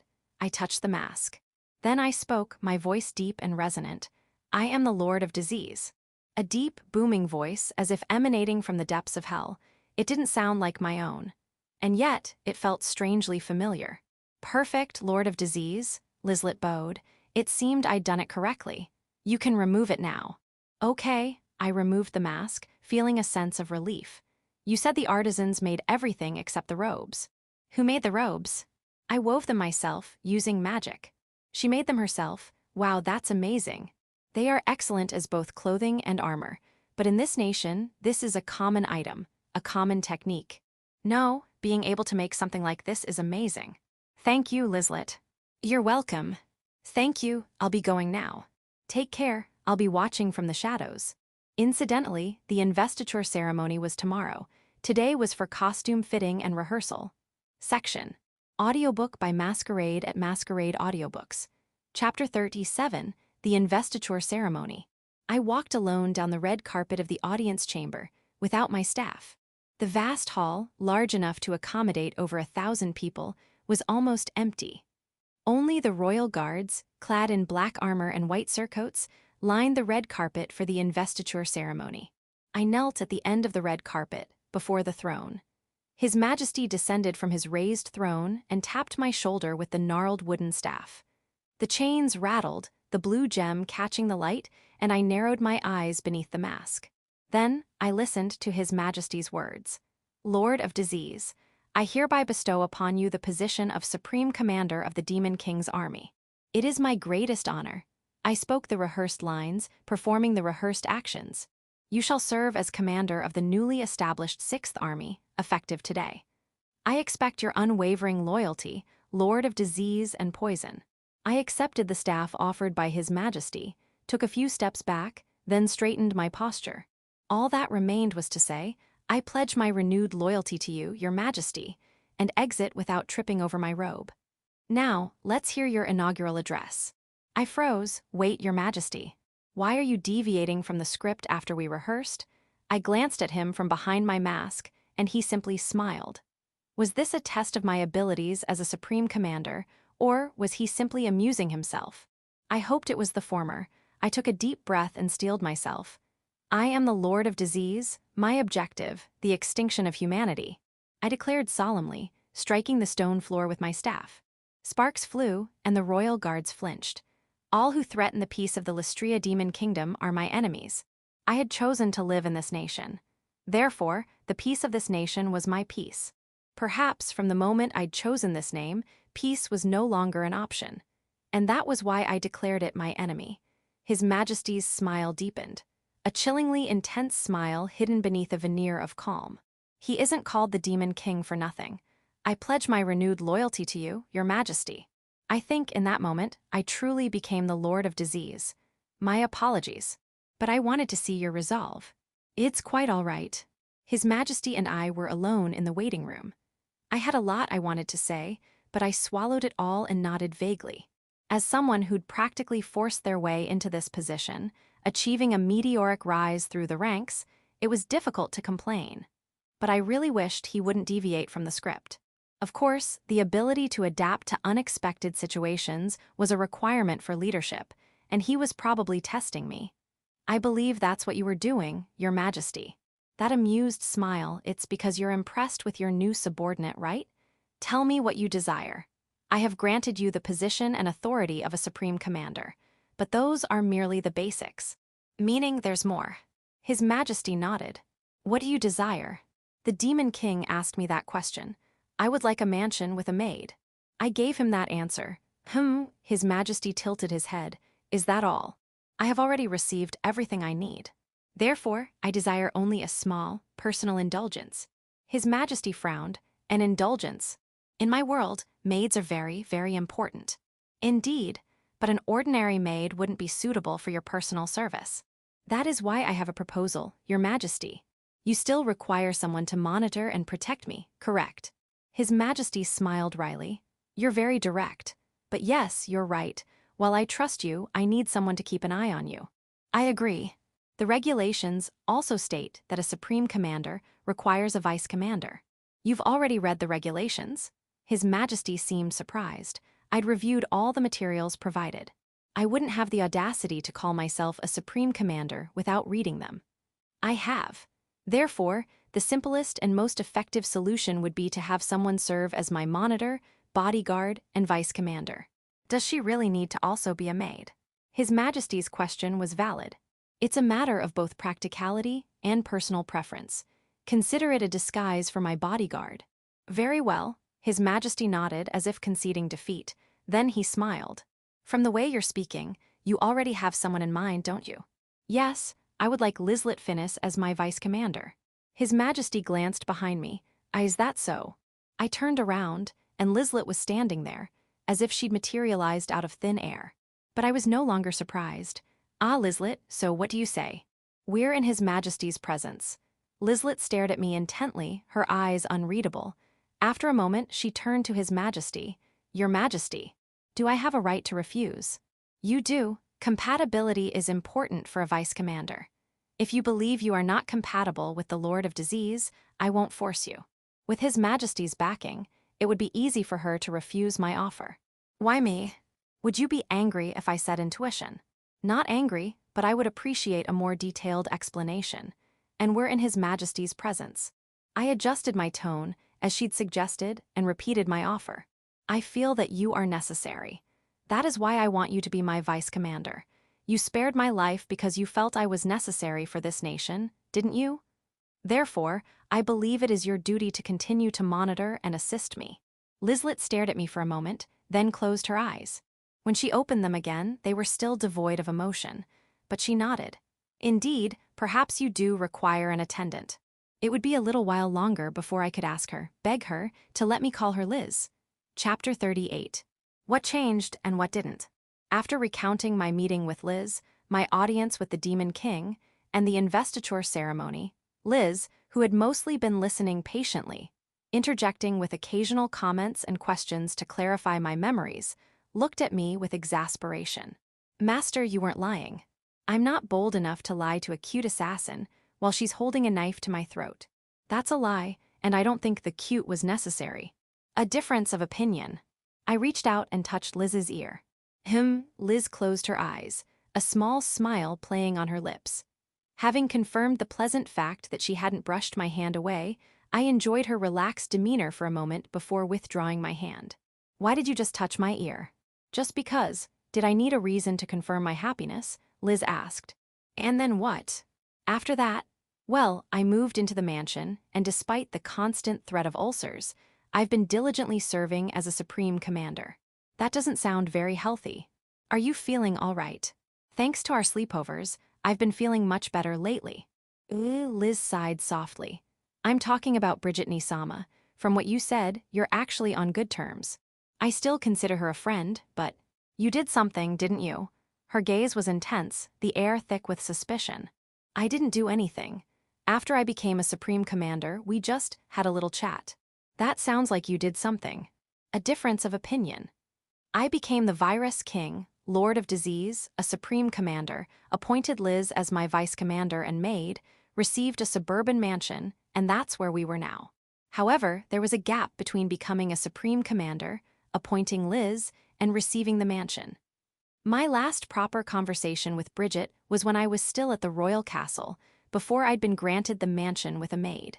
A knock echoed on the door. Yes, it's me, Bringit Finis. A familiar voice. I rushed to the door and unlocked it. Standing there was Bridget, clad in crimson armor, her silver hair tied back in a ponytail. Seeing her again, I felt my face light up. Bridget. Before I could finish, she drew her sword. She swung it at my neck, stopping just short of contact. Bridget. A lock of my hair, severed cleanly, fell to the floor with a soft thud. The wind from her sword brushed against my neck a moment later. Why have you become like this? Her gaze was sharper than the blade she held, intense enough to pierce me. I realized that the Bridget I knew was Bringit Finis, or rather, just Bridget. She was pointing her sword at me as Bringit Finis, commander of the Dark Knights, a supreme commander of the Demon King's army, assassinating non-combatants, inciting the populace. She shook her head, her expression grim, but her gaze remained fixed on me. That is not the way of a knight. Let me ask you this, so what? I walked towards her, anger swirling within me. I am the Virus King, Lord of Disease, a fellow supreme commander. You have no right to point your blade at me. I had a name, a title. I was her equal. I was no longer someone to be protected. I thought I could talk to her again. I thought I could speak with her as an equal. I am not a Dark Knight. Therefore, my methods are different. I know nothing of chivalry, nor do I intend to learn. And yet, the only words I could speak were those of the Virus King, Lord of Disease. Because that was the only name I had. Because I had already given the orders. Because I already had subordinates. Because I had a mission to fulfill. Eventually, humans will adopt the same methods. Eventually, many more civilians will die. Bridget didn't back down, and neither did I. Many more civilians will die, not eventually, but in the very near future. Your knights are skilled, but they are outnumbered. In a full-scale war, they will be swept aside by the sheer numbers of a well-equipped army. She might be right. If humans adopted my methods, it would be a threat. But can humans even do the same? Who could carry out such dangerous missions? Can humans, who don't have undead assassins who require neither food nor rest, or rare races with shape-shifting abilities, fight the same way? An assassination squad centered around undead. a disinformation unit composed of doppelgangers. The optimal solution I'd devised, based on the limited information about this nation I'd gleaned from casual conversations with Bridget. They are the subordinates I have chosen. They are a shield for this nation, just like the swords of the knights you command. The same ruthlessness as the humans who treated me like a mana battery. So, it's true, humans are capable of boundless cruelty. They could do such things, simply because it was rational, simply because it was right. They held something within their hearts they wanted to protect, even at such a cost. To criticize the Virus King, Lord of Disease, is to insult my subordinates, to insult the resolve of those who chose to embrace ruthlessness for the sake of this nation. Do you still condemn me, Bringit Finnis? And yet I had to win this war, so I glared at her as an equal, pouring all my will into my gaze. Eventually, I will make you unnecessary. After a moment, she looked away. She lowered her blade and sheathed it smoothly. Remember that. I too broke eye contact. Yes, I will. What? Bridget asked, caught off guard. I haven't changed. I don't want to kill anyone. Honestly, this position is a burden. I'd quit right now if I could. Then why such ruthlessness? She whispered, as if we were back in that sickbay, sharing secrets in hushed tones. Probably for the same reason as you. There was only one reason to fight. Because there's something I have to protect. Something I want to protect, even at such a cost. I'd thought we could be friends, because I was shown kindness, because I wanted to fight for these people. I'd wanted to be her friend. You're the one who made me feel that way, Bridget. And that hadn't changed. I haven't changed. I see, she sighed, but my decision remains unchanged. She glared at me again. Not with the same murderous intent as before, but her eyes were still filled with resolve. I will make you unnecessary. If I became unnecessary, if she became unnecessary, could we talk again like we used to? As soon as possible. I smiled like I used to at a precious friend. I'll do my best too. Well, a lot happened. I couldn't bring myself to tell Liz everything, so I kept it vague. Could you please not gloss over the important parts? I'm curious. It's a secret between Bridget and me. Liz's expression turned complicated. Are you involved with my sister? Ah, the nature of her suspicion was unexpected. Liz, you should have more faith in your sister. I do have faith in my sister, but I also have faith in your lack of decency, in a sense. How rude. That was incredibly rude. Bridget was my first friend in this world, and she'd saved my life. Would Bridget be angry if I were involved with her sister? She probably would. Sister Donberry, threesome. What's that? Just a random thought from my world. I'd blurted out a rather dubious hypothetical scenario that had crossed my mind and quickly changed the subject. Chapter 39, A Peaceful Daily Life. I was in the garden. Liz and Samarkand stood behind me. Before me lay a Barghest, belly up, enjoying a good scratch. Several others were nearby, patiently waiting their turn or not. While they weren't actively trying to interrupt their companion's petting session, they were nudging and vying for attention. As I stroked one's belly fur with my right hand, I wrapped my left arm around the neck of another, scratching under its chin. Looking up, I saw a clear autumn sky, a few wispy clouds drifting lazily. The sun-warmed lawn felt warm beneath me. It was no longer hot. While it was probably still sweltering in Japan here, a long-sleeved shirt was comfortable. This was perhaps more peaceful than my life back in Japan. Today is a good day. Hey, Liz. Yes. I wish every day could be like this. Considering you've been targeted for assassination on a weekly basis lately, I would also appreciate a little more peace. Ahate. Is that something to laugh about? It is. If I couldn't laugh about this, I wouldn't be suited to be the Lord of Disease. My master, I will protect your life, even at the cost of my own. Samarkand, please value your own life a little more. Indeed, every bone, every drop of blood in my body belongs to you. Therefore, I shall be your shield until the very end. Right, I nodded, overwhelmed by his intensity.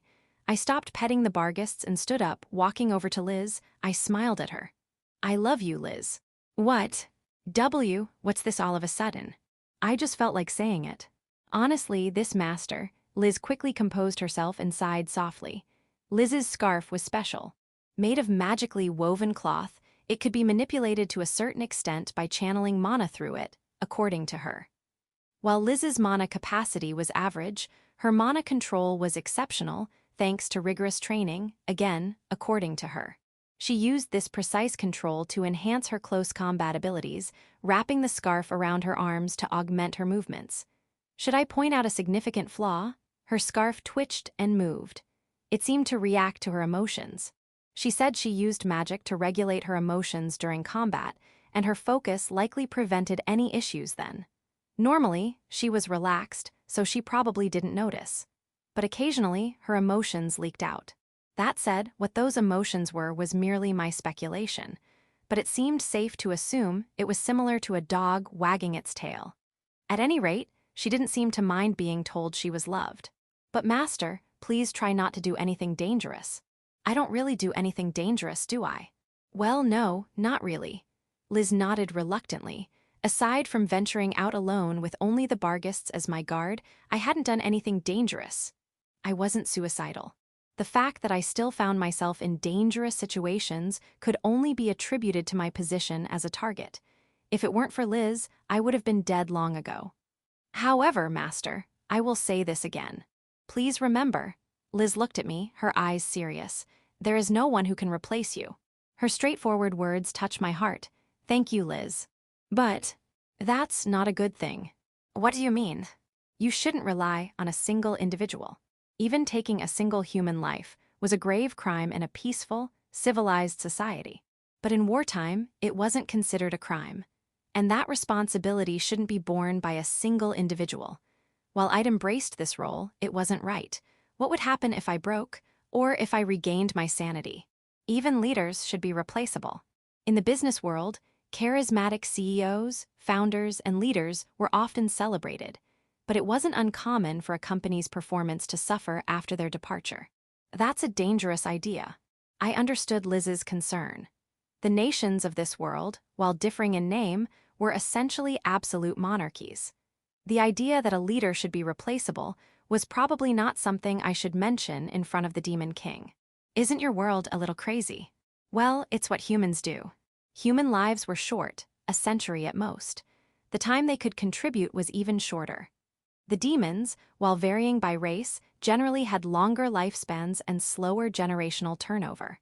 But they were at war, especially soldiers. Even a supreme commander of the Demon King's army should be a replaceable cog in the machine. As an assassin, I understand what you're saying, Master. We are asked to eliminate irreplaceable individuals. Liz murmured, but I have no intention of serving anyone other than you as the Lord of Disease. Right, I pulled her closer. So you are saying you'll become the second Lord of Disease after I die. Your intelligence is truly disappointing, Master. Liz's words, spoken with an exasperated sigh, cut through my delusional statement like a knife. A true assassin. She'd become so much more expressive since we'd met, her sharp tongue now a source of amusement. I wasn't ready to give up this position. Samarkand, continue to maintain vigilance. As you wish. May you enjoy your peace of mind. Samarkand bowed. I stroked the necks of the Barghists that had gathered around us, then pulled Liz down with me, sinking into the soft, black fur. Let's take a nap. You're incorrigible, Master. Liz smiled, a truly beautiful smile, despite her exasperation. This time wouldn't last much longer. Once winter arrived, we wouldn't be able to nap in the garden like this, buried in Barghists. This peaceful daily life, it almost brought tears to my eyes. When I'd chosen this path, I'd been prepared for something far more arduous. Now, I couldn't imagine a life without her. I wish every day could be like this. But I only had one name to uphold, the Lord of Disease, a supreme commander of the Demon King's army, the enemy of humanity. And that was why the peaceful daily life I desired was a mere fantasy. Chapter 40. The final solution. The human alliance against demons roundtable meetings were usually led by Rank Kingdom. Of the three great nations, they had the longest history, the most fertile land, and the longest shared border with the Demon Kingdom. While the Empire and the Holy Kingdom weren't entirely pleased with this arrangement, they all agreed that the demons were their common enemy. So, the usual scenario was for them to placate Rank Kingdom, indulging their desire for leadership while secretly scoffing at them. Today's meeting began in the same way. We have decided to implement the final solution. The rank kingdom representative made the solemn declaration. He was a portly man of short stature with a curly mustache. His jovial appearance belied the authority he commanded as a prominent nobleman. The final solution? The Empire representative frowned. A stark contrast to the rank kingdom representative, he was a stern, imposing warrior with a shaved head and brown skin, befitting a military nation that valued strength. Hasn't rank kingdom just lost their dragon knights? The Holy Kingdom representative also expressed her doubts, though in a more reserved manner. The only woman among the three representatives, she wore the loose white robes of a priestess, representative of her religious nation. Rank Kingdom's position was gradually weakening. As the Holy Kingdom representative had pointed out, their most powerful military unit, the Dragon Knights, had been decimated by the Lord of Disease. Precisely. We cannot breach the border with a large army. We have dispatched 5 of our most elite. What do you expect 5 people to accomplish? They will eliminate the Lord of Disease. Apparently, even her own allies dislike her. She usually hides away in her mansion, on the outskirts of the capital, with a small retinue. Is that reliable information? It is, the rank kingdom representative nodded firmly. If we eliminate the Lord of Disease, there's no reason for us, with our superior numbers, to lose. Such a reckless decision, made unilaterally. Aren't you being too hasty, just because you've lost the Dragon Knights? Say what you will. We cannot afford to be complacent. He slowly raised his right fist.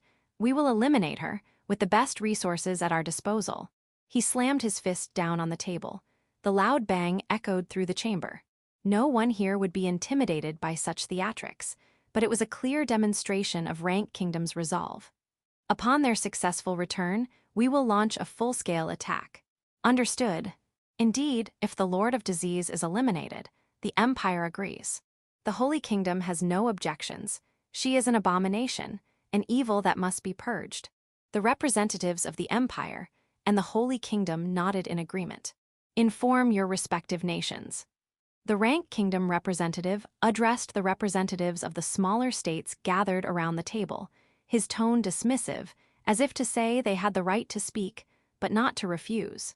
Now let us pray for their success. The Rank Kingdom representative spread his arms, looking around the table.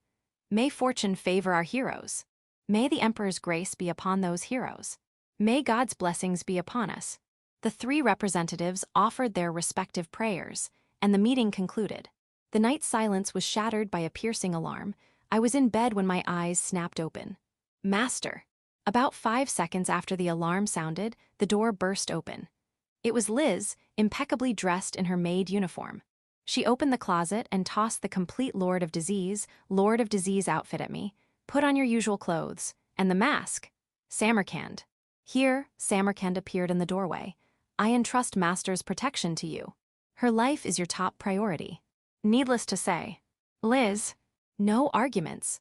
Almost immediately after the alarm triggered, the magical signatures of the Black Hound Barghists on the grounds vanished. 3 intruders confirmed. Too fast. The Barghists, an explosion echoed from the garden. Offensive magic. No, Liz's traps. Liz groaned, clutching her head. They're forcing their way through the trap zone. I'll intercept them in the entrance hall. Liz-sama, allow me to accompany you. It seems there are more outside. That's why we have multiple layers of security. No, you focus on Master's safety. Of course, but there's no time for discussion. This room is the second most secure in the mansion, after the basement. Closing the door will buy us some time. If possible, escape with Master, understood? Yes, Samarkand bowed his head. Liz turned to me and smiled. Then I shall take my leave, Master. Be careful, Liz. That was all I could say. Chapter 41, Kill the Maid. She, Lizlet Finnis, was an assassin. Initially assigned to the Dark Knights, her aptitude was quickly recognized, and she was transferred to the capital's guard unit. A cover, a front for the assassin unit. And later, she rose through the ranks to join the Royal Guard. Since then, she had lived as an assassin. Even now, dressed as a maid, she was undeniably an assassin. An exceptional assassin, known as the Darkling Blade, a title she lived up to, one of the top 5 assassins in the Lystria Demon Kingdom. A blade that killed without hesitation, following orders. Be careful, Liz. That's not something you say to an assassin, she muttered, as if shaking off those parting words. The fleeting emotion that had crept into her heart was unnecessary now. She raised her red scarf, covering her mouth. The scarf, which had been swaying as she walked, now wrapped itself around her arms like a snake. Lizlet shortened to Liz, a name once reserved only for her family. The fact that she'd allowed me to use it, and now, not just duty, but a desire to strike down her enemies for my sake. None of it mattered on the battlefield. She closed her eyes for a moment, then opened them. That simple action activated the magic. Optimization. Her vision and thoughts became crystal clear. All she had to do was what was necessary, as it was necessary. No exhilaration. No excitement. For warriors on the battlefield, exhilaration and excitement were useful for suppressing fear. There were even spells specifically designed to induce such states, but those were unnecessary for an assassin. Discarding fear brought ease, but that wasn't the way of an assassin. Optimization was a simple spell. A basic, rudimentary mind magic used for emotional regulation, and because it was so basic, it was the most difficult to master. Humans couldn't simply discard their fear of death, or rather, no living creature could. Even the undead feared the annihilation of their existence. Even with this magic, the fear remained. The pain, too, but priorities shifted. What was necessary took precedence over fear, over pain. Only those who could adhere to their self-defined priorities could truly master this basic spell. Define yourself as an assassin. Define yourself as a blade, meant to obey orders and eliminate the target before you. That was all that mattered. She clung to the wall on the second floor of the open entrance hall, holding her breath. A narrow ledge, barely 2 inches wide, formed by a protruding wooden beam. And she used no magic, not even physical enhancement. She closed her eyes, sensing the presence of the intruders. Since she wasn't using any magic herself, their magical signatures, physical enhancement, defensive magic, and the powerful magic items they wore were incredibly loud, echoing in her mind. 3 of them. She couldn't determine their exact races without seeing them, but at least there were no undead or demons. The magical signatures of dark elves and beastmen were indistinguishable from humans. The front door was blasted open by an attack spell. A bolt of lightning, one of the 3 primary offensive spells, shot through the doorway and down the hallway. Incredibly powerful. Traps along its path were triggered. Poison darts, offensive magic, pitfalls. The traps set in the entrance hall were almost completely destroyed. If that level of power had been deliberately calculated to trigger the traps, they were clever. She calmly assessed the enemy's strength. There might be traps. No, there are definitely traps. Be careful. Hopefully, that spell triggered them all. I'll go first. Male, female, male. All relatively young, judging by their voices. Well, all humans were young, relatively speaking. Their lifespan, even for mages, was only about a century. She watched the first intruder, a knight in white, gold-trimmed full-plate armor, enter. And when she saw the second, a blonde woman in a deep blue robe, holding a slender metal staff, she moved. She couldn't wait for the third. There was no way they could detect a shadow falling silently from above, amidst the chaotic mana fluctuations from the lightning spell. Behind you. But she could see them from above. As the warning shout echoed through the hall, she channeled mana throughout her body, enhancing her physical abilities. The third intruder's warning had been timely. A shield. The defensive spell was deployed just in time. But that was all. The spiked hilt of her right-hand knife, propelled by her falling momentum, shattered the shield with a sound like breaking glass. The thick, single-edged blade plunged into the woman's neck, slicing through flesh and muscle, avoiding bone, nearly severing the head. The woman's slender body crumpled silently, without a scream. Liz landed cat-like, silent and graceful, avoiding the gushing blood, and smoothly plunged her left knife into the woman's heart. She withdrew her right knife, reversed her grip, and drove it through the woman's skull, destroying the brain. Kill the mage, make sure they're dead. That was an assassin's common sense, and battlefield common sense. Illusions, defenses, healing, all magic. The woman deserved praise for being able to deploy a defensive spell so quickly. But that was all. Her physical enhancements were weak, her defensive magic items mediocre. She didn't possess any something that would allow her to survive a precisely executed blow to the neck, a knife through the heart, and a shattered skull. Having confirmed the kill, Liz withdrew both knives. She stepped over the body. Having eliminated the second intruder, she turned to face the third. Chapter 42, Bloodstained Daggers. Liz glanced at the third intruder, her eyes emotionless. Perhaps intimidated by the unfathomable depths of her gaze, the young man's shoulders trembled. Perhaps he was frightened by the bloodstained, menacingly designed knives glinting in her hands, or perhaps by the fact that his companion, the mage, had been killed so easily. Or perhaps it was the unsettling dissonance of her adorable maid uniform juxtaposed with the scene before him. In that brief moment, Liz had finished her assessment. Lightly armored, dual daggers. A short bow on his back, a quiver at his hip. A ranger. He lunged, his knife held forward with determination. Liz caught the blade with the sword breaker on the hilt of her left knife, 4 metal prongs, like the teeth of a comb, trapping the blade and sending it flying. His momentum carried his right arm upwards, and Liz's right knife darted forward, a snake striking at its prey. She slightly deflected his left knife, which he'd thrust forward in a desperate attempt to protect his heart, and sliced through the artery in his left wrist. He was finished the moment he instinctively tried to staunch the gushing blood. Pain and bleeding were less valuable than life. If he focused on the pain, he would be dead in a second. He knew that. He knew this was the battlefield. And yet, knowing and doing were different. When your body screamed in pain, when it registered mortal danger, to override those instincts and calculate how many seconds you had left. To suppress reflexive actions. To prioritize evasion or attack over alleviating pain.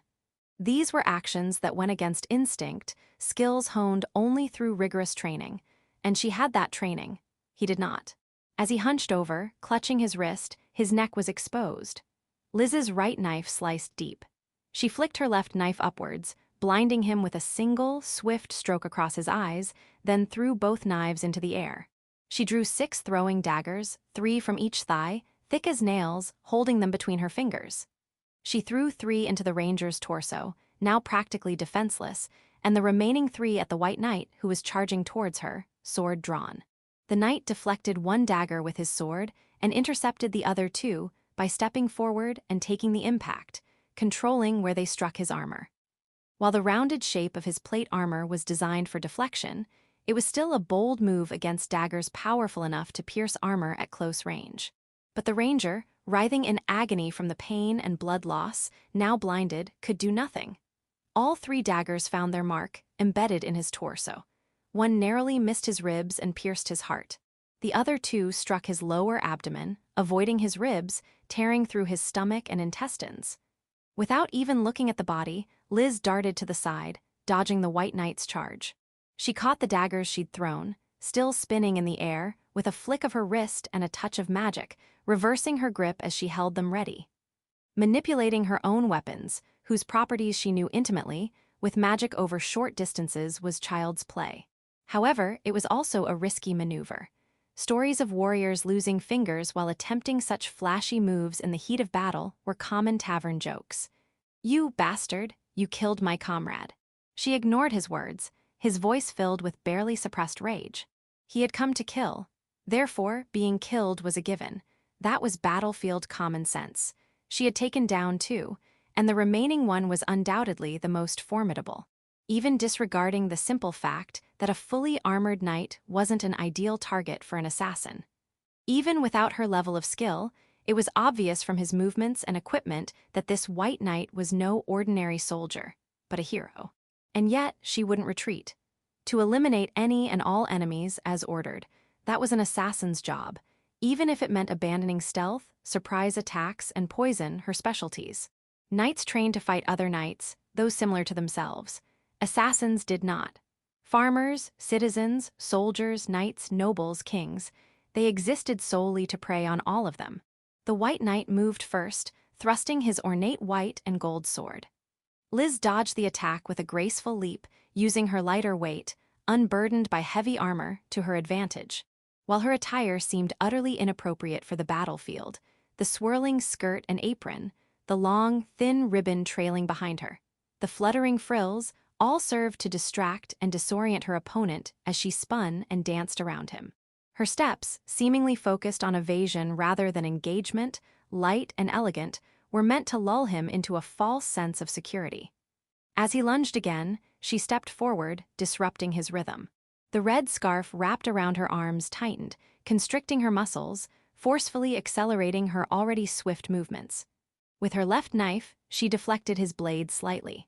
Her silver hair scattered as she felt the wind from his sword brush against her cheek.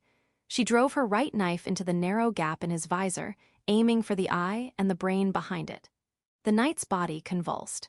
There was no cry, but the tremors in his body were the unmistakable sign of death.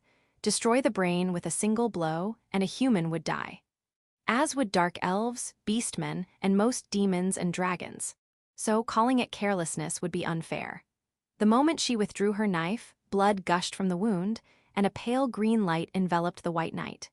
Startled, her vision momentarily obscured, she instinctively thrust her knife again, only managing to scratch the surface of his visor. His armored knee slammed into her stomach, doubling her over. Gah! The sound that escaped her lips wasn't a cry of pain, but the involuntary expulsion of air from her lungs. The knight raised his sword and swung it down at her. I love you, Liz. Why, in that brief, helpless moment? That peaceful scene flashed through her mind.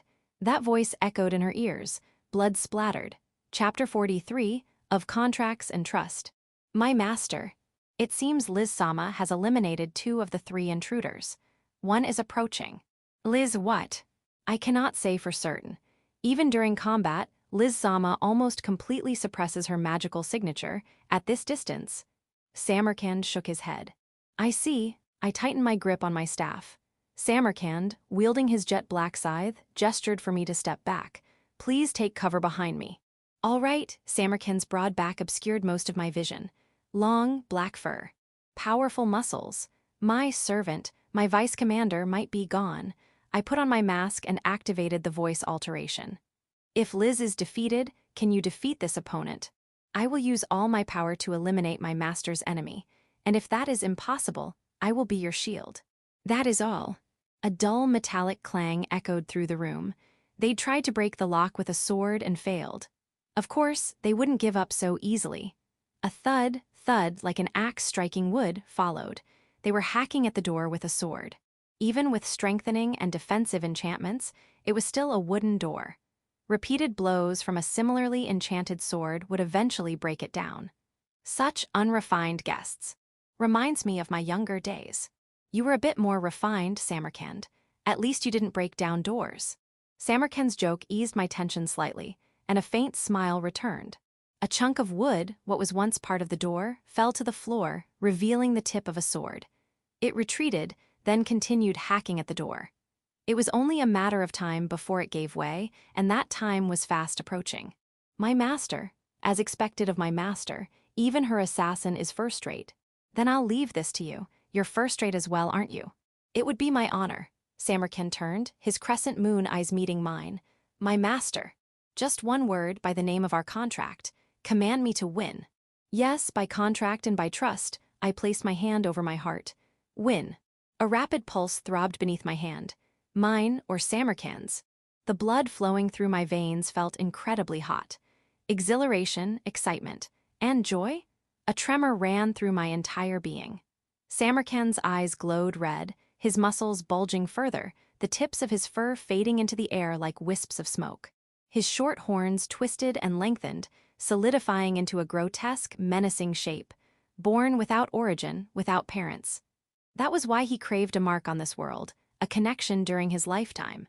That was what it meant to be a demon, he'd said. The being before me was truly demonic, a grotesque figure worthy of human fear. And yet, I understood. I too had lost everything. I too craved connection. Did I understand his feelings because I was demonic enough to be called the Lord of Disease? Or was it because he was human? The door shattered. The knight, clad in white, gold-trimmed armor, pushed through the wreckage, splintering the remaining wood. Blood streamed from beneath the left slit of his visor, like tears. The moment I realized his armor was also covered in blood, my blood ran cold. Whose blood was that? Even as I froze, Samarkand moved. He closed the distance in an instant and swung his scythe horizontally. The knight blocked the blow with his sword, shattering the scythe's blade, but Samarkand didn't stop. He spun the now bladeless shaft, striking the knight's helmet, sending it flying. The knight stumbled, about to fall, then a pale green light enveloped him. As he regained his footing, Samarkand's massive hand, having discarded the scythe's shaft, closed around his face, helmet and all. The discarded shaft and the shattered blade dissolved into black particles. The knight thrust his sword, but Samarkand swayed slightly, dodging the blow. He grabbed the knight's wrist, his grip like a vice. The metal armor groaned under the strain. The knight's free fist slammed into Samarkand's stomach, but the demon didn't flinch. He chanted, "Flame pillar." A pillar of fire erupted from beneath the white knight, engulfing him. Even at this distance, the heat was intense enough to make me gasp. The defensive magic woven into my Lord of Disease attire protected me from being burned. No, it would have definitely burned me. The air shimmered with heat, and the curtains, the least magically protected item in the room, ignited, bursting into flames. They were consumed in an instant, the ashes drifting onto the carpet. The remaining hooks on the curtain rail swayed slightly, a faint metallic clink echoing through the room. Smoke rose from the knight's burning body, filling the room with a horrific stench. A fleeting hint of something, almost pleasant, mingled with the sickening smell, intensifying my disgust. The smell of burning flesh, blood, organs, skin, and hair, all burning together. Suddenly, the magic lamp on the ceiling cracked and vanished with a pop. The room was eerily illuminated by the blazing pillar of fire and the moonlight streaming through the now curtainless window. The knight's struggling fist went limp. It twitched slightly, probably a muscle spasm. He was likely dead, but Samarkand maintained his grip, the flames still engulfing the knight. "Samarkand, stop!" I cried out involuntarily. His right hand, still clutching the knight's head, was also being burned, the flesh charring and blackening. "Do not be concerned. One arm is a small price to pay for this." He smiled, a fearless grin. I couldn't bring myself to scold him. He was literally putting his body on the line for me. Impressive armor. Even the leather straps resist the flames. Despite the intense heat, which was scorching the walls and ceiling, despite their own defensive enchantments, the white armor remained almost unscathed. Even the non-metallic parts, the leather straps and gloves, were similarly unaffected. But flesh and blood cannot withstand it. But that was true for Samarkand as well. A chunk of charcoal fell to the floor. On the carpet, what had once been Samarkand's fingers crumbled into a pile of ash. The pillar of fire vanished as abruptly as it had appeared. The sudden loss of light, leaving only the moonlight, plunged the room into near darkness. Samarkand's charred right hand crumbled, and the knight's body, what was once a knight, slumped to the floor, his wrist still clutched in Samarkand's grip. Cough. Samarkand coughed up blood. A flash of pale green light, and the knight, drawing a dagger from his hip, had plunged it deep into Samarkand's stomach. He twisted the blade, ripping it sideways, spilling the demon's entrails. Then he thrust the dagger upwards, piercing Samarkand's neck. Leaving the dagger embedded in his neck, the knight broke Samarkand's vice-like grip on his wrist, snapping the charred fingers. Ignoring Samarkand's collapsing body, the knight tested his sword, swinging it a few times. He slowly turned to face me. His white armor was stained with the charred remains of old blood and the fresh blood of Samarkand. The blood that had been flowing from the slit in his visor was now blackened, burned onto his helmet. He looked like a demon from hell. "So, you're the Lord of Disease." A clear male voice. A human voice, the first I'd heard in a while. I didn't answer. He was clearly far more resilient than I'd anticipated, but he'd foolishly turned his back on me. A pool of blood was rapidly spreading around Samarkand's body, but Samarkand wasn't dead yet. The blood flowing through me, the beating of my heart, was our connection. He was still alive. The connection snapped. Samarkand. A chill, like the sudden loss of a blanket on a winter night, ran through me. I involuntarily looked at Samarkand, whom I'd been trying to avoid looking at. He wasn't dead, lying in a pool of blood, drawing a magic circle on the floor with the blood on his fingers. Propping himself up slightly, his torso nearly severed. Tilting his head back, the dagger still embedded in his neck, his gaze meeting mine. "Even if every drop of blood is gone, you are still my master." He smiled. The corners of his mouth curved upwards. His crescent moon eyes narrowed, like he was looking at something precious. "Stop, that's an order." "I cannot obey. For this body, every drop of blood is your shield. He'd refused my order for the first time. That was impossible, not as long as the blood contract remained. If it still held, he would obey any order, no matter how foolish. Ah, right, he had said, hadn't he? That the blood contract was a curse, and as long as blood flowed through his veins, I had absolute command over him. Samarkand, who seemed smaller now, pressed his hand against the blood-drawn magic circle. Instantly, the blood on the floor, all the blood that had been within his body, writhed and surged, wrapping around the White Knight, constricting him.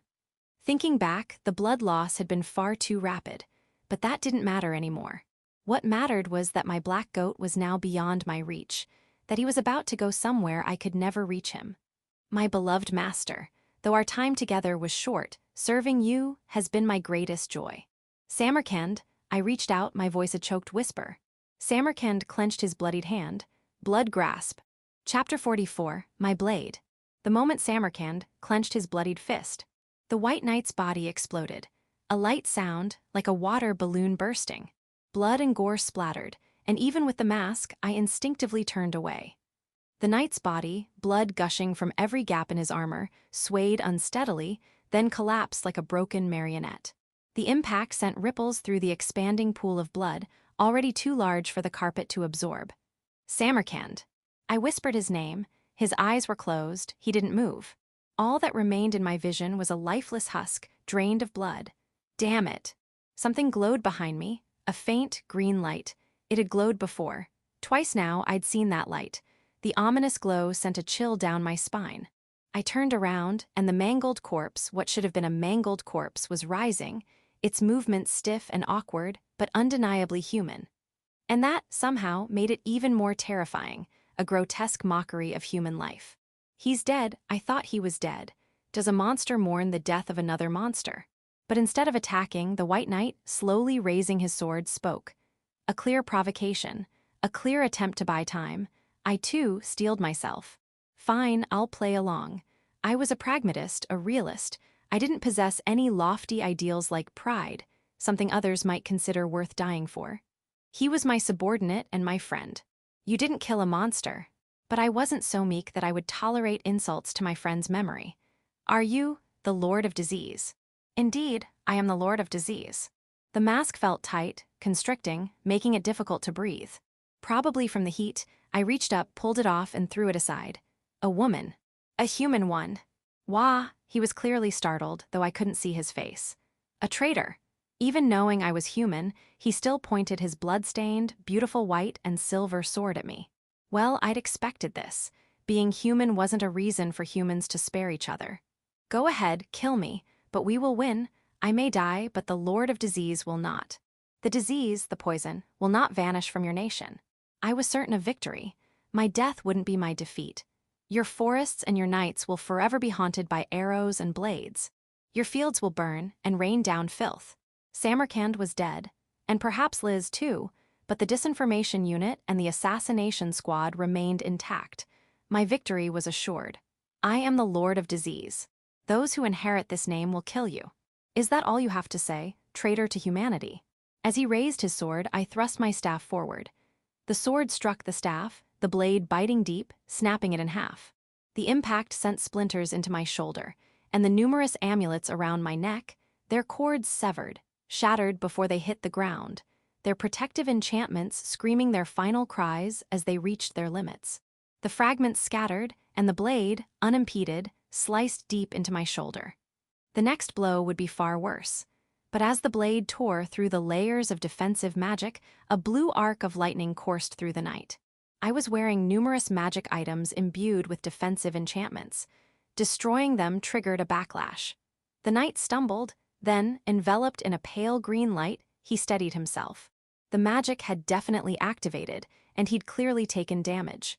But apparently, it was less effective against someone who was no longer entirely human. My provocation and the magical backlash hadn't killed him. I was out of options. I quietly accepted my fate. But I wouldn't remain silent. Even if it served no purpose, even if it didn't buy me any time, I wanted to tell this knight, this hero, who likely believed he was fighting for humanity, about the reality I knew. I came from another world, I gasped, glaring at the White Knight. Your nation summoned me here. What? They dragged me from my world to use me as a disposable mana battery. Who would believe such a story?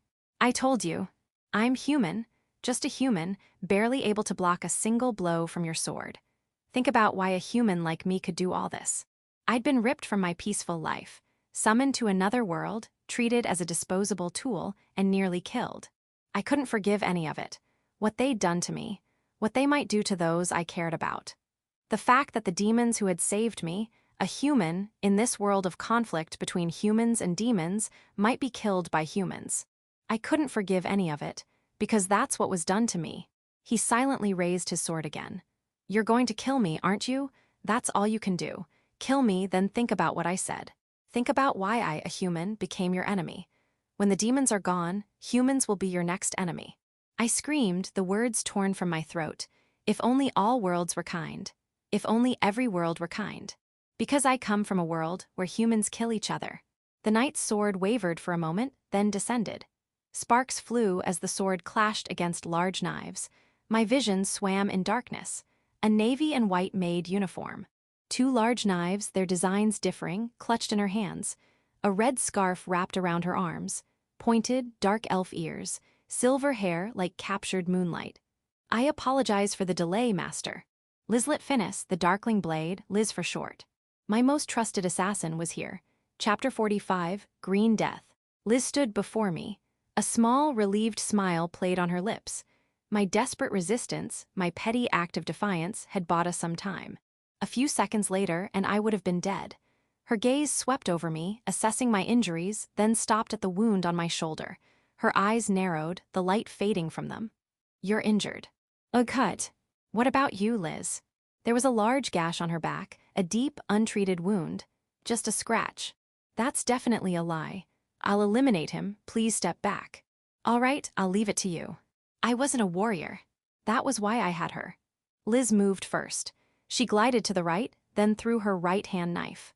The white knight deflected the spinning blade with ease, then barely managed to parry Liz's left-hand knife, thrown a fraction of a second later.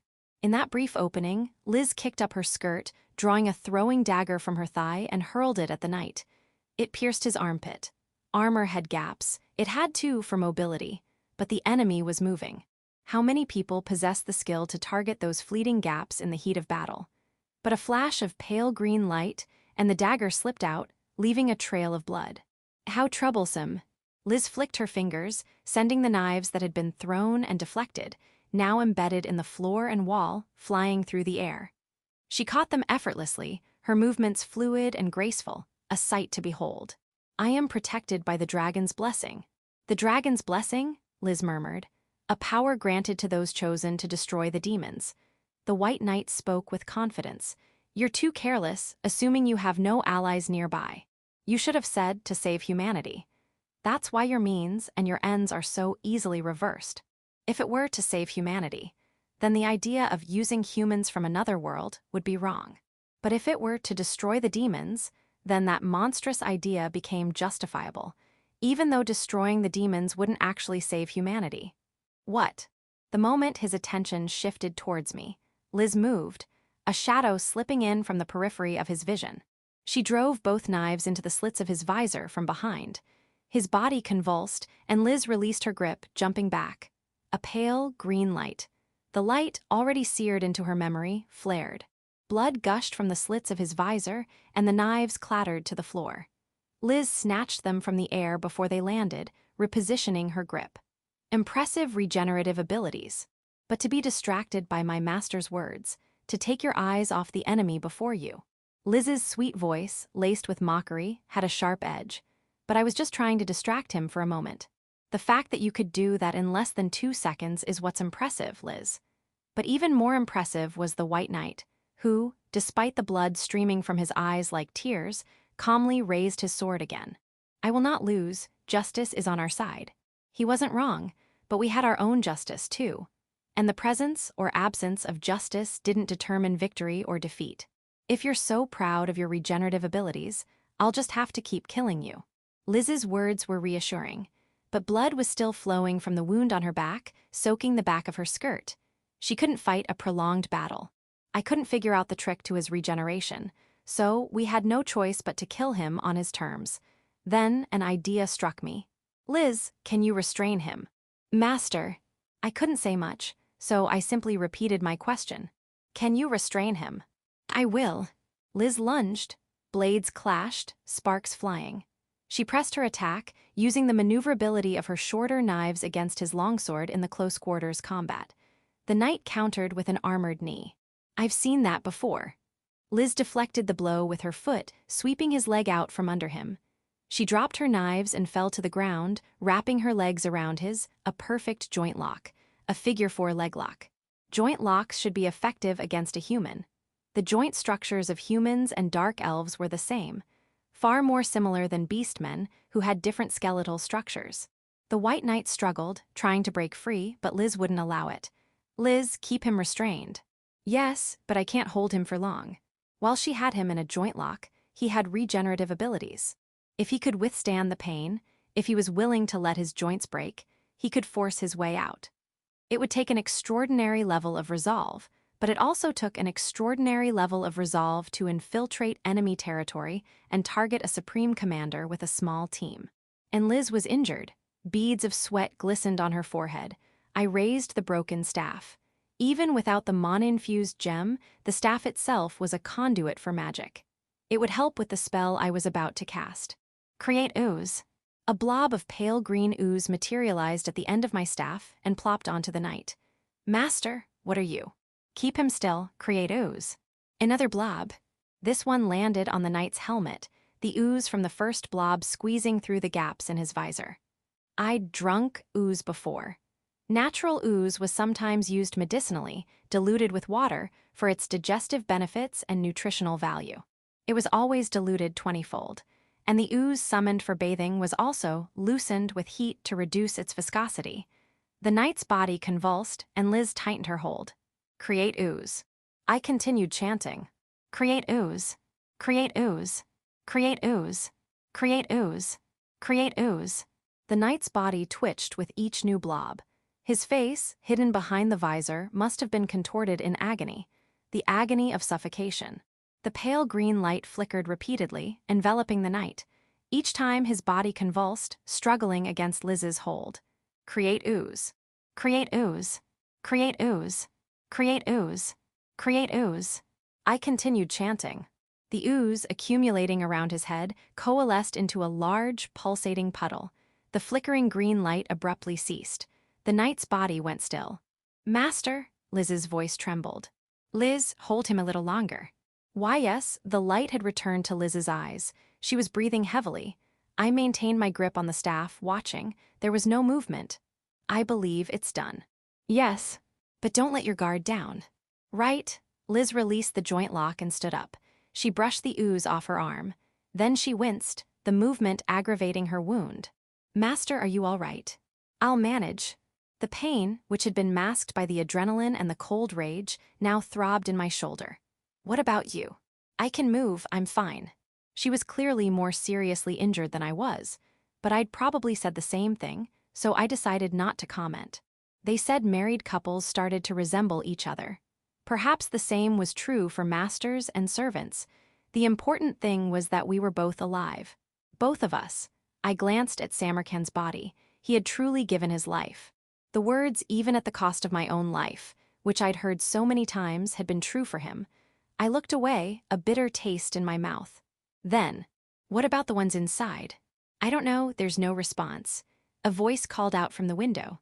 Chapter 46, Broken Swords. There are 2 inside, they're probably the ones. Let's go. A shiver of fear ran down my spine. I glanced at Liz, and the light had vanished from her eyes again. She held her fighting knives at the ready. I'll eliminate them. Liz, let's run. Liz shook her head. They've locked onto our mana signatures. I can't escape in my current condition. But Master, now that the perimeter is clear, you can still escape. Don't be ridiculous. I can't escape alone, and honestly, even you can't escape. Blood was still flowing from my untreated wound, and I felt myself losing consciousness. Besides, can you even fight in your condition? Liz was already breathing heavily. She'd maintained a facade of composure during the fight, but she must have been pushing herself incredibly hard. injured as she was. Furthermore, the fact that they'd locked onto her mana signature at this distance meant she couldn't rely on her usual stealth tactics. I can buy you some time. No. Then what do you suggest? It seemed the two enemies had gone to the front door. I have a plan, I whispered into Liz's long ear. Who are you? A few moments later, two men entered the room, their voices sharp. One, in blue armor, had short, brown hair and a serious expression. The other, in red armor, was a blonde young man.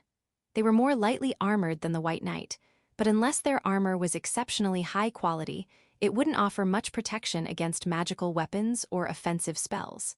Prioritizing mobility while protecting their vital organs was a rational choice. According to Liz, even good armor was heavy and required a lot of mana to maintain its enchantments, so many opted not to wear it. I am in charge of this mansion. By order of the Lord of Disease, don't move. If you take another step, this woman dies.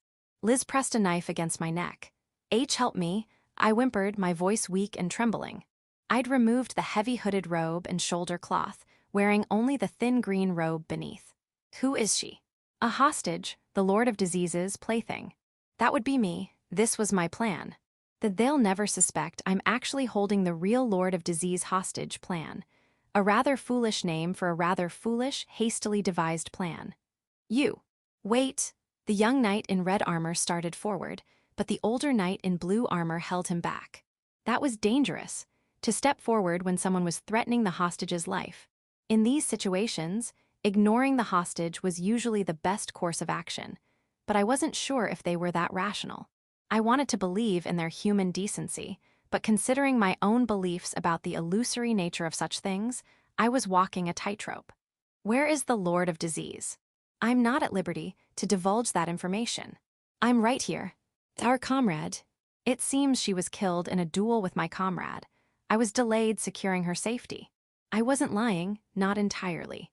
While duel was a bit of a stretch, it wasn't a lie that Samarkand had bought us time by sacrificing himself. I can't pursue you. I'll let you go, just leave.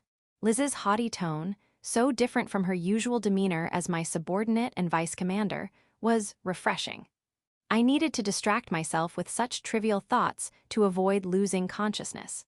It was probably similar to thinking about your enemies to stay awake in a blizzard.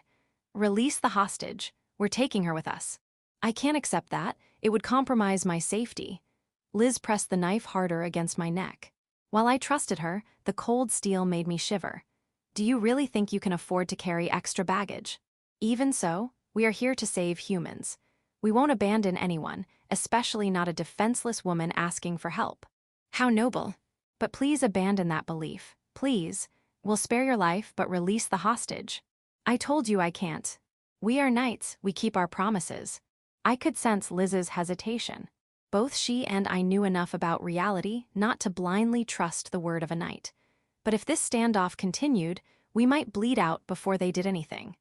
I'd assumed they would prioritize escape once they realized their target wasn't here, but I hadn't expected them to be so honorable. It was almost touching. Humans had waged war, even with people like this among them. Wait, I sense something. Reinforcements, damn. Surround the area. A male voice, a calm, steady voice. This voice. I'll handle this. This place is dangerous. I cautiously peeked out the window, maintaining my act. Silhouetted against the full moon, landing gracefully on the narrow ledge of the fence, was a wolf-faced beastman, Lathis, the Broken Fang, leader of the Beastmen army. Well, Maid, looks like things are getting interesting. Lathis laughed heartily. Step aside, lass. Liz, still holding me hostage, moved to the side. Lathis kicked off the fence and leaped through the second-story window, his movements fluid and powerful, not even touching the window frame. His dark blue coat billowed around him as he landed, his wolf-like feet tearing at the carpet. State your name. Lathis, the Broken Fang. Lathis drew both swords from his hips, a rapier in his right hand, a dagger in his left. The rapier was a simple, utilitarian weapon with only a few markings on the hilt and guard. The dagger, however, resembled bone, its blade like a coarse saw. 2 at once is fine. Come at me. I challenge you to single combat. If you swear that your subordinates will not interfere, and if you do not use the hostage. The knight in red armor raised his sword and shield. Fine by me. Maid, don't use that hostage until I'm dead. Understood, but be careful. One of the three we fought could still move even after his brain was destroyed. Huh, what's that about? So he died when you killed him again. His regeneration limits are unknown, but yes, he died. Good, you lot heard that. Don't interfere, no matter what happens, until I'm dead. Lathis addressed his Beastmen subordinates, some visible on the roof beyond the fence. I don't care what happens after I'm dead. We will take as many demons with us as we can. Unfortunately for you, that won't be happening. Lathis grinned, baring his fangs. It ends with me. They faced each other, weapons raised, taking a step forward. Let's go. Anytime. With a brief exchange, they moved simultaneously. Lathis was fast. He parried the knight's thrust with his left-hand dagger, trapping the blade between its serrated edges, snapping it in half. He ducked under the shield and plunged his right-hand rapier into the knight's throat. Just like that, a skilled warrior was dead. There was no green light. Gah! Now it's a true duel. Lathis flicked the blood off his rapier. The blue knight switched his sword and shield to his other hands. Oh, you knew. I remembered. The Toothbreaker. That dagger weakens the weapons it touches, and the Beastman warrior who wields it is the Broken Fang. If you only remembered after I introduced myself, I still have a long way to go. I am a supreme commander, you know. You'd think the Lord of Disease would know that, considering she came all this way to assassinate me. Lathis glanced at me. I'm not a supreme commander right now. I'm a hostage, so please stop looking at me. Your shield won't fare as well as your sword. Probably not. Lathis grinned, baring his fangs again. He held both weapons at the ready. I'll make the first move. He pushed off the ground lightly and lunged forward. Without switching his grip, his left dagger struck the knight's shield, his right rapier clashing against the sword, sending sparks flying. Then, as their weapons locked, he lunged, sinking his wolfish fangs into the knight's neck. Igah! A sickening crunch, the sound of flesh tearing, followed by the snap of bone. The knight gurgled, then went limp. Lathis released his grip, and the body slumped to the floor. There was no green light. I got my title because I kept breaking my fangs doing this. Lathis spat out blood, flesh, and bone fragments. Then he looked at me. Liz lowered the knife she'd been holding against my neck. Well, earless. You look like hell. Lathis grinned, his blood-stained fangs bared, his mouth smeared with fresh, crimson blood. Yeah, you don't sound very grateful, considering I just saved you. Hey, that's because I think I've lost too much blood. As I spoke, the knife slipped from Liz's grasp and clattered to the carpet. My vision darkened. Now that the danger had passed, I couldn't stay on my feet. Liz and I slumped to the floor, supporting each other. Hey, someone get a healer, over here, too seriously injured, and watch out for the traps. My eyelids felt heavy. I couldn't keep them open. As Lathis's panic shouts faded, I closed my eyes. Chapter 47, A Common Death in a Peaceful World. My eyes fluttered open. I stared blankly at the ceiling. It wasn't the usual canopied bed, but the room was familiar, Liz's room. And Liz's bed, my room next door, was probably a disaster, as were, I imagined, the garden and the entrance hall. Master, you're awake! Liz, who had been waiting by my bedside, looked down at me. I'm alive. Even though I lost Samarkand, I was his superior and he was my subordinate. I was his master and he was my servant. And he had become my shield. Knowing that it had been his choice, his desire, offered little comfort. I tried to sit up, but a sharp pain shot through my shoulder and I winced.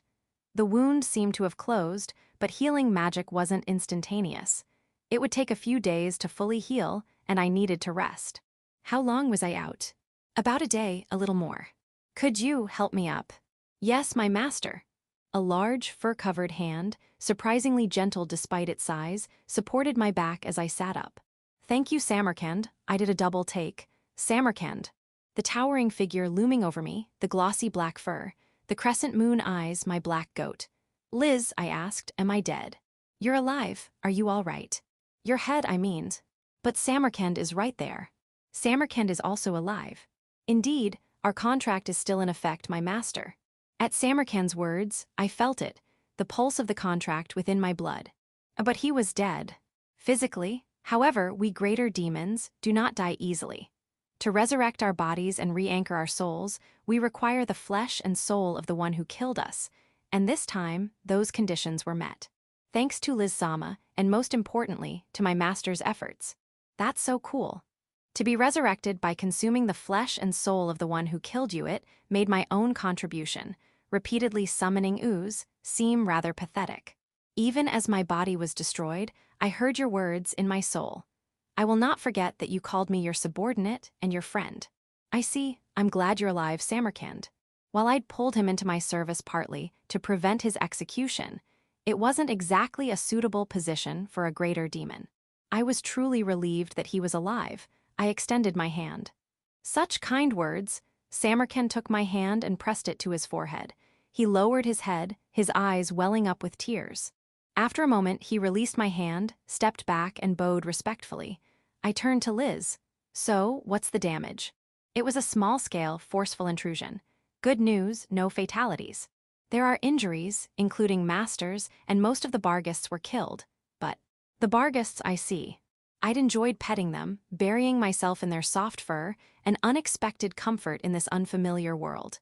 And they had been killed. A dark fire ignited within me. The flames of hatred blackened and scorched my heart. But one survived, and they'll multiply again. Wait, really? The dark fire within me was extinguished, like a candle doused with water. Black Hound Barghists don't seem to have a strong sense of individual identity. 11 were used as a distraction, and one ran to the royal castle. That's how Lathis-sama arrived in time. This one called for help. You should praise it. A Barghist poked its head over the edge of the bed, placing its paws on the mattress. Good job, you saved us. I reached out and ruffled its head. The lone surviving Barghist closed its eyes contentedly. Liz, are your injuries all right? Yes, I can move. But it's pathetic that a single blow nearly incapacitated me. I'm not exactly known for my physical defense, but Liz grumbled. I'm surprised you could even move, or that you're even alive. The wound on her back had seemed too shallow to be considered fatal on the battlefield. It was strange that they hadn't finished her off.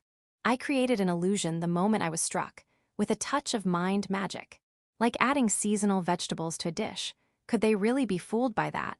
I was on the verge of death, and humans tend to believe what they want to believe. Liz smiled thinly. Her smile sent a chill down my spine, like a cold blade pressed against my neck on a winter night.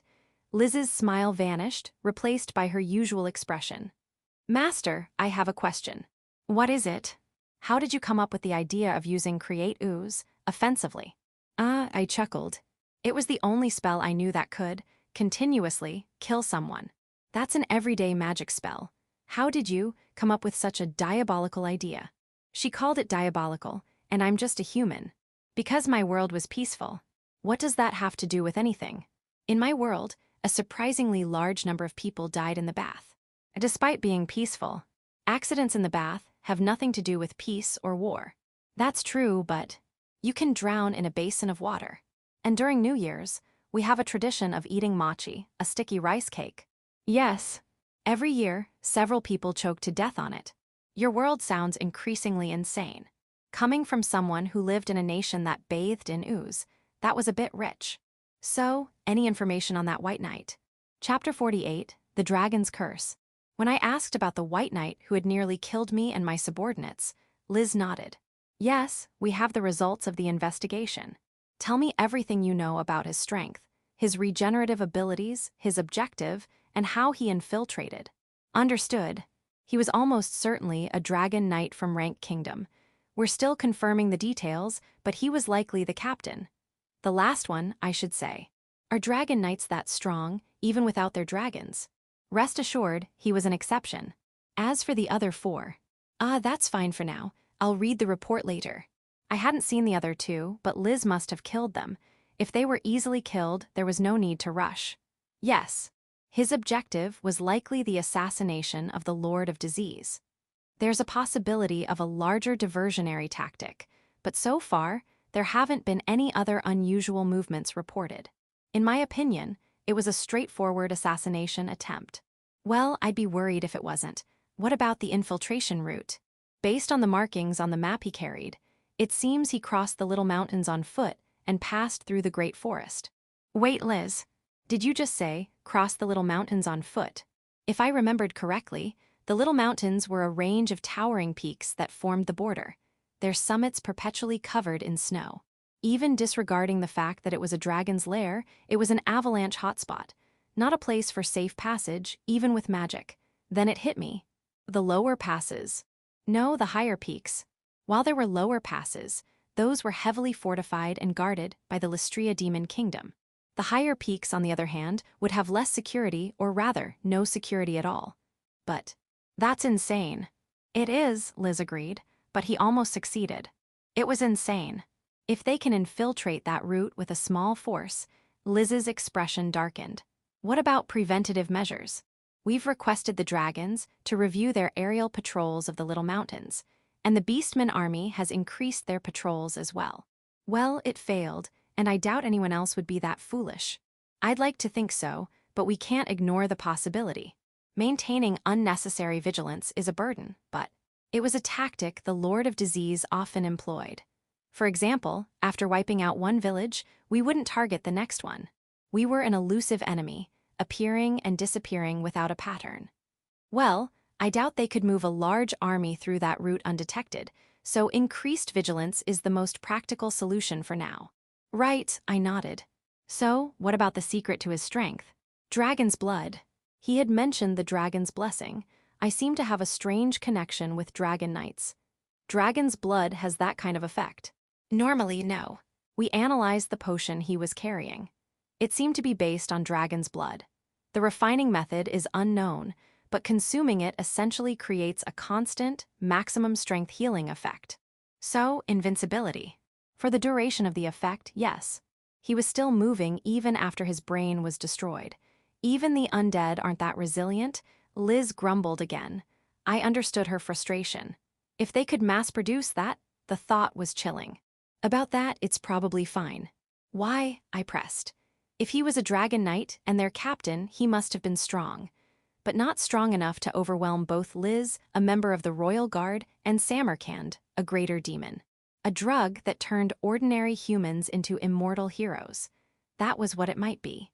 According to the researchers at the Royal Castle who analyzed it, it's been a while since we've seen a potion and enchantment so maliciously designed. Side effects. It's all side effects. We need to investigate further, but it seems to borrow against the user's life force their lifespan. What kind of demonic invention is that? Humans are more advanced in pharmacology. That said, the base ingredient is definitely dragon's blood. Even if Rank Kingdom did have dragon knights, they're gone now, so mass production is impossible. Though I almost wish they could mass produce it. It would be a convenient way for them to burn through their soldiers. That's a dangerous thought. And he called it the dragon's blessing, but isn't it a curse? You're sharp, Master. It's closer to a curse. Similar to a blood contract in a way.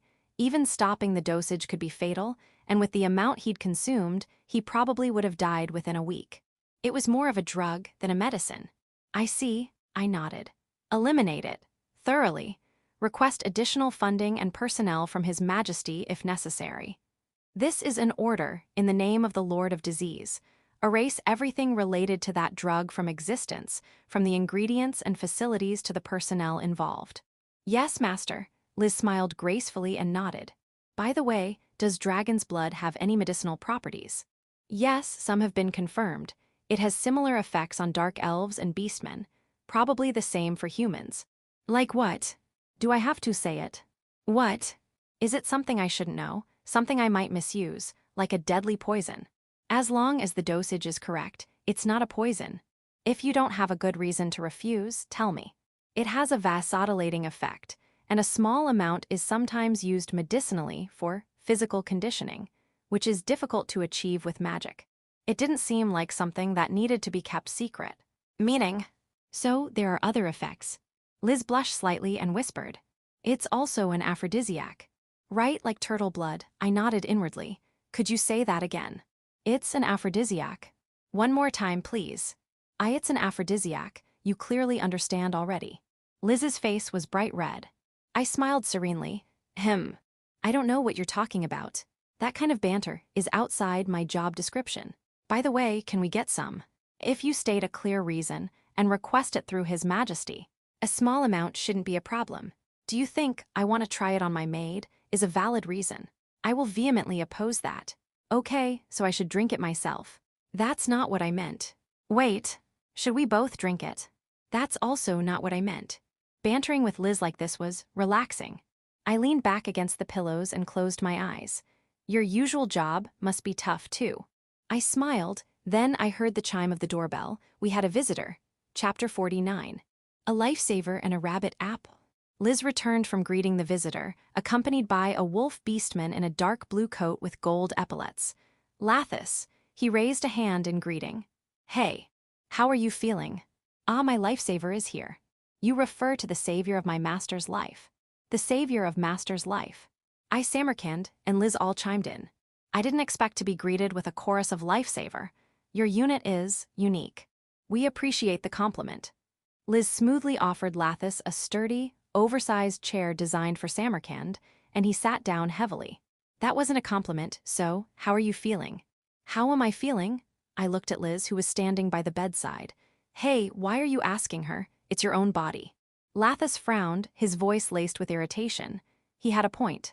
I just woke up, and I've been working since then, before you arrived, listening to reports and such. You should take better care of yourself. Bed rest seemed sufficient. Liz, so. The doctor said you should rest for a week. The bandages are just a precaution. They should come off in 3 days if there are no complications. It was as I'd expected. A rather long period of bed rest, but I wasn't a warrior. I could just laze around. A perfect job for me. Great, that means I can be spoiled by Liz. It's good to be injured sometimes. Are you sure you didn't hit your head? That's a terrible thing to say to an invalid. His bluntness was refreshing. So, Liz, could you peel this apple for me? I pointed to a basket of apples on the side chest. Fine, I am a maid after all.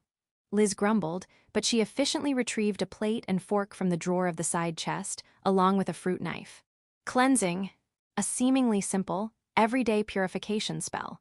But it was no exaggeration to say that such magic was essential for the demons living in this land. Though my use of create ooze hadn't been anticipated. Liz, could you make it into a bunny? Certainly. Liz expertly cut the apple into 8 sections, removed the seeds, and carved the peel into the shape of a cute bunny. As expected of an assassin maid. Her knife skills are impeccable. I wasn't very useful this time. Taking down 2 out of 3 intruders by yourself is more than enough, even if this one did deliver the final blow. Besides, aren't you supposed to be a precaution against assassination? Thank you, Lathisama. But it's not enough. Liz continued working with the knife, her movements precise and deliberate, even if her current target was an apple bunny. I should have been able to eliminate Master's enemies without fail. Liz, could you feed it to me? Oh, right. Liz speared a piece of the bunny apple with the fork and offered it to me. I ate it, peel and all. I appreciated the fact that all produce here was organically grown. Could you two stop flirting in the middle of a serious conversation? Flirting. It tastes so good when Liz makes me a bunny apple and feeds it to me. I placed a hand on my cheek, feigning delight, just to tease her. Liz's face flushed, and she exclaimed, We are not flirting. Yes, you are. Definitely flirting. Perhaps. Lathis, me, and Samarkand were in agreement. Even Samarkand, Liz sighed, then declared, This is simply proper etiquette between a master and servant. Nothing more, nothing less. Is making bunny apples part of master-servant etiquette? Well, it's not something I'd object to. What if I asked you to sleep with me? Well, it depends on the security requirements. What if I asked you to bathe with me? That also depends on the security requirements. Lathis muttered, Just get together already.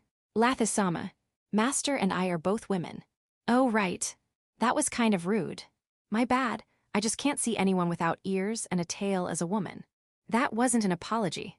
Lathis suddenly turned serious. You too. Could you leave us alone for a bit? Liz looked at me. All right, could you two step outside? I'll call you if anything happens. But the incident with the Beastmen, who'd nearly killed us, was probably still weighing on Liz's mind. Nothing happened. Besides, it was Lathis and the Beastmen army who saved us. Liz, Samarkand, please leave us alone for a bit. Yes, Master. As you wish. Chapter 50. The reason for the name. After the others and the Bargists left, I turned to Lathis. Lathis, thank you again. You saved my life. Yeah, Lathis nodded, his expression grim. His Majesty told me. Oh, That I'm a brilliant supreme commander, utterly devoted to the Demon King, his army, and this nation. No, you idiot, his wolf-like eyes pierced me, that you're a decoy. That, I nodded. It's a rational strategy, isn't it? I smiled faintly. I am the Lord of Disease, humanity's primary target. I had my reasons for using this name, for maintaining a mansion on the outskirts of the capital, even for having a minimal security detail. I'm a decoy to draw their attention, to make their movements easier to predict. This time, too, the humans risked a dangerous mountain crossing and lost at least one hero-class warrior. And not just him, all the effort that went into supporting him, all for nothing. This time had been dangerous, due to the unexpected infiltration route and the unhealthy medicine the enemy had been using. But even so, it was all within the scope of my duties as the Lord of Disease. Enough with the rhetoric. Why? Why didn't you say anything? I'm sorry, but it's classified. The location and minimal security are meant to make me look like an easy target, so I couldn't tell anyone in the Beastmen army, even if they were supreme commanders.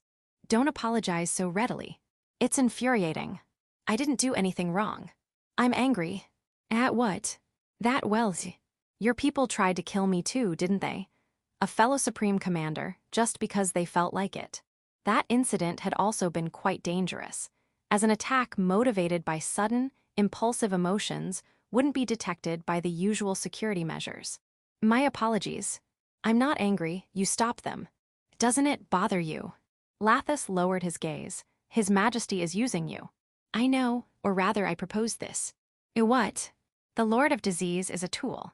A high-value target placed in a location with minimal security, to draw out enemy spies, to be used by potential rebels, to expose those in our ranks who might disobey orders simply because they hate humans. And of course, it also serves as a cover for the field operative units and as wartime propaganda. Even now, I didn't think I was particularly valuable in this world. What I'd said was obvious. No matter how ruthless it sounded, it was simple logic, a theory anyone could implement. That was why I had taken this name, to make it seem special, to make me seem special to this nation. With that resolve, I had accepted the position of Supreme Commander. Damn it, I'm starting to lose track of what you're saying. Lathis muttered, looking bewildered. You knew you were a decoy, and you suggested it. He shook his head slowly. That nearly being assassinated is part of your job. It seems that way. Are you insane? I'm not insane. There are some things you can't say, even to your lifesaver. What do you call that kind of position, if not insane? Lathis covered his eyes with his furred, clawed hand and looked up at the ceiling. Damn it, tears traced paths through his black-gray fur. Why are you getting angry and crying? Because you're not, you idiot. Being the Lord of Disease wasn't an enviable position, nor was it all fun and games. Thank you, Lathis. But if someone cared enough to cry for me, I was happy. To be brought to a place where I knew no one, dragged into a war, almost dying. I had been on those ramparts, alone, with no one to rely on. All I could do was lash out against the injustice, a desperate act of defiance. And then, the people of this nation saved me. They healed my wounds, gave me food and shelter, treated me with kindness. People who were at war with humanity, knowing I was human, still treated me with kindness. I smiled, remembering the short time I'd spent with Bridget. I glanced at the apple bunny Liz had made for me. There was kindness in this world, even in this world of endless war between races. I continued. I was happy. And to repay that kindness, I had become the Lord of Disease. I see. Yes, I nodded, my smile deepening. And even though I've accepted the possibility of death, I've never felt abandoned. I might be a tool, but I had chosen this. And I had people who would risk their lives to protect me. I had a future I wanted, a role to fulfill. And I had the resolve. Therefore, there was only one name I could use in this world. I am the Lord of Disease, a supreme commander of the Demon King's army and an evil sorceress. You're truly something else. Lathis grinned, his fanged mouth wide. Coming from Lathis, the broken fang, a supreme commander of the Demon King's army, that's quite a compliment. I too smiled, my mouth devoid of fangs, like smiling at a friend. Chapter 51. It's good to look forward to an uncertain future. Leaving already, Lathis-sama. Yeah, lass, I apologize for my behavior earlier. Hi. Lathis grinned, baring his fangs. She's worthy of being a supreme commander. Of course she is. Liz puffed out her chest for some reason. Lathis raised a hand in farewell. Later, evil sorceress. Stay alive until we meet again. I waved back. You too, Lathis. Good luck. Yeah, you too. Good luck. We clasped hands, the size difference comical.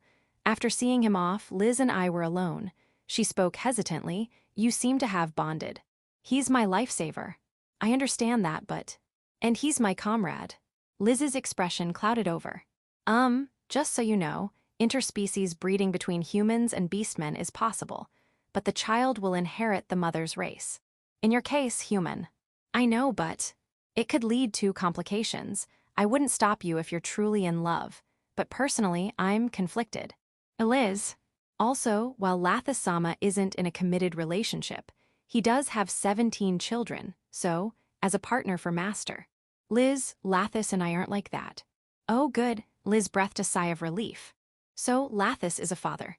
I knew that not all beastmen married, but they had a strong sense of community and loved children, so it wasn't a problem. While there were royal orphanages, beastmen children were rarely found there. They were the most reproductively stable race in this nation. Still, 17 is a lot. But now that I thought about it, he was a supreme commander, straightforward, passionate, ruthless to his enemies but kind and protective of his own. A skilled warrior, and the more I thought about it, the less surprising it was that he had that many children. But Lathis and I weren't like that. Liz, feed me the rest of the bunny. I decided to take advantage of my invalid status and let Liz pamper me. Liz gave me a look, then rather roughly shoved a piece of the apple bunny into my mouth. Master, Lathis-sama is working. He's heading to the border fortress to exert pressure, possibly with military force. And you're like this. Aren't you embarrassed, as a fellow supreme commander? I swallowed the apple and declared, I'm not embarrassed. He's suited for combat, I'm not, and I fulfilled my role as a decoy. I could confidently say I'd earned my keep. Besides, recuperating is part of my job when I'm injured. Well, that's true. I pulled Liz closer, wrapping my arm around her waist, intertwining our fingers. So, there's no problem with cuddling with my cute maid, right? Liz smiled wryly. You really are the worst, Master. I'm honored, I smiled. I was the Lord of Disease. Species, human, objective, human extinction. Right now, I was just taking a little break. But we're not cuddling. We're not, Liz said firmly. Good to know. So, holding hands and hugging wasn't considered cuddling to her. I'd keep the fact that I was perfectly content with this level of intimacy to myself. I wonder what would happen if Liz showed her affectionate side. I was starting to look forward to the future. Chapter 52. Bonus chapter, My Liz is the cutest. Brief notes. The handwritten notes are from the perspective of the Lord of Disease, Master. Any feeling that I might have gone overboard is just your imagination. My Liz is the cutest. The balance of kindness and sharp tongue is addictive. I even like her when her eyes aren't sparkling. Her silver hair is cute. Her brown skin is cute. Her short hair is cute. Her smile is unfair. She's even more amazing without clothes. Gap Moe, her maid outfit is cute. Come to think of it, I've never seen her get her apron dirty. Her white-brimmed cap is cute. I keep teasing her just to see her ears turn red. Her elf ears are cute. It's cute how easily she blushes, even though she's an assassin. Everything about her is cute. It's unfair that she has such a high poison resistance that she doesn't get drunk. She never seems to get stiff shoulders. Why? I do. Her scarf is cute. It twitches a lot. I know it's a trap, but I still want to pull on her ribbon. I do it sometimes. She gets mad, but that's part of the charm. Matching cufflinks with the 6th Army emblem. Her oversized knives are a cute mismatch. It's cute how she hides things under her skirt. It's cute how I don't really understand how she manages it. End of Volume 1.